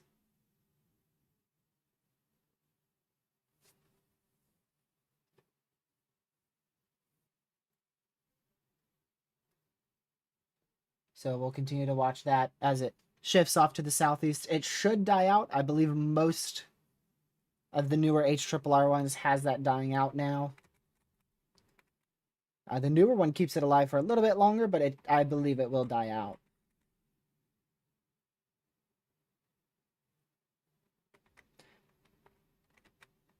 So we'll keep watching that one as well. And then this is the little blob. See how there's not a whole lot to it at 3 p.m.? So I think the worst is going to continue after 3 p.m. I think this will start to intensify again and become larger and a bigger issue.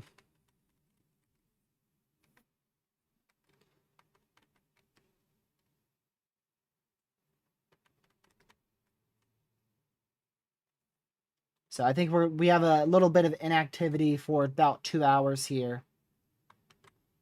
Still going to be severe weather. This is far from the radar, but it does look pretty significant there. I really don't think this storm is capable of the wind speeds that this warning says.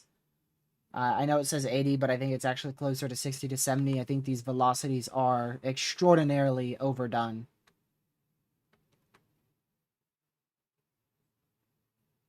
It's just turning into a bit of a mess here. That's really, really, really good.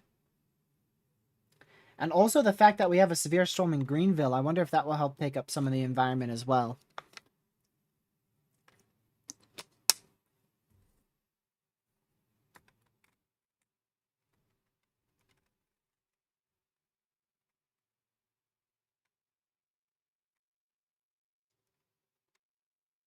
We also got a new mezzo here. 17Z. Yep, that's your new mezzo. And like I thought, Cape is low. This should die out. We can't rule out some isolated 60 mile an hour winds back up here in southern Michigan and northeastern and eastern Indiana. But I really don't think it's upwards of 80 like that severe has. The main threat over the next few hours will be focused right along that instability axis and then eventually going into Virginia and the Carolinas. And the big question is how much of this environment can destabilize up here. The further this boundary pushes to the northeast, the more widespread damaging winds we will have today. And the more cape that this builds and then pushes to the northeast, the higher ceiling for those significant winds of 80 miles per hour will be.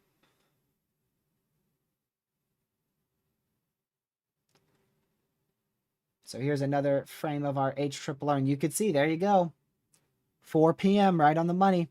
That's when the HRRR thinks it's going to start re-intensifying, because it pushes some of that cape from down here and rebuilds some of that cape up here.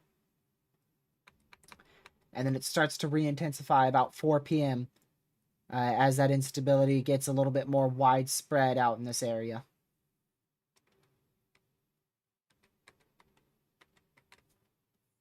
So I don't think we're done with our damaging wind event.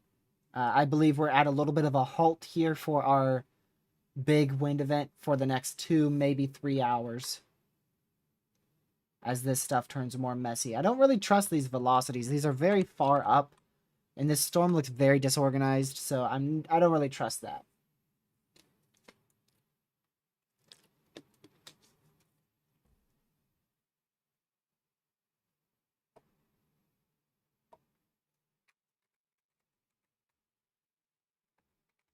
Uh-oh. Not good. Storm that just exploded in the chance for this line to survive until me. It better not. It better not, bro. I don't want to lose power.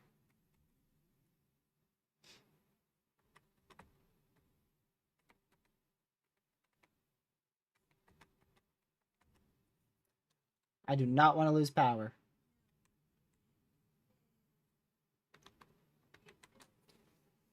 What are we at here? Okay.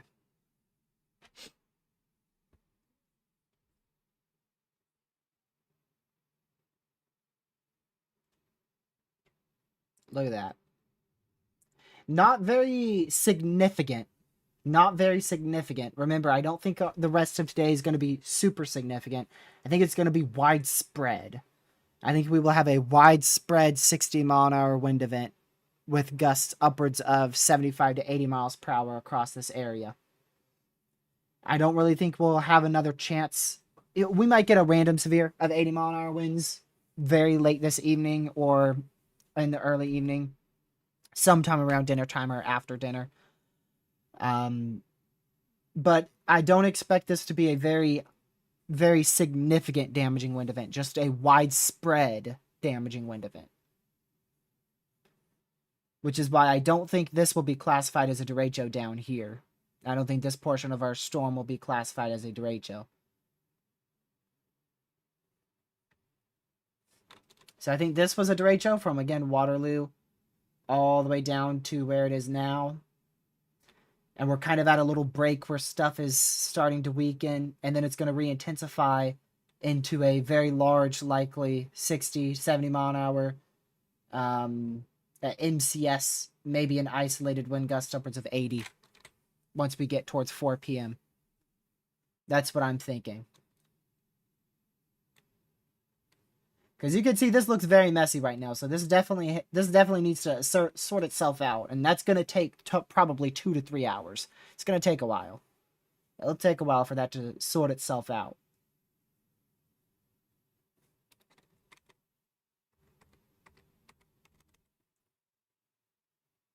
This is moving pretty slow, right? 45 miles per hour. This should be moving like at 60. 55. Okay, I was very close. Because eventually, when this is going to re-intensify, eventually it's going to come from this storm and this storm. This storm has to catch up to this one. Or this one has to weaken. A lot of uncertainty. Do you think I'll see anything today? Yeah. Yeah, I do. Eventually, this storm is going to catch up to this one. And that's when it's going to really start intensifying. That might be towards Cincinnati, Ohio, or that might take as long as until it gets to West Virginia.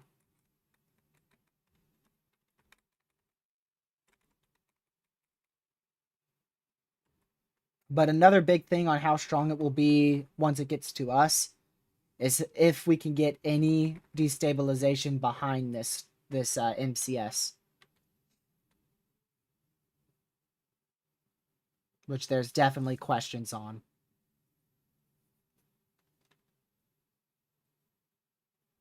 For sure, some questions on.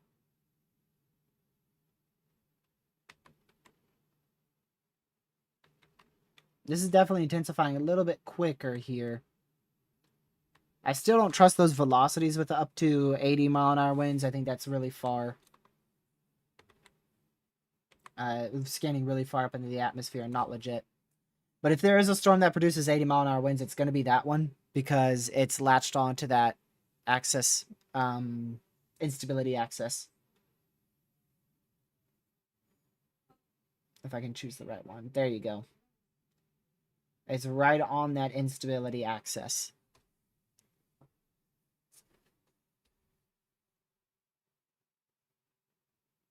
And yeah, the tornado threat is not going to be very high for the rest of the day. Just an isolated brief tornado or two will be possible. I won't completely rule out a strong tornado randomly.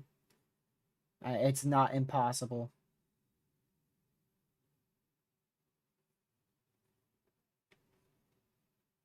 Yeah, you can see this HRRR run still continuing that risk for 60 to 70 mile an hour winds across that whole area at 7 p.m.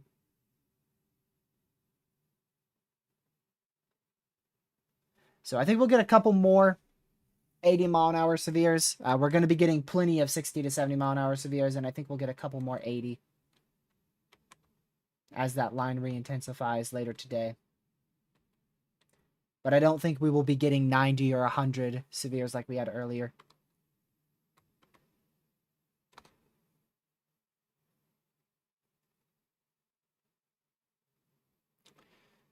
That tornado warning, our last one, continues for just 4 more minutes, and we will be tornado warningless. Like I said, I think we'll get probably a bit more tornado warnings. And we can't rule out a brief weak tornado. And can't fully rule out a random strong tor. Although the strong tor threat, for sure, not very high.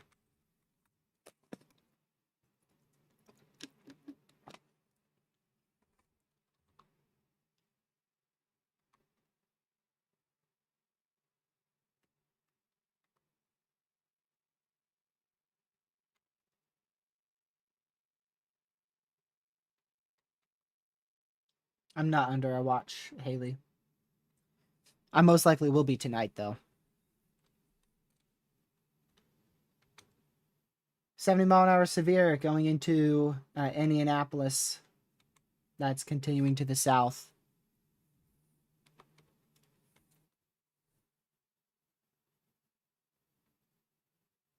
I don't know, man. Very tricky to know what this MCS is going to keep doing here. It's still sustaining 70-mile-an-hour wind gusts. And it still looks very, very good. Let me go back to the HRRR so you can see that instability access a bit better on the map here.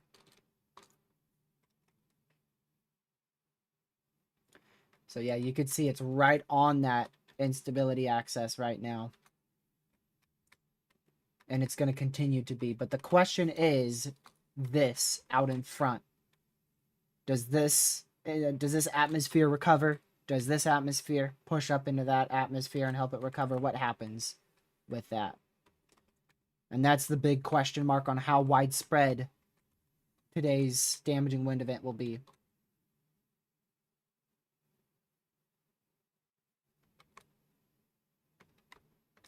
So if you are in Indianapolis, just be on the lookout for this severe as it heads y'all's way. 70-mile-an-hour winds will be possible with that in about an hour for Indianapolis.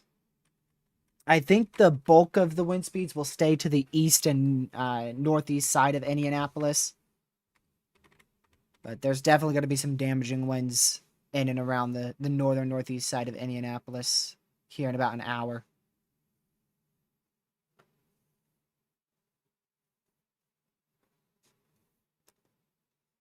Let me see.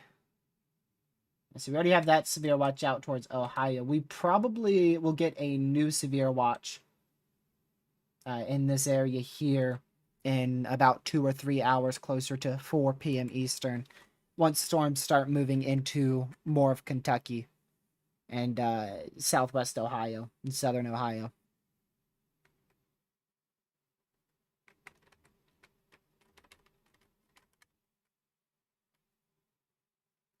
But yeah, if that person from Roanoke is still watching, definitely keep an eye on this MCS here. It's trying to weaken over the mountain, but it might be able to still be producing 50 to 60 mile an hour winds by the time it gets to us. The HRRR, I believe, had that dying out.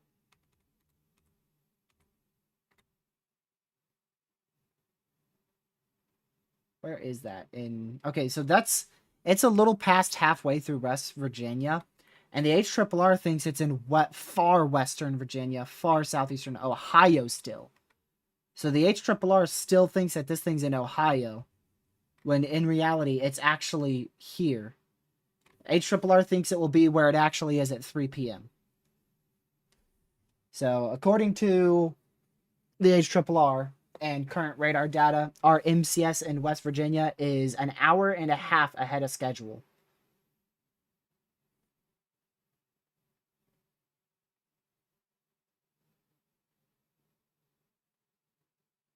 Which is crazy.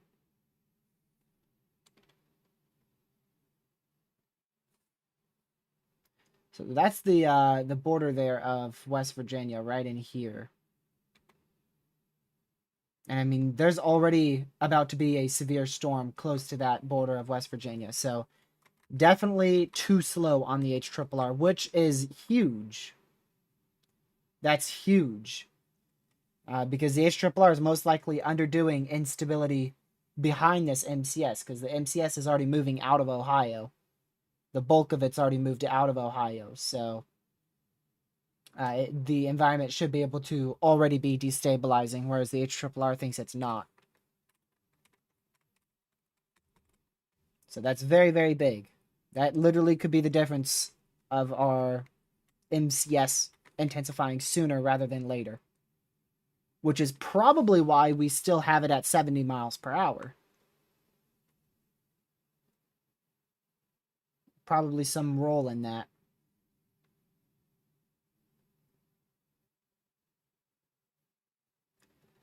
Let's see. What was I wanting to look at here?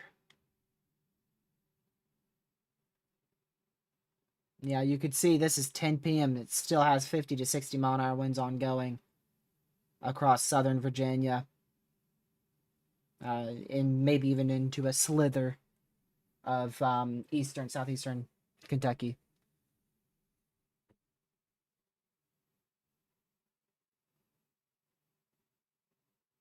So the faster that this first MCS moves through, most likely the stronger the second MCS will be.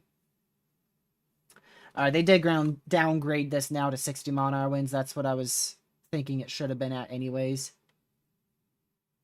They removed the tornado warning. So really, if you're up here, if you're in this area, really you are pretty much done with severe weather. We can't rule out an isolated 40 mile an hour wind gust and maybe a random 60 mile an hour wind gust later tonight from storms that may fire tonight, or from those storms that are still ongoing near Fort Wayne. But the bulk of our severe threat is now going to be focused down in here. This is where the bulk of our severe threat is now going to be focused. So if you're in that area, keep an eye out. If you're back here towards Beckley in West Virginia, you're about to get one severe storm, but there's going to be another round that comes later on this, late this afternoon, early this evening for y'all.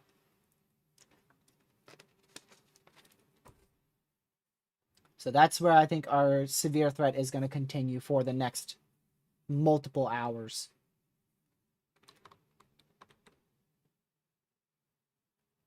Yeah, you could see our MCS is already catching up to our little supercell up here. Like, it's already very, very close.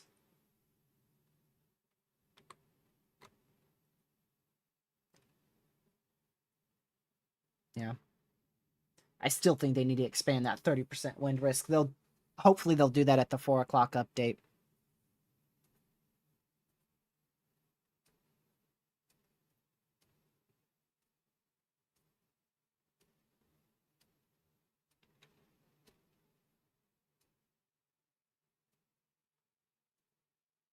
Let's see here.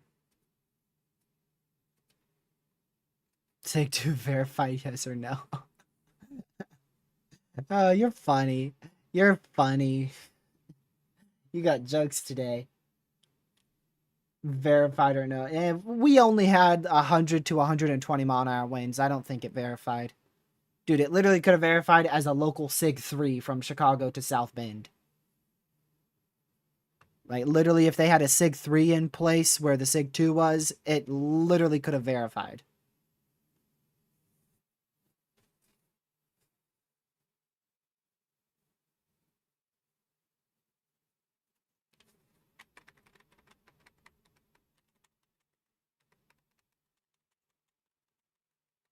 Let's see.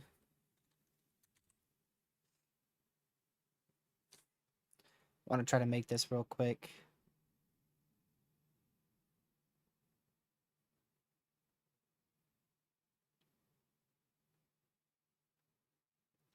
Give me just a moment. Wait, what?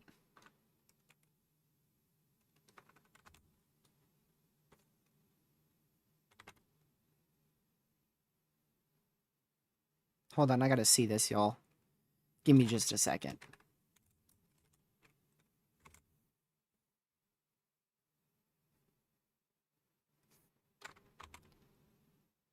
There we go. A new radar program had an update.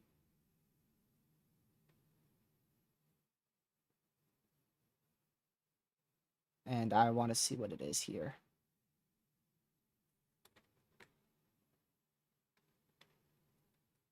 Dang. That's useful.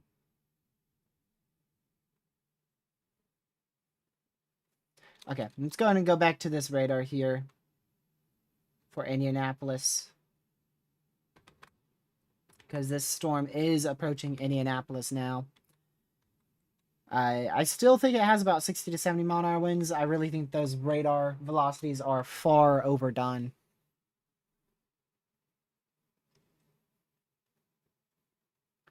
So I don't think we'll have any wind gusts greater than about 70, 75 miles per hour with this line as it approaches Indianapolis here over the next hour.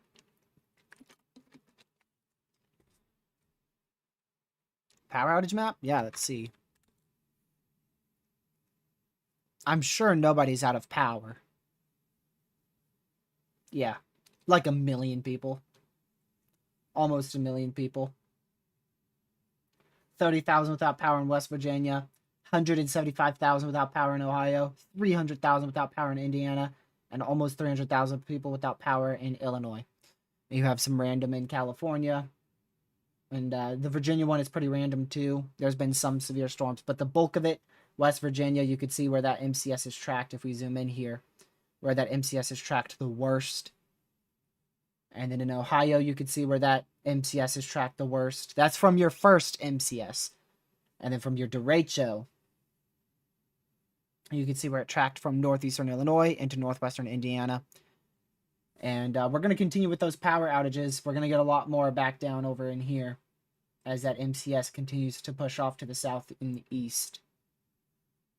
So we're going to get a lot more. We are going to get a lot more.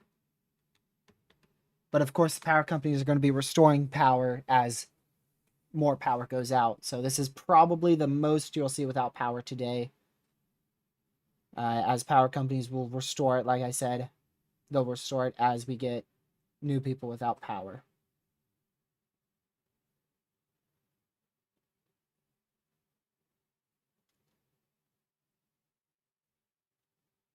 Let's see. There you go. So you can see where that first MCS, this is where the derecho tracked. This is where the derecho tracked. So you can see it did weaken a little bit right in here. Let me get a pink pin out. It did weaken a bit right in here because there's not a lot of power outages. But then it intensified rapidly over in here. And you can see back here, that's where your MCS started out here in Ohio.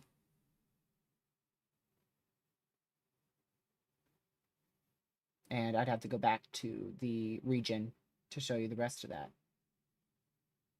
There you go. Wow, this is very useful. This shows you very well. Very, very well.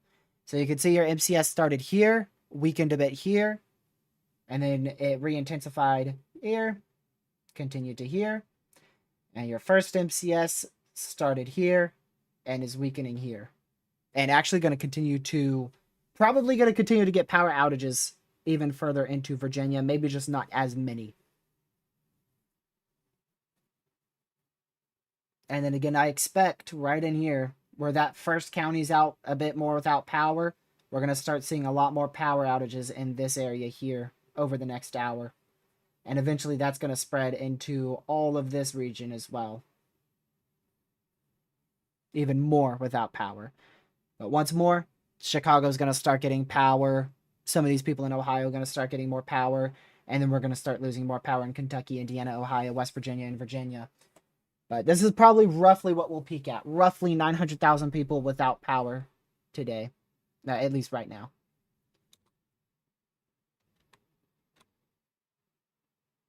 So you can see your new MCS trying to form here already. Already getting fairly large in size, and it's only 1:30 p.m. Eastern. It's going to come down to that instability, but you could see not a lot of cape on that lead cell of your MCS that got in front of your MCS there. So that could just die out. The main portion of your MCS is here. This might connect with it, or it might just fizzle out and die. We'll have to see. Severe thunderstorm warning continues into Fort Wayne, Indiana. Heavy rain, isolated lightning, and 50 to 60 mile an hour winds possible. Those little velocities there. If you happen to get under one of those, you might get a gust up to 60. And then we are also continuing with the severe threat here in West Virginia. Frequent lightning, heavy rain, 50 to 60 mile an hour winds there in West Virginia for Britton, Gilbert, Mullins, and surrounding areas. Seems like the northern edge of that MCS did die out a little bit, though.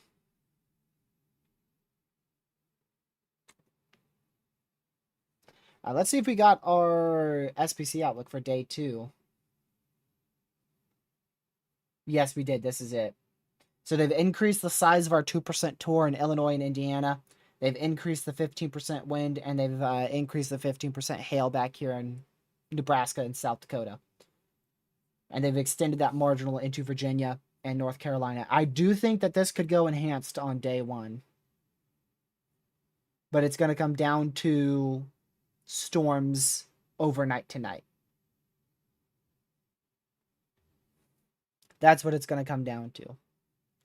If the storms overnight tonight don't end up getting rid of the open warm sector, we could end up with a large MCS like this.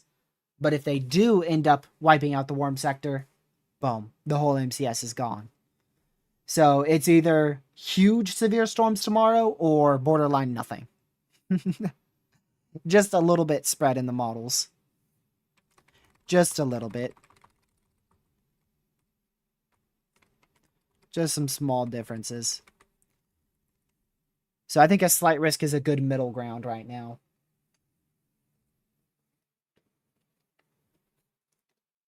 Pretty smart to stay at the middle ground.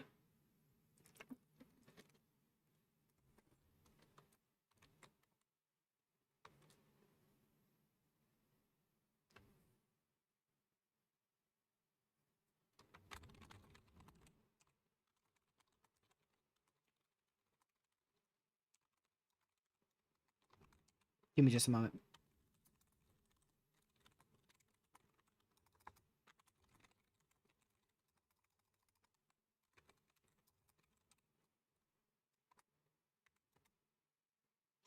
Perfect.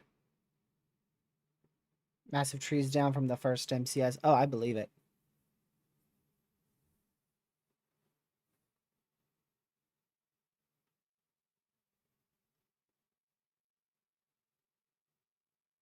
I believe it.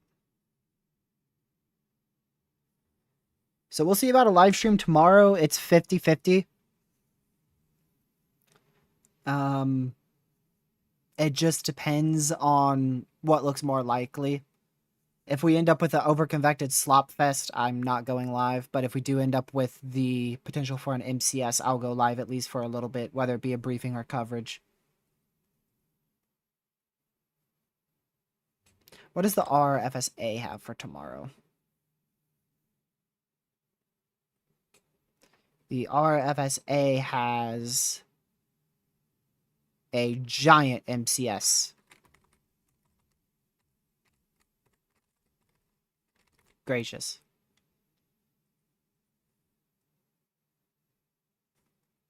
That's wild.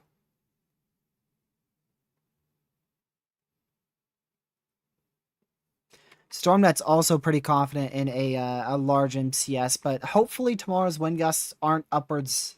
Hopefully they're not past 80 miles per hour. But here's the RFSA. I want to show you guys it real quick. Let's go to RFSA 12Z composite. So here's our MCS today. RFSA doing pretty bad. Doing pretty bad. It has a bit of overconvection overnight, but it doesn't wipe out the warm sector, so you still end up with a big MCS tomorrow. And you can see those winds aren't particularly high.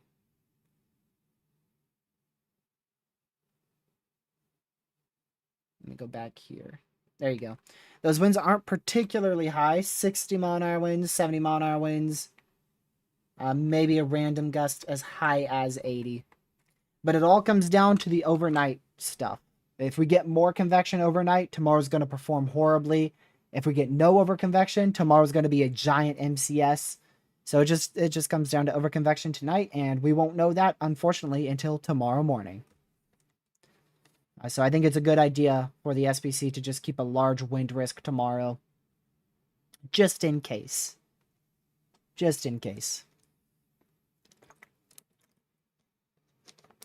Either way, there will be severe weather tomorrow, because even if it does overconvect like the NAM has, the NAM still has severe weather very early tomorrow morning. And then nothing in the afternoon because the warm sector's been wiped out. Whereas again, the HRRR has a warm sector very much present. So 50-50 on a live stream tomorrow. We'll just see. This wind threat might actually be increasing a little bit more now. Maybe a better chance for 70-mile-an-hour winds now than compared for the last 30 minutes or so. And it does look like that's going to head into probably downtown Indianapolis. Like I said, I think the worst will be towards the east and northeast side of Indianapolis. But it still might go right through downtown.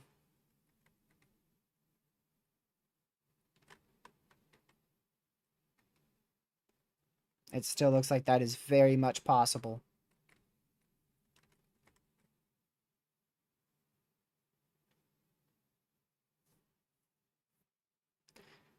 So we have to get through all of today, figure out what that afternoon or rather that overnight convection will do, and then tomorrow morning we'll know how big of a severe threat it is. Either we'll wake up to a sustained slight risk, or we'll wake up to a 30% SIG-1 wind risk. And be talking about another big-time MCS. It's not impossible for tomorrow to be a derecho, but I think it's highly unlikely based on all the uncertainties and all the different scenarios for tomorrow. I think it's highly unlikely. Nothing like today. Today has and had exponentially higher potential than tomorrow.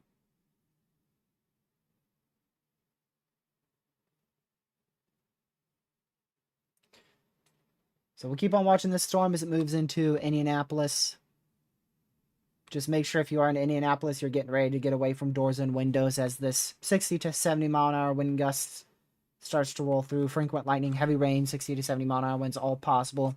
Tornado threat is present. It's a non-zero, but it's very, very low because you could see this boundary that is out in front here. I'm assuming that got left from our supercell towards Richmond. This guy back over here. So what that's doing is that's allowing for the atmosphere to actually be cool behind it, a bit more stable atmosphere, and it's leading these storms to be more outflow dominant, mainly just a wind threat and extremely small hail threat. Can't rule out a brief tornado, but the primary threat by far is 60 to 70 mile an hour winds. Oh yeah, it's going to make for a very, very cool looking shelf cloud, I could tell you that.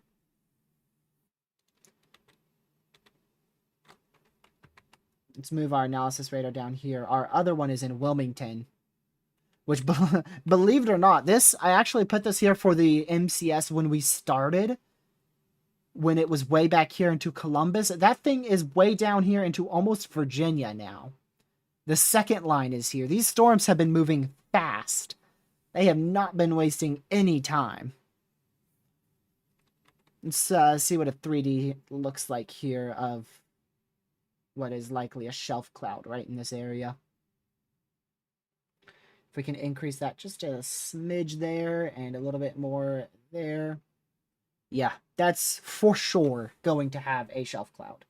Maybe just a tiny bit more like that. That is going to have a very sharp, nice looking shelf. Unless it's rain wrapped, which I don't believe it is, but it may be. Either way, very, very nice looking shelf cloud. Most likely approaching Indianapolis there.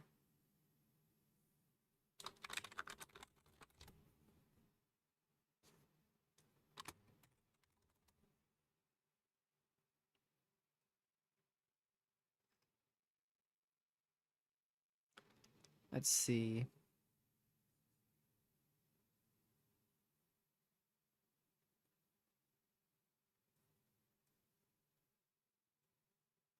Okay. Let's go and close that. Go back to our current radar. So this is really the only concerning storm right now in the U.S. We have some isolated storms. For instance, we have the leftover likely derecho approaching Fort Wayne with just a few little pockets of 50 to 60 mile an hour winds. We have the tiniest little bit of severe storms left from our first MCS with just a little pocket of 50 to 60 mile an hour winds. That's about it. I don't think we have anything else, right? Nope, that's back into Indiana. That's in Indiana, West Virginia, Indiana, Indiana. So that's it. Just two little weak storms, one near Fort Wayne, one in southwestern West Virginia where we can't rule out a gust as high as 60 miles per hour, and then primarily just this MCS here.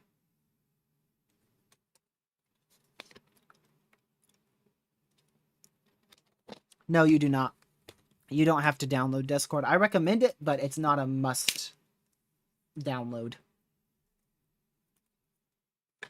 This is definitely further to the west than what the HRRR said, so good on the Storm Prediction Center for having that 30% SIG-1 further to the west. Because if we just draw this out, you know, this severe storm is going to go right here, right? It's going to be somewhere, it's 1:51 p.m. It's going to be like right about here, right? The bulk of it, the main portion of it, right about there in about 10 minutes. And if we go to the HRRR, the newest one, which should be, in theory, the most accurate one, and we go to 2 p.m., look at the difference. Look at the difference. For some reason, it forms supercells or strong storms, not necessarily supercells, just strong storms, over Indianapolis at 2 p.m. And it thinks the MCS is over here. And it's actually way back over here, likely, at 2 p.m. Humongous difference. Humongous difference. And there's actually a better way we could do this. I believe, if I still have it. Let's see. I think I can still do this. If I go here.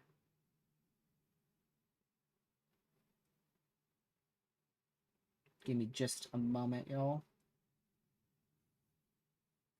I go to this. I go to radar. Indianapolis radar site.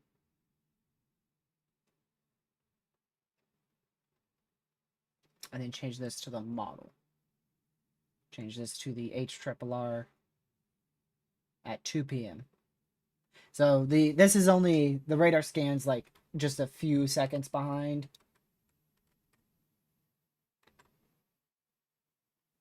I need to do the newest HRRR here. There we go.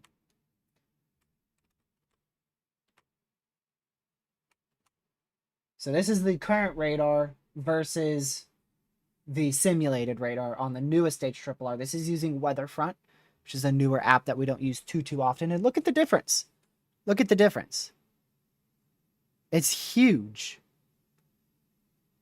It's literally ginormous, the difference. So this is what the HRRR thinks is happening in Indianapolis. And over here is what it actually is happening. Ginormous difference. There's not a storm or two in here. There's a full-fledged severe line with 60 to 70 mile an hour winds. Giant difference. And then back over here, this is where it thinks the actual MCS is, right in this area. Which is not too far off, but it's fully missing the entire MCS over here.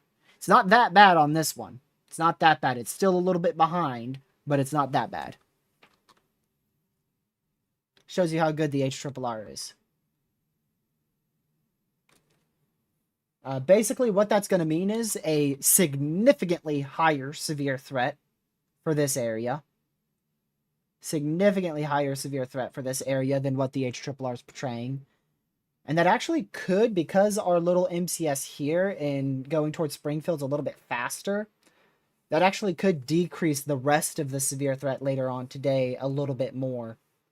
Since your MCS is faster, not allowing for better destabilization ahead of the line. But we are getting a new 17ZH Triple R. I'd have to imagine it's going to be just as bad.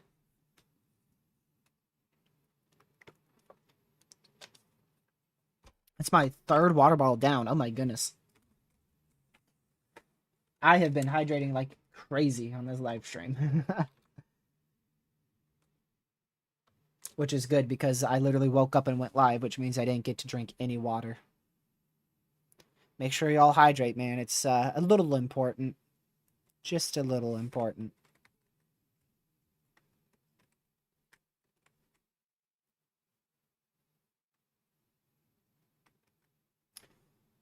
Yeah, we talk about the HRRR every live stream. Yeah, I'm not sure there's ever a live stream where we don't mention the HRRR.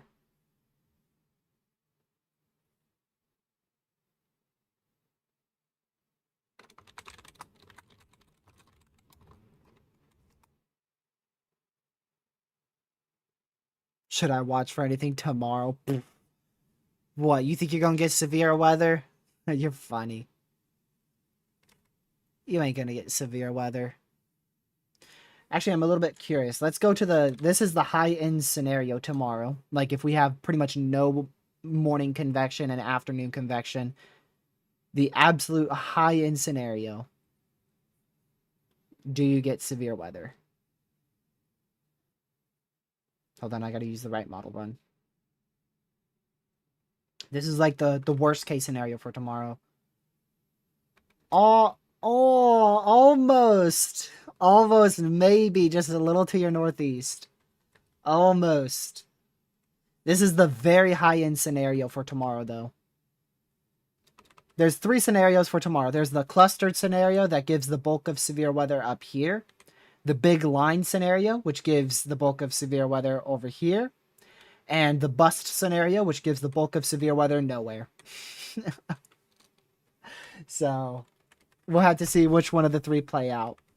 But yeah, I would say it depends on the location, but I wouldn't rule out an isolated storm or 2 barely getting in your neck of the woods, either from just afternoon convection, or if we do get that higher end scenario in the late afternoon, you could get the tail end of the line. It's not impossible. Definitely will know more tomorrow morning. Definitely will know a lot more tomorrow morning.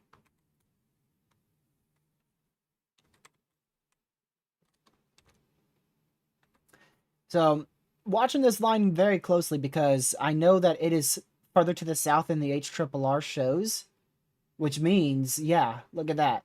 It's not on the instability axis anymore, buddy. It's moving into a volatile thunderstorm environment. Right over Indianapolis, it is moving into a very, very favorable thunderstorm environment. Let's check the wind shear here. Thunderstorms also need wind shear. They like big time bulk shear surface to 6 kilometer.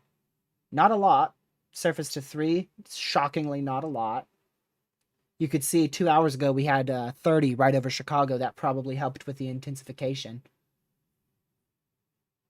Is there any bulk shear? Surface to 1. Okay, at least there's bulk shear at the lower levels, so that might help at least a bit with your surface damaging winds. And there's at least some wind shear present. It doesn't have to be particularly strong for a severe storm, so that's not that bad. And there is, look at that, there's actually a hot spot of a 30 knot lower level jet right over that storm. And let's zoom out and see. That's your little kink in the flow over here, your 500 millibar embedded shortwave right in this vicinity. And that's going to be what helps force your MCS to the southeast. So not bad. Not bad at all. I'm curious how long this can survive. There's really, the only thing that's stopping it is the fact that it's probably going to detach a bit from the 500 millibar flow, which means you might not have the best forcing for it to continue, but it's already fired, so I wouldn't be surprised if this gets upwards of 75 mile-an-hour winds here as it approaches Indianapolis, maybe even borderline 80.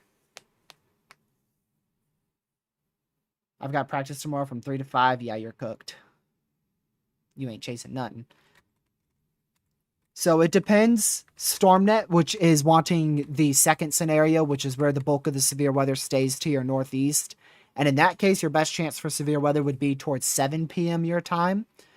But on the high-end scenario, which was the model I showed you just earlier, that had the main severe threat in your neck of the woods about 2 or 3 p.m. So somewhere probably between 2 and 8. Something like that. I think 2 p.m. is like the earliest. There's just so much uncertainty on tomorrow. We actually just got a new mesoscale discussion for this area from the Storm Prediction Center. This is not the new one, but they just issued a new MCD for this area for an increase in the opportunity for 70 to 80 mile an hour winds. So there you go.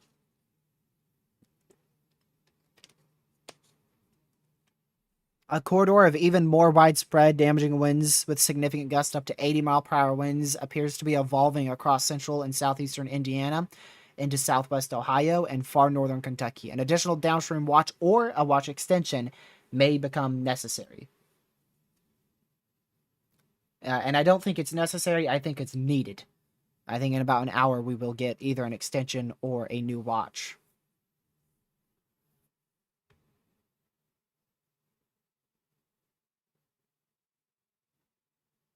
Let's see. 40 to 45 knots of deep layer shear ahead of the line.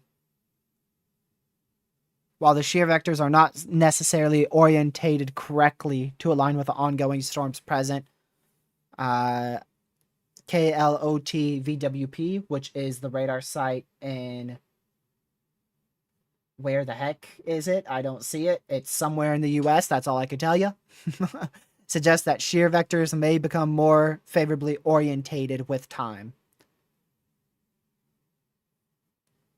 KLOT. KLOT. There's literally... Where is K... Can I search it up here? KLOT. Bro, that's Chicago. Why the heck are we talking about Chicago? Oh, you know why? You know why? I know why. Because look at this. If we go back here, we go back to this, we go over here, we go here, and we go here. That 500 millibar trough... Is this 500 millibar? It is. That 500 millibar trough is probably going to catch up. So if we go to like the surface to 3 kilometer... Yeah, let's go to the surface to 6 kilometer and zoom in here. That wind shear might catch up a little bit with these storms in Indiana and Ohio. I'm curious if we go to... We can't look at the future on this, which is unfortunate. Is there any of them we can look at the future on?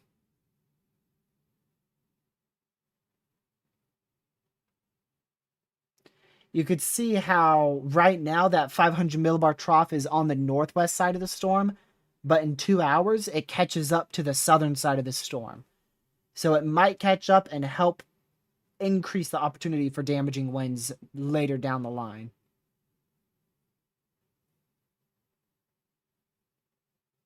Maybe.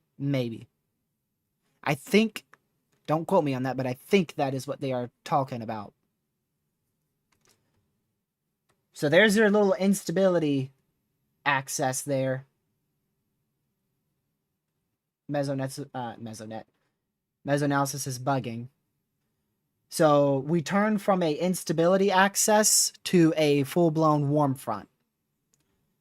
So that storm is passing the warm front right now, which is why it is intensifying the quickest. And they say, according to the orientation of this blue MCD, I guess they're thinking it's going to... This line's going to turn a little bit more to the southeast. East-southeast. As it goes past that warm front.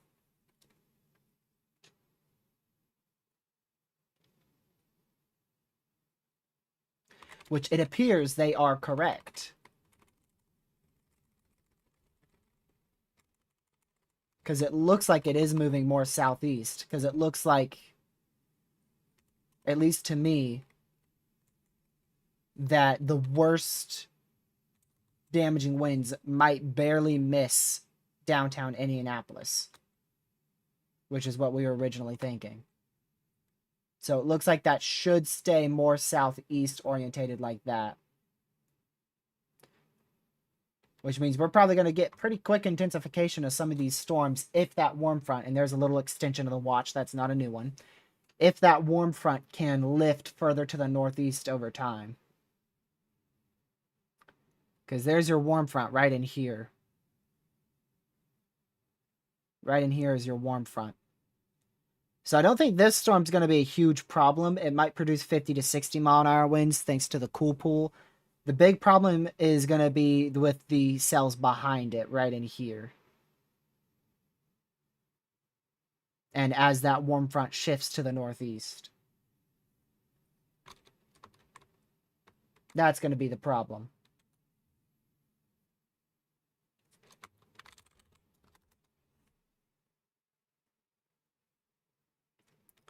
So I'll keep an eye on that. I'm going to go into monitoring mode. I had breakfast, but I didn't eat lunch. So I'm going to go eat lunch here, and I may come back on later today if things start turning very significant again.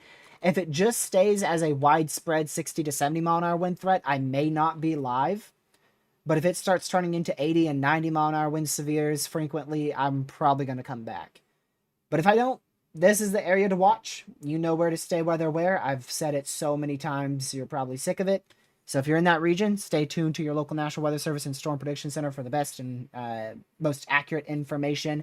We also did just get a mesoscale discussion from the Storm Prediction Center for my neck of the woods saying a severe watch will not be issued for my area.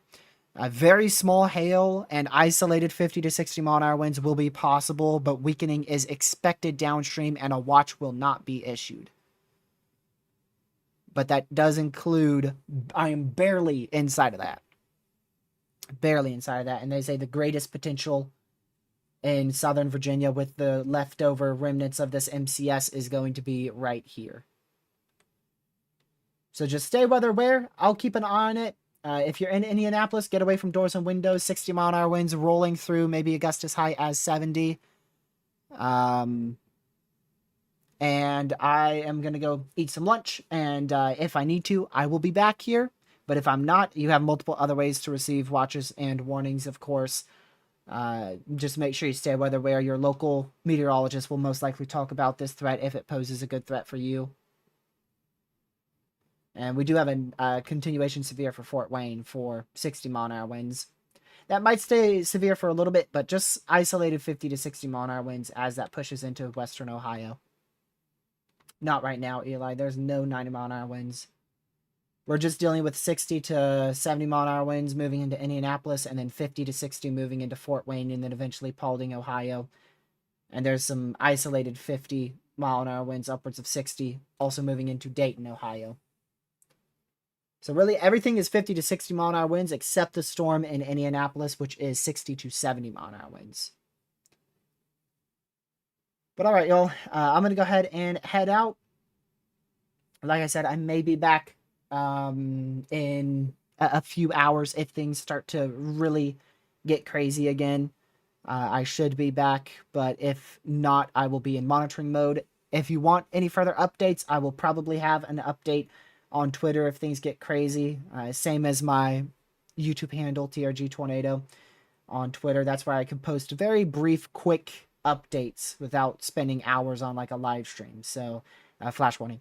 If I do have any additional information to share with you guys, that's probably where it's going to come from, unless things start acting up again, and then we'll spark up a stream. So, just remain weather aware. If you remain in the remainder of this risk area, again, this is the primary area where you want to stay weather aware in.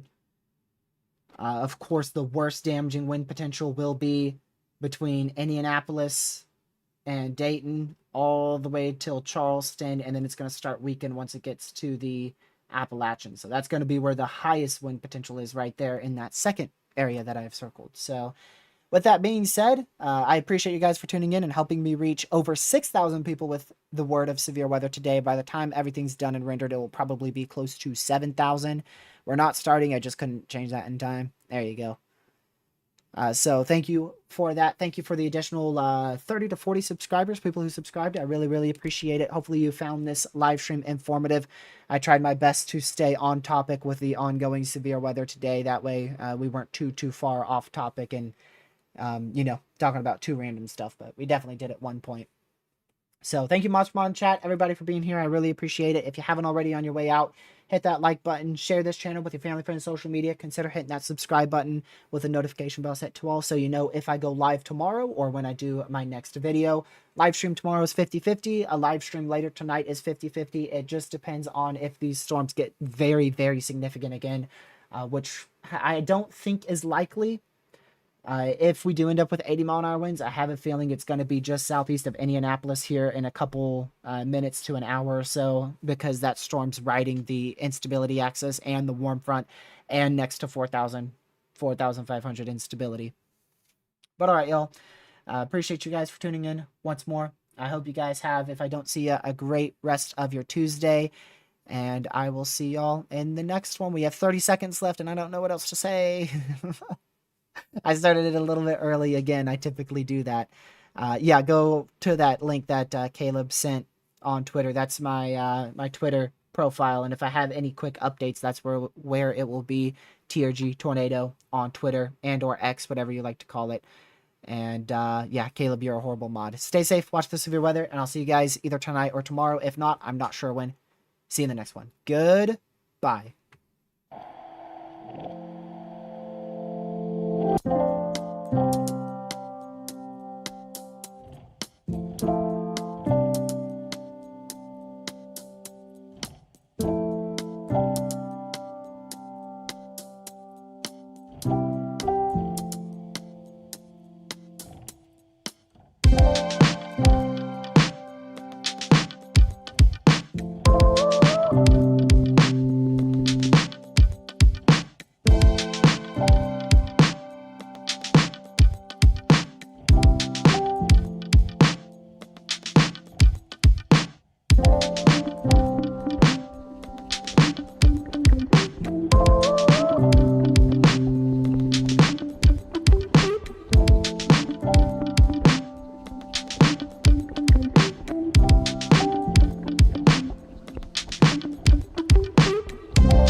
Stay safe, watch the severe weather, and have a great rest of your Tuesday. See you guys in the next one. Thank you, Mods, for Mono Chat, and everyone for being here. Goodbye.